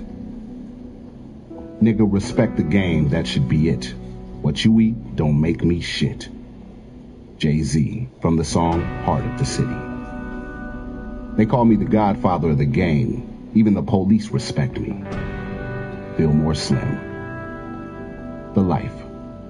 When I was young, one of the things the old players used to say is, boy, respect your elders. I always obeyed this law, but one day it came into question. I was in my after-hours spot in Milwaukee on the east side, and this older pimp associate of mine was there drunk and acting way out of pimp mode. Young punk, you ain't no pimp, he said to me. I heard all your bitches are on your payroll. This was a real insult, because what he was saying was that I was paying my hoes, which is a no-no. Now, I'm not gonna lie, this was one of the most confusing incidents of my career. I was taught never to disrespect the OGs, but this washed-up player was out of bounds. Say, man, you going from a pimpaholic to an alcoholic, I said. I know they say liquor is quicker. You may be looking for a fast ride to the senior citizen home, but you need to get a hammer and hit your pimpin' in the head until your pimpin' falls dead, old-ass nigga. You ain't heard shit because your old ass is game impaired. And for the record, Hank Aaron ass nigga, Shut up. if I pay a hoe, it's the money I just checked from that hoe. At this point, my man Pimpin' Poke jumped in. Young pimp, you're wrong for disrespecting this veteran pimp like that, he said to me. Take it easy, Greasy. I looked at Pimpin' Poke because I couldn't believe what he was saying. Did he just miss the whole scene? Before I could open my mouth, OG put his foot in his mouth again. We don't need no referee, he said. Poke looked at this lost case.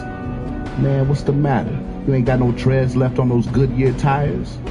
Yeah, man, I said. Back then was a hen, and Houston was a motherfucking rooster. If he don't get with the here and now, I'm gonna take his shine and shit on this old ass nigga with this young ass pimpin'. Years later, when I became a veteran pimp, I had a few young boys try their hands at disrespecting me.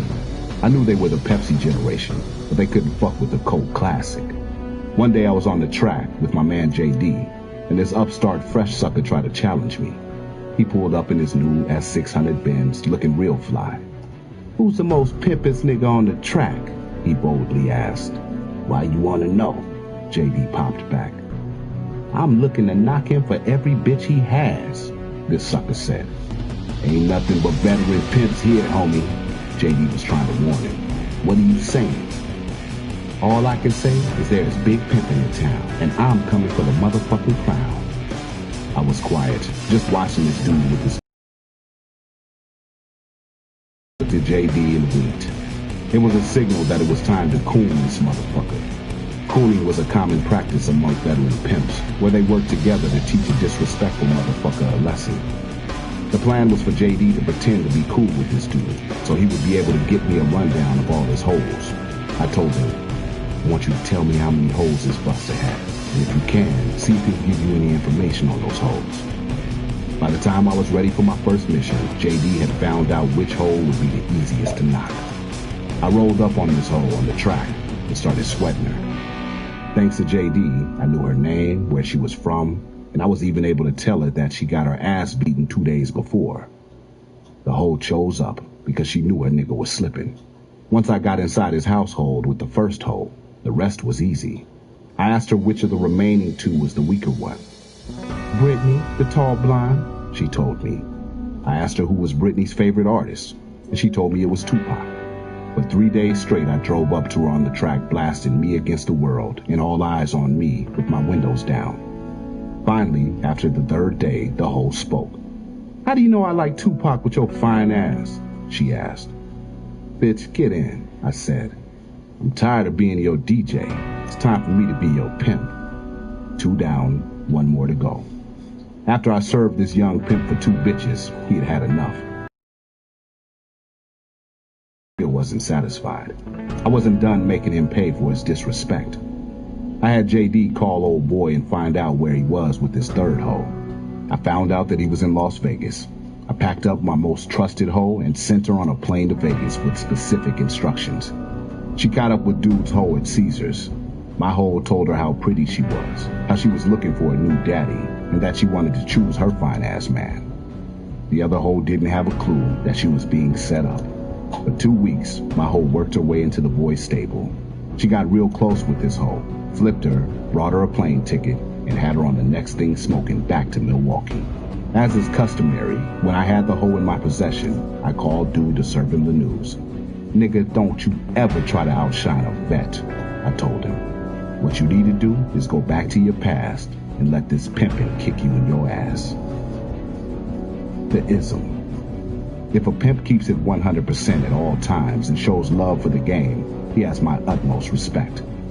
If he disrespects this game, I don't care how much of an OG he is, I don't have any respect for a lame. But if you can, you should try to give respect, even when you feel it's undeserved, because it can go a long way. No one wants to be shown up. It's embarrassing and humiliating, and they will seek revenge. The best rule of thumb is to treat people the way you want to be treated, at least to their faces. Law 35. Trust nothing but the game. Where large sums of money are concerned, it's advisable to trust nobody. Agatha Christie. My money's my honey, in God we trust tatted on her tummy. Chameleonaire, from the song Me and My Money. The life.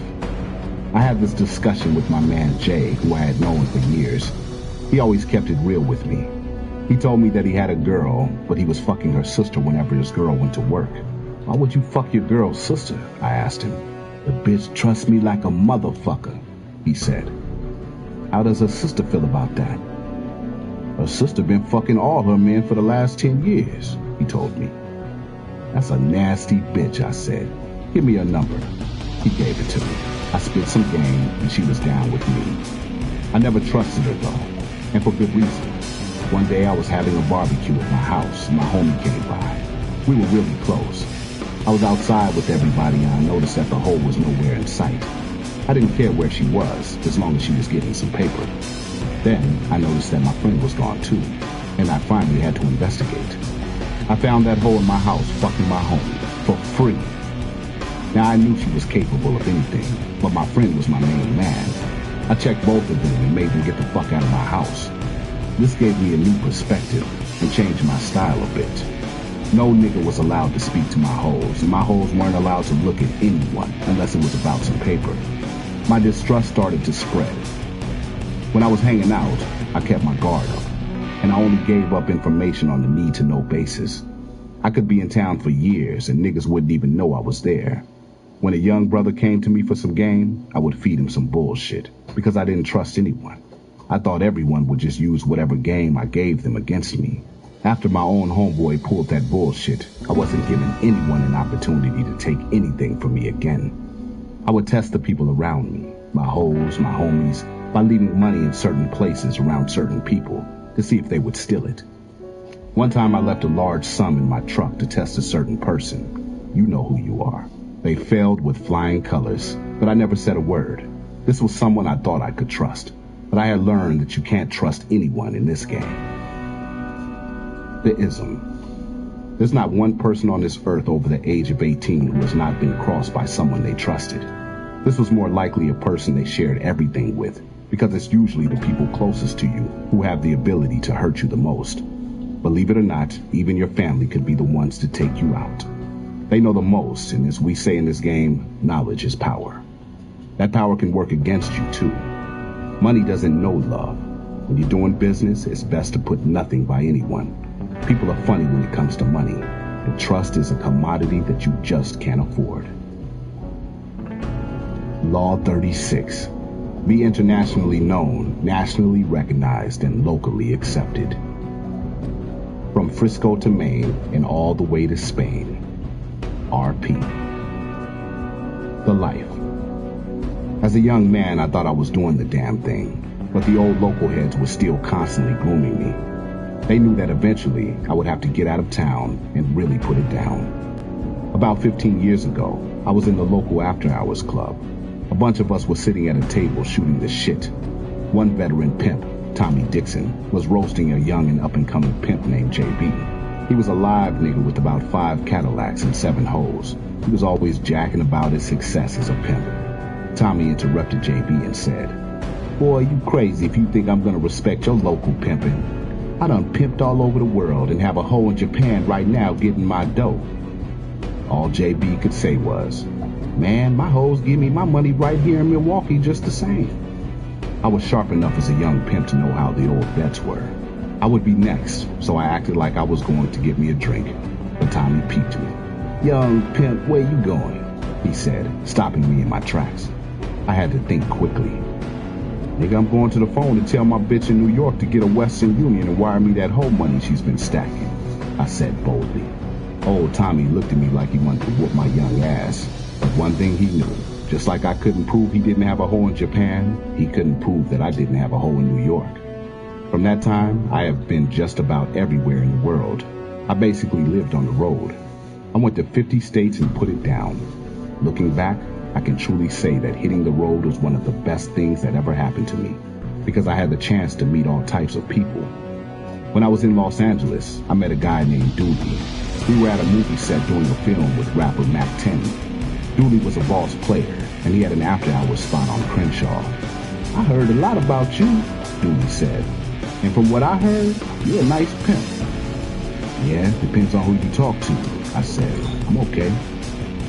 "I see you be in L.A. a lot. he said. Why don't you come on down to my after-hours spot when you get off the set? Shit, I said. I'm finished now. Let's go. When we got to the joint, I was there for 20 minutes when Shaka Khan and the rapper Drew Down walked in. They both came over and spoke to me, and that really impressed me. I wished old Tommy Dixon could have seen me then. I'd have said to him, things done changed since back in the day. I stay in pimp mode, and I got 52 zip codes. The ism. Had I stayed only in Milwaukee, there would never be a Pimpin' Ken. I think back to those old pimps, and I wonder if they ever knew what it's like to be written about in French, Japanese, Spanish, and Yoruba. When you're local, the game goes in a circle, and everybody knows the same shit. If people see your ass every day, you get too familiar, and the things you do don't seem special. You can't have a victorious homecoming if you never left in the first place. Law 37. Let a hoe know. It ain't matrimony, it's macaroni. Kenny Red. The life. About 9 years ago, I was at Magic City, a famous strip club in Atlanta. A stripper asked me, do you want to dance? What did you say? Am I from France? No, do you want to dance? Yeah, I said. Put that money in my pants. You're a pimp, ain't you? She asked. You're a hoe, ain't you? I shot back. Hell no, she said indignant. I'm an entertainer. Okay, hoe, I said. Well, go entertain then. Why'd you ask me if I was a hoe? 'Cause you are a hoe, I told her. You're on the low end of hoeing, tippy-toeing, and for dollar tips, which ain't shit. Okay, your hoes sell pussy and make more money, she said. But what are those hoes gonna do if they catch AIDS? You talking about germs and diseases, but you walking around here with no clothes on, I said. Real hoes practice safe sex and get it in advance. It's bitches like you who take a chance. As she walked away, she bent over. Don't you want some of this good pussy? She asked. Yeah, bitch, to sell. She laughed, and then she went around and told the whole club that I was a pimp. For the rest of the night, those strippers knew to keep their distance, unless they had some assistance. One came up to me just before the club closed. She asked me for a tip. I said, if I tip you, I have to pimp you. She got mad and said, you can't pay a bitch? Bitch, I am paying. I'm paying you no attention. Well, you can't buy a bitch a drink? Sure, bitch, I said, with your money. She finally left, but after she got dressed, she came back and said, I like your style. What does a bitch have to do to get with your pimping? Sock into my pocket like a rocket. She reached in her purse, pulled out $800 and said, I choose, but only because you didn't try to play me. The ism. When a hoe comes up to a man, she's trying to get him to spend some money. A pimp has to let her know from the door that it's not going to be a party like that with him. If she's fucking with him, she's the one who will have to pay. If he doesn't let her know, she will be coming at him like she would a trick. If she does know, and yet she's still in the pimp's face, then they both know he's about to add another hoe to his stable. Be upfront about who you are and what your intentions are. If your targets stay, they are yours. If they don't, they weren't ever going to be. Law 38. Wreck a hater. Never interrupt your enemy when he's making a mistake. John Milton. It's a cold world, so homie, bundle up. Lil Wayne from the song Hustler Music. The life. A few years back, there was a certain individual who was really shitting on my game. He was trying hard to destroy me. At this time, I was on all kinds of albums, and I had a few movies on the market, so people wanted to hear what this guy was saying. First thing I did was keep my mouth shut, so that he wouldn't gain any momentum. I went and found everyone who knew this nigga and asked them what they knew about him. Once I got my ammunition, I stepped to this nigga and asked him politely to stop shitting on my name. He tried to diss me in front of some big pimps. I could tell from their faces that they were taking sides, but this too was part of my plan. I wanted him to look like he was a big old pimp. I wanted all of those suckers who believed the shit he was spreading to get caught up too. I walked away, looking like I was defeated. After I left, he said, "See, I told you that nigga Ken is a buster. I know this because I had spies in that crowd." Someone else said, "Yeah, the man didn't even try to defend his rep." What they didn't know was that I was building his confidence to keep talking shit. So when I did bring his monkey ass down, all the niggas who were on his dick would feel like fools. They would feel like they had been played by him. And after that, they wouldn't fuck with him ever again. I called a good friend of mine who the nigga thought was cool with him. I invited this Mark and a few other top players to a Super Bowl party at this major club. I knew my friend would bring that simp too. I waited for just about every pimp in the country to show up before I let his ass have it. I waited until the appointed time when I had everyone's attention. I reminded all of the guys who I had known for years that this buster was new on the scene. He only had 5 years in the game. I told him that he got into the game by giving all the leaking broke pimps money to speak highly of him. That's how he got his reputation. He paid for it. A few of them nodded as they listened, but I wasn't finished. Then I hit them with the big revelation. This nigga's an FBI informant, I said. He's a motherfucking snitch. The whole crowd looked at him and said, Pimp, is that true? He was stunned. He had no idea that I had this information, and he couldn't say shit. One thing about the game, if people find out something about you that you had been hiding, then they will think that everything you said to them has been a lie. In the case of this motherfucker, all of those pimps who were hanging out with him all of a sudden started worrying about what they had said to this nigga that could get them locked up. I caught everyone off guard. Everyone was fuckism.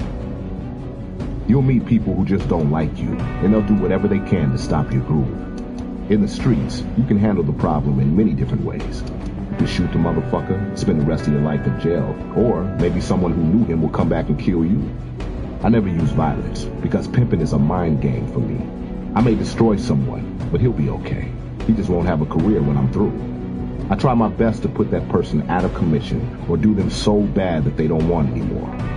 As I've always said, all's fair in love, war, and pimping. It's a cold game, but it's a fair game. If someone is throwing dirt at you, find out as much dirt on them as you can and bury them in it. Keeping your mouth closed is a good starting tactic, because it makes the other person seem like he's babbling, like he's just hating on you. Then you need spies in the game who stay up on the haters and keep you posted on what's being said.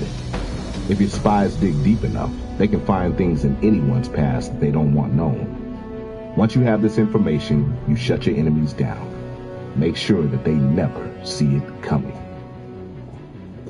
Law 39. Switch up. It's not the strongest of the species that survive, nor the most intelligent, but the one most responsive to change. Charles Darwin. And if I flop, I switch the hustle. I learn the game, then set up shop. Paul Wall, from the song Riding Dirty. The life. My daddy was a master of reinventing himself. In the same day, he would be in the street, breaking niggas all afternoon, and then come home and be a father, taking us to the movies and spending time with my mother. He would go as far as to work square construction jobs. By the time I was 14, I was able to understand how my pops was able to take a break from the street life and chill. One day I asked him what was really going on. Why was he going jungle? He said, sometimes you have to be the lion and attack the prey, but sometimes you have to camouflage to survive. One day they may see me in a suit. Next day they may see me in a construction hat, he told me. This is why they call me Johnny Slick, because they can't beat my game. All through my pimp career, I was a very flashy dresser. After I did Pimps Up, Hoes Down, I became a filmmaker. I reinvented my style, and this turned the pimp world upside down and kept them talking about pimpin' kin. The ism. Any pimp who doesn't switch up will lose his hoes. Hoes are funny. Once they get used to you, learn your game, and get comfortable, they don't respond the same way. A pimp must switch his jewels, cars, minks, and style every now and then. He has to keep a hoe on her toes by staying on his. He has to turn that 500 Benz into a 600 Benz. That mink jacket into a full-length chinchilla. That 3-carat diamond pinky ring into a 5-carat. If you don't get brand new, people will think you fell off. Anyone who stays the same is in a rut. And you have to make changes to stay ahead of the game. You have to keep people wondering what you're going to come up with next. Law 40. Don't down them, crown them. There's no such thing as bad publicity, except your own obituary. Brendan Behan. When someone says Rosebud's a motherfucker, that's the highest compliment you can get, because they've run out of adjectives. Rosebud. The life. My man Aquarius always had something bad to say about the other pimps. If I said something like, dude is a real pimp, he's got a new Benz and 3 hoes, Aquarius would say, man, that nigga sells dope on the side, he ain't no pimp. If I said, I just kicked it with Pimpin' LB and he gave me some real game, Aquarius would say, fuck dude, he can't even keep a hoe. How's he gonna teach on a hoe? Aquarius was a hater. There was always some hate shit going on with him. The funny thing was, the other pimps were no better. Everyone was hating on everyone else. I knew that as long as I stayed on top, the pimps would always try to put my pimping down. Pimps would tell their hoes that I was a drug dealer, and that I made deals with hoes, so I would look like a fake pimp. The thing they didn't know was the more they hated on me, the more a hoe wanted to see for herself if what they said was true. One day in a club, this one hoe saw me and kept looking. Finally, I went up to her and ran the usual line. "Man, baby, you're so fine, your mama should have had triplets." "If she did, what would you have done with us?" she said. "I would be 3 deep and put all you bitches down," I told her. "Hold up," she said. "Are you trying to say you're a pimp now?" Apparently, she heard something different about me from her pimp. "Listen, you out-of-pocket bitch, I was born a pimp," I told her. "I'd have put a charge on your ass for talking to me this long." "Sir, I think you're a very sexy man and one of the best dressers in town," she said. "But all your friends say you're not a pimp. That's why I wanted to see about you for myself." "Bitch, if I'm so handsome, pay my ransom." "What's your choosing fee?" she asked. With that, she chose up and broke herself, and I had to serve her former pimp the news that blew his fuse. The ism. Hating is so much a part of the game that long after I got out, people were still hating on me. The more they hate, the more people want to know if what's being said is true. It keeps them interested. Thank God for the haters. If they didn't hate, no one would care who Pimpin' Ken is. But that didn't mean I was going to return the favor. If people are hating on you, it means you must be doing something right. The only time people have something to say about you is if you're doing big things. If you're somebody. The more people talk about you, good or bad, the more people want to know about you. When you hate on others, you make them the star on stage, while you're just a critic in the audience. Law 41. Keep your front up till you come up. We're going to keep our spirits up, and that's going to make us winners right there. Scorpio. The life. Years ago, I was in Vegas, and I had 4 hoes with me. We were getting plenty of money, but I had a very bad gambling problem. Vegas was the worst place I could be. I couldn't seem to win for nothing. For 3 months, I was getting my ass handed to me at the blackjack and roulette tables. Somehow, I was smart enough not to spend the money we needed to live on. I always took care of the basics, but had nothing left for flossing and treating my hoes to shopping sprees, which would be my norm. I don't know how I kept them in the dark for so long, but one thing I can tell you, I dressed up every night and talked cash money shit. "You hoes are making so much money, I paid a Brinks truck $500 just to take our money back to Milwaukee," I told them. I had to come up with a story to explain why the money in Vegas was so short. "You hoes get ready, because we're going shopping for a whole week when we get back to Milwaukee." Finally, my luck at the tables changed, and I started winning. I was able to make back much of what I had lost, so I really could take them shopping when we got back. Even at my lowest, I would put on my mink, gaiters, and jewels, get in my freshest whip, and parade around. In my mind, if I looked like the perfect pimp, a hoe would stay choosing. There have been many times when things weren't right, but I kept myself up until I was able to come up. The ism. The one thing a hoe won't tolerate is a pimp fucking up the money. They never want to feel like they're hoeing for nothing or to support a drug or gambling habit. If he looks weak to her, she would choose another pimp, so he must always keep up his front. Most players in the game are good at fooling people, looking like they got it going on. They make themselves seem like they're more than they are. Every lady has seen that brother in the club, with a tight fit on, big gold chain, nice watch, looking real slick with a hot whip, only to find out later that he lives with his mama. Every fella has met that fine chick in the club, the one with the big ass, the Fendi bag, the nice hairdo. Once he got to her crib, she has 8 kids and the house is a mess. Everything that glitters ain't gold, but if you appear perfect, you will more than likely be seen that way. How people first see you is how they will judge you, so you must make sure that they see you at your very best, or pretending to be your best. My man Michael Mulroy used to always say, if people think you're flawed like them, they'll try to prove that they are better than you. That's an opportunity you don't want to give them. Law 42. If you can see it, you can be it. Whatever the mind of man can conceive and believe, it can achieve. Napoleon Hill. The life. When I was in the game, I used to lock myself in a hotel room far away from my holes and the track. I would meditate on the situation I was in and envision where I wanted to be. I would try to see all the players in the game in my mind. The cars they drove, the jewels they wore, how they looked, and how many holes each of them had. I saw them, and then I saw myself with all of it.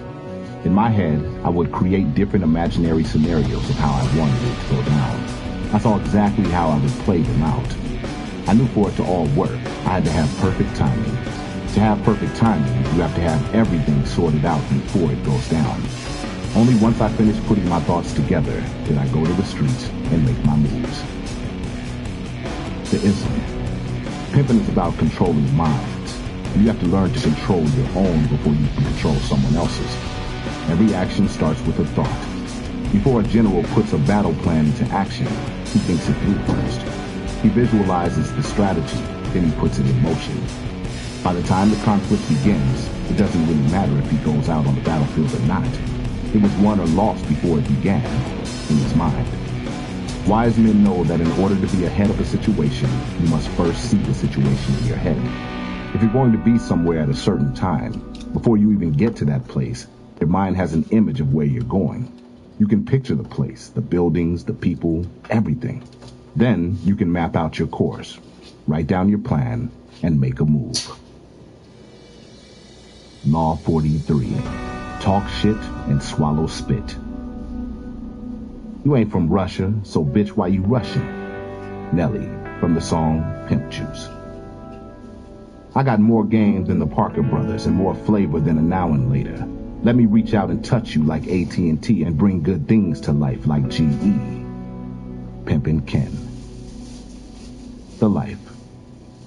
I was at a Tyson fight in Las Vegas in 1996.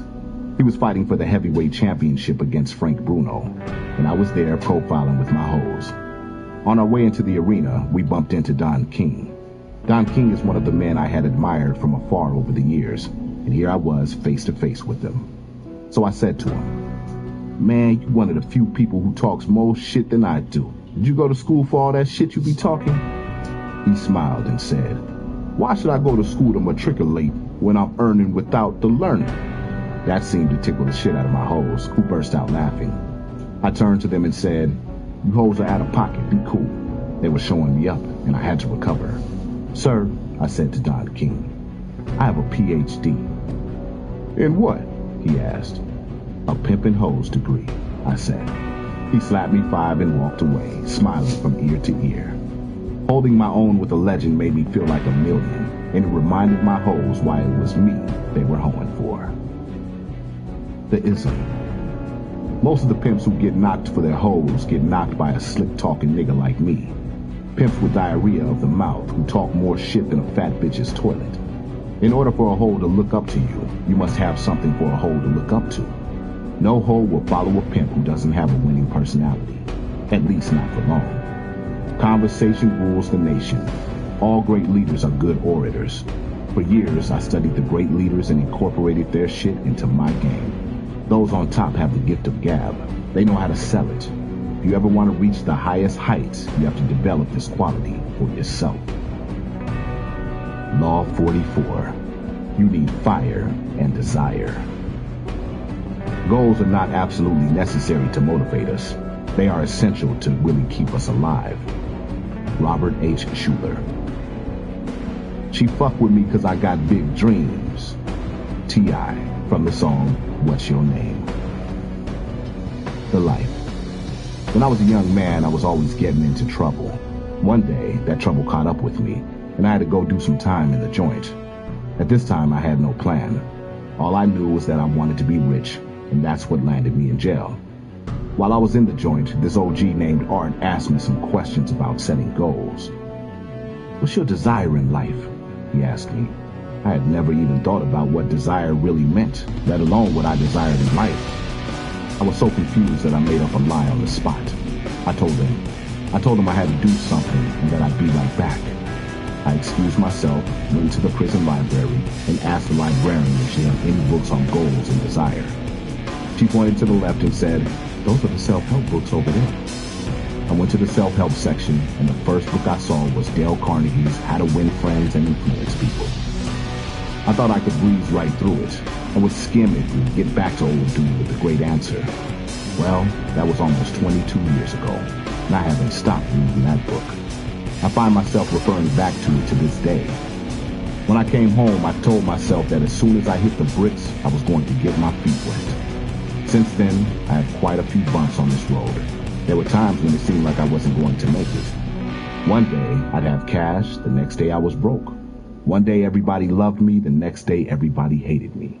But through it all, I kept my head up, and I had a burning desire to win. I look at how my life used to be, and I think, I'm doing mighty damn good now. The ism. As I reflect on the many great men and women who have walked this earth, one thing they all had was a burning desire to be great. Anything you do in life begins with a desire. Someone who wants to be the best has to have a desire so strong that it can't be stopped. Desire keeps your goals moving down the road to success. Law 45. Get rid of the word if. Remember that if ifs and ands were pots and pans, the whole world would be a kitchen. Pimpin' Ken. The life. Napoleon Hill's Think and Grow Rich had an impact on my life and how I approached the game. Hill has a chapter devoted to the word if, and how it stops people from accomplishing all that they could. People have so many if-onlys that they believe, which have kept them from being all they could be. Here's the kind of shit I hear all the time. If I had more money, if I had a better education, if I didn't have debt, if I had me a white girl, if I didn't have a criminal record, if I had Dr. Dre producing my album, if I had a better environment, if I had as much game as Pimpin' Ken. These are the thoughts of people who fell. We have to get rid of the alibis and the excuses. My man Jim Brown said that you have to change that I can't mentality into a I can mentality. I learned a long time ago that you can talk yourself out of things, and you can talk your way into things. I believe there is nothing I can't do or have, and because I believe that, there is nothing I can't do or have. That works the same in the negative.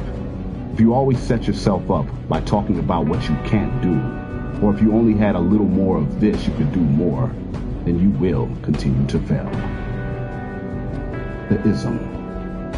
The reason we have a hard time succeeding is because of the alibis we use. If you're somebody working to get out of the excuse-making mentality, make sure you stay around people with a similar mindset. When you see a person making excuses about everything, you need to run for the door, because that person is a dream killer. Law 46. Move and shake like a pimp shakes. A pimp's not gonna starve for nothing. A pimp is gonna get it. Pimpin' Snooky. The life. I would tell all my hoes, if I have to tell you to get up and go to work, this game is not for you. You have to make it your business to get up every day and get that long green. This one hoe didn't get it. Daddy, why can't we wait for you to give us instruction to go to work? She asked me. Bitch, these are my instructions. Get off your ass and get some money. Look, before you got in the game, what did you do? I asked her. I used to be a cleaning woman at a hotel, she told me. Well, what happened? They got mad because I wouldn't do any extra work, she said. I told them I was only going to do what I was paid for. Bitch, there's your problem. All you had to do was go the extra mile, and you would have become the boss, I told her. That attitude is the same reason why you aren't my bottom, bitch. I shouldn't have to tell you what to do. You should have the personal initiative to get it on your own. Then she hit me with another question. Do I give a trick more than what he pays for? No, the trick only gets what he pays for, I said. When you're on the track, you're the boss. You're the one in control. The trick kisses your ass, not the other way around. When I first got into the entertainment business, I tried to do like the big boys. I hired a street team, spent a lot of money on marketing, started the website www.pimpandken.net, worked closely with my publicist, and sat back expecting everyone to do the job I had paid them to do. After 6 months, I peeped that if I was going to take it to the next level, I had to get on my grind, roll up my sleeves, and get to work. I woke up one day and said, I've got this movie, Pimpology, uncut, and this shit has to get to the streets. I didn't wait for anyone to do what I had to do. I traveled all over the United States selling that tape myself out the trunk of my car. The ism. People think they're cheating their bosses when they do the bare minimum on their job, but they're really only cheating themselves. They're sitting back waiting for someone to tell them what to do, thinking they're doing their jobs, but that will keep them at the bottom. When bosses see you taking the initiative, they know they are getting more than what they're paying you for, and they like that. Then they know you're worthy of a promotion. Most people want other people to do things for them, or they are so lazy that they'll wait until it's too late to do anything. When you want something to happen, you have to make it happen. Shit won't happen just because you're sitting around wishing that it would happen. You have to take the first step. Law 47. Pimping is what you do, not who. Gorgeous Dre. The life. A young pimp by the name of Ivory P once asked me, are we just pimps and that's all? Why'd you ask me a question like that? I asked him. You don't know who the fuck you are? Nah, pimp, it ain't like that. But I hear a lot of veteran pimps say, I pimp and that's all I want to do. I'm gonna pimp or die. Yeah, no disrespect to the vets, I told him, but pimping is what I do. It's not who I am. When I go to my mother's house, I'm her son, Ken Ivy. When I'm with my sons, Little Kenny and Supreme, I'm Daddy. I was at my mom's house one day, and she had some company over. One of the ladies had the nerve to say, I've seen your son on TV. Ain't he a big-time pimp? My mother smiled. Let me tell you something, honey, my mama said. That's my baby. He ain't no pimp. He's just a big-headed boy whose diaper I used to change 10 times a day. Listening to my mother made me realize that we are different to different people. The things we do in one area of our daily activities have nothing to do with who we are in the other areas. Here I was, one of the top players in the game, and Mama is telling people how I used to shit in my drawers. All the years I spent in the game didn't mean a thing to her. To my mama, I was still just that big-headed boy. My daddy used to go around to the real street players and say, you know Pimpin' Ken? That's my son. He knows who's the boss. So whoop his ass. He was proud of me, but he also wanted to let people know that he was the boss. I was able to relate to that when I had my kids. No matter how big they get, you're always the daddy. I always know who I am and what hat I'm wearing, depending on the circumstances, but sometimes it's other people who get confused. There are people who don't want to do legitimate business with me because they think I force women to sell their bodies. How do you force the willing? On the other hand, try not paying your taxes and see how fast the government forces their pimp hand on you. When I do business, I occasionally hear people say, you're not gonna pimp me. Now how dumb is that, unless you're gonna break yourself? When I'm at the table doing business, I am no more a pimp than any other businessman. If you're at the business table and you aren't on your game, you will be pimped by someone. It's up to you to figure out the game, not to worry about someone else's past hustle, or ignore all the legitimate hustles going on right under your nose. The ism. Real pimping you will never see coming. It will hit your ass so hard you may find yourself supporting a war and you don't even know why. Real pimping is so powerful that you will allow a president to take office when he doesn't win the popular vote. It's so real that a vice president can shoot a man with the reckless use of a weapon and nothing happens to him. The man he shot will end up apologizing to the public, while the average young brother on the street will serve 25 to life for attempted murder. And you call me a pimp? Law 48. Don't believe the hype. Knowledge is power. Sir Francis Bacon. The life. The older I got, the sharper I thought I was getting. But as my man Big Phil used to say to me, you're getting duller. You tend to get slower and you slip more the longer you stay in the game. Your game gets tired. That's why I knew that I always had to have my exit plan ready to go. If you think you're going to take the information in this book and be the next Pimpin' Ken, think again. Pimpin' hoes like we did back in the day is really a thing of the past. The so-called pimp game that's being played today ain't shit compared to the way it used to be. I haven't pimped on hoes for a while. I'm not showing any disrespect to those who are still doing that.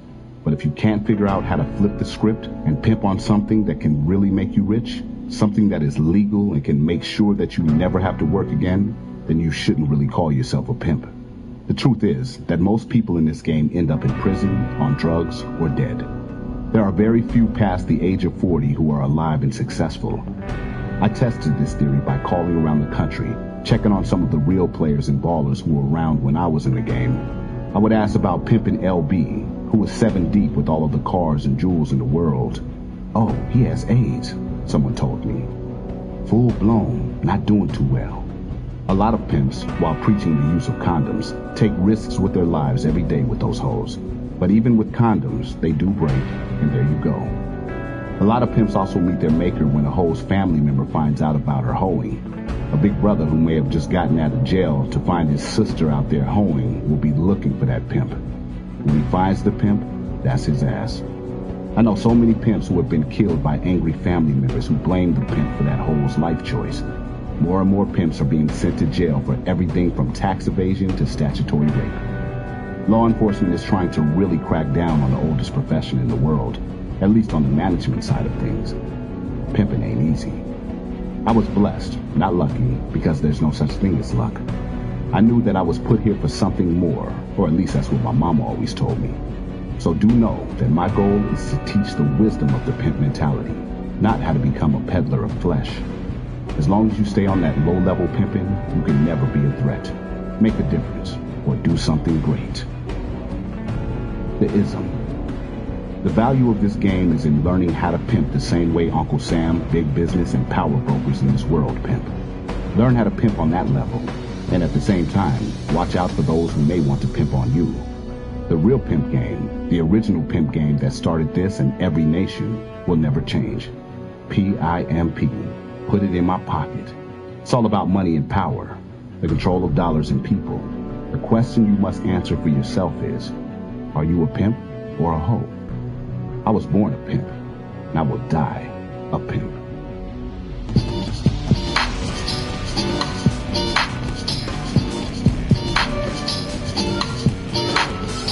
Pimptionary. The following is a list of words and definitions commonly used in a pimp game. A lot of these words and phrases have crossed over into everyday use, through common slang or hip-hop, but they originated in the pimp game. Blade. A street where hoes work, also known as the track.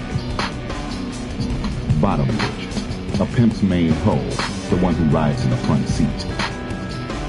Break yourself. A command to a hoe to give her pimp all of her money or choose another pimp. Bumping. Taking another pimp's hoe, also known as knocking or pilling. Burnout.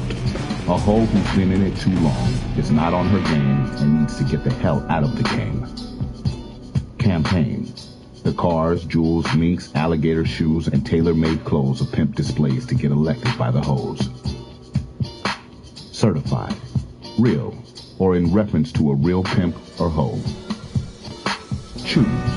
When a hoe selects a pimp and breaks herself. Check it. To verbally or physically put an out-of-pocket hoe in her place. Coming through a pimp door. When a hoe chooses a new pimp. Cook. To prepare a sucker to take his money.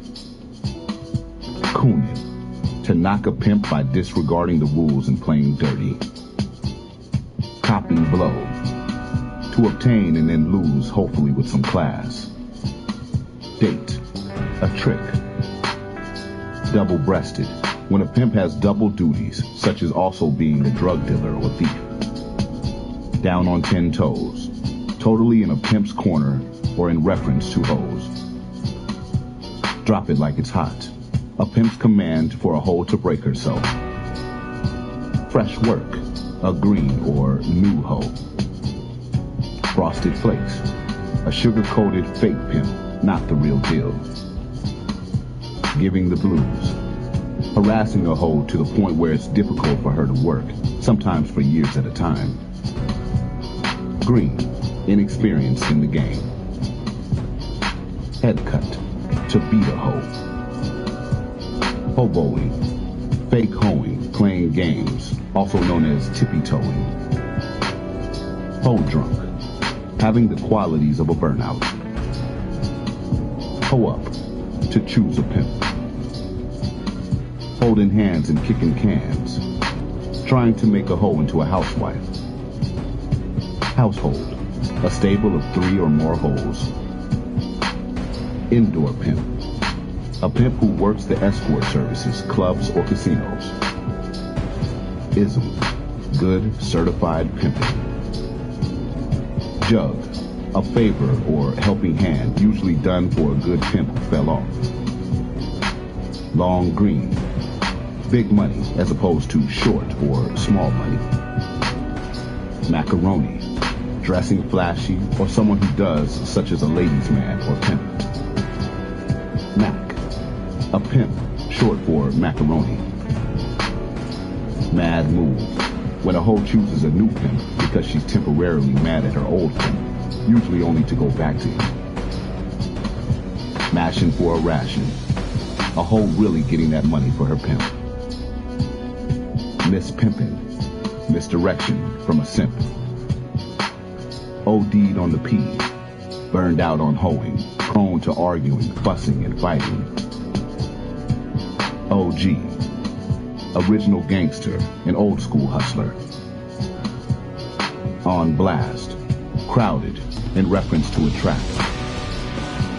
Out of pocket, when the hoe does something wrong, like argue, look at another pimp, or try to run off another hoe in her household. Outdoor pimp, a 100% track pimp. Outdoor pimps think they're better than indoor pimps. P, a pimp. Pimp arrest, when a pimp forces a renegade to either break herself or get off the track.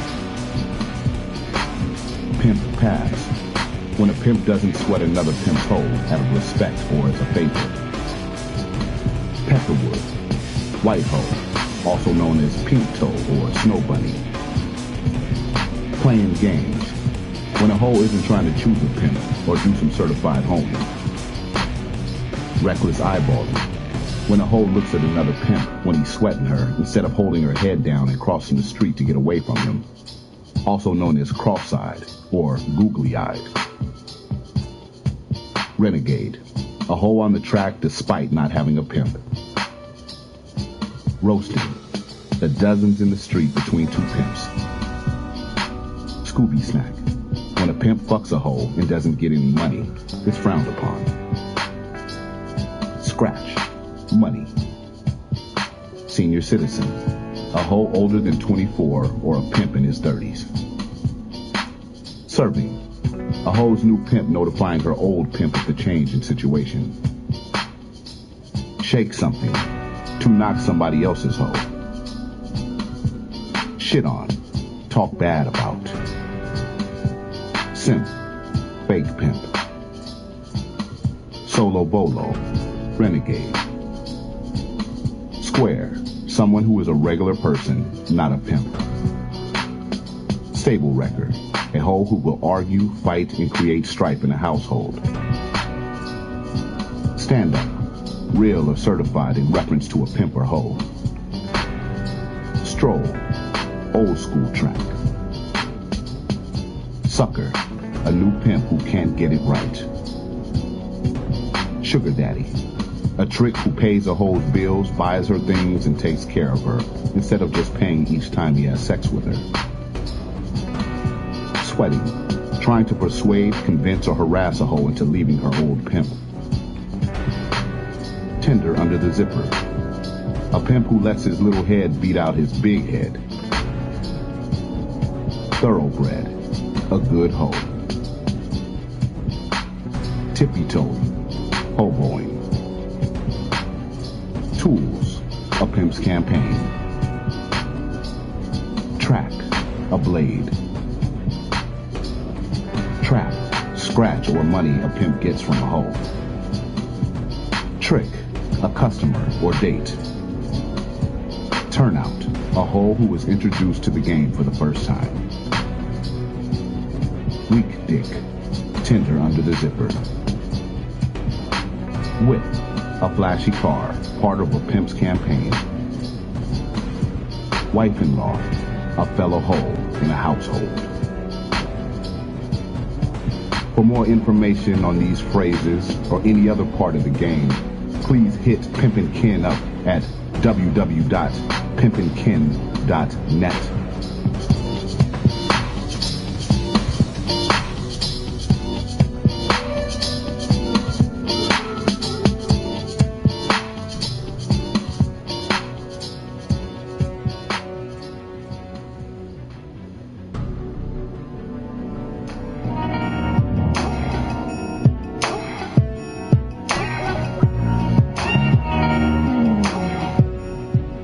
This has been Pimpology, the 48 Laws of the Game. Written by Pimpin' Ken. Narrated by Mr. Gates. Copyright 2007 by Ken Ivey. Production copyright 2015 by Ken Ivey Publishing. For more information on this title and others, please visit www.pimpinken.net. Thank you.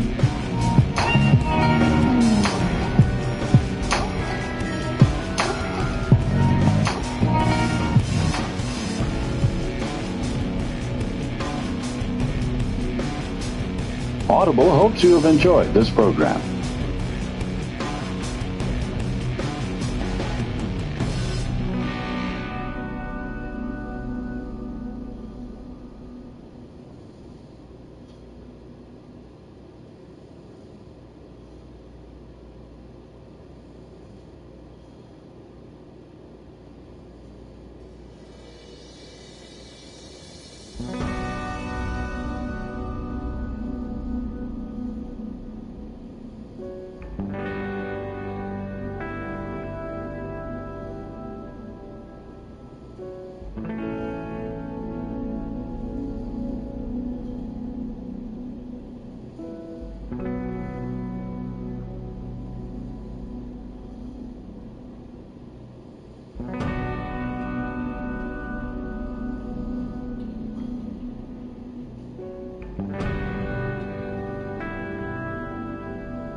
Shut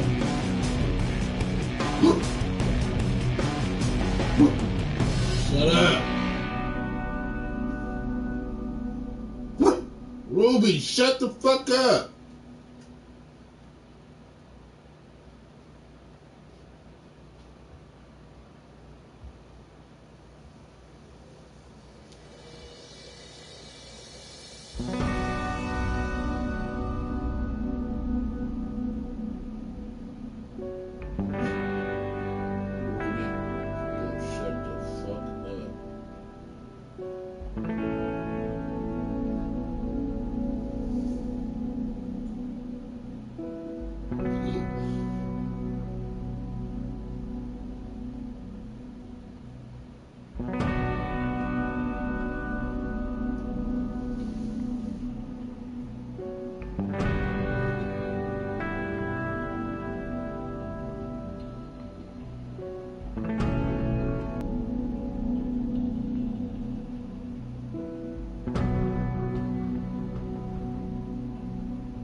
Get your ass down. Get down. Get down.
Thank you.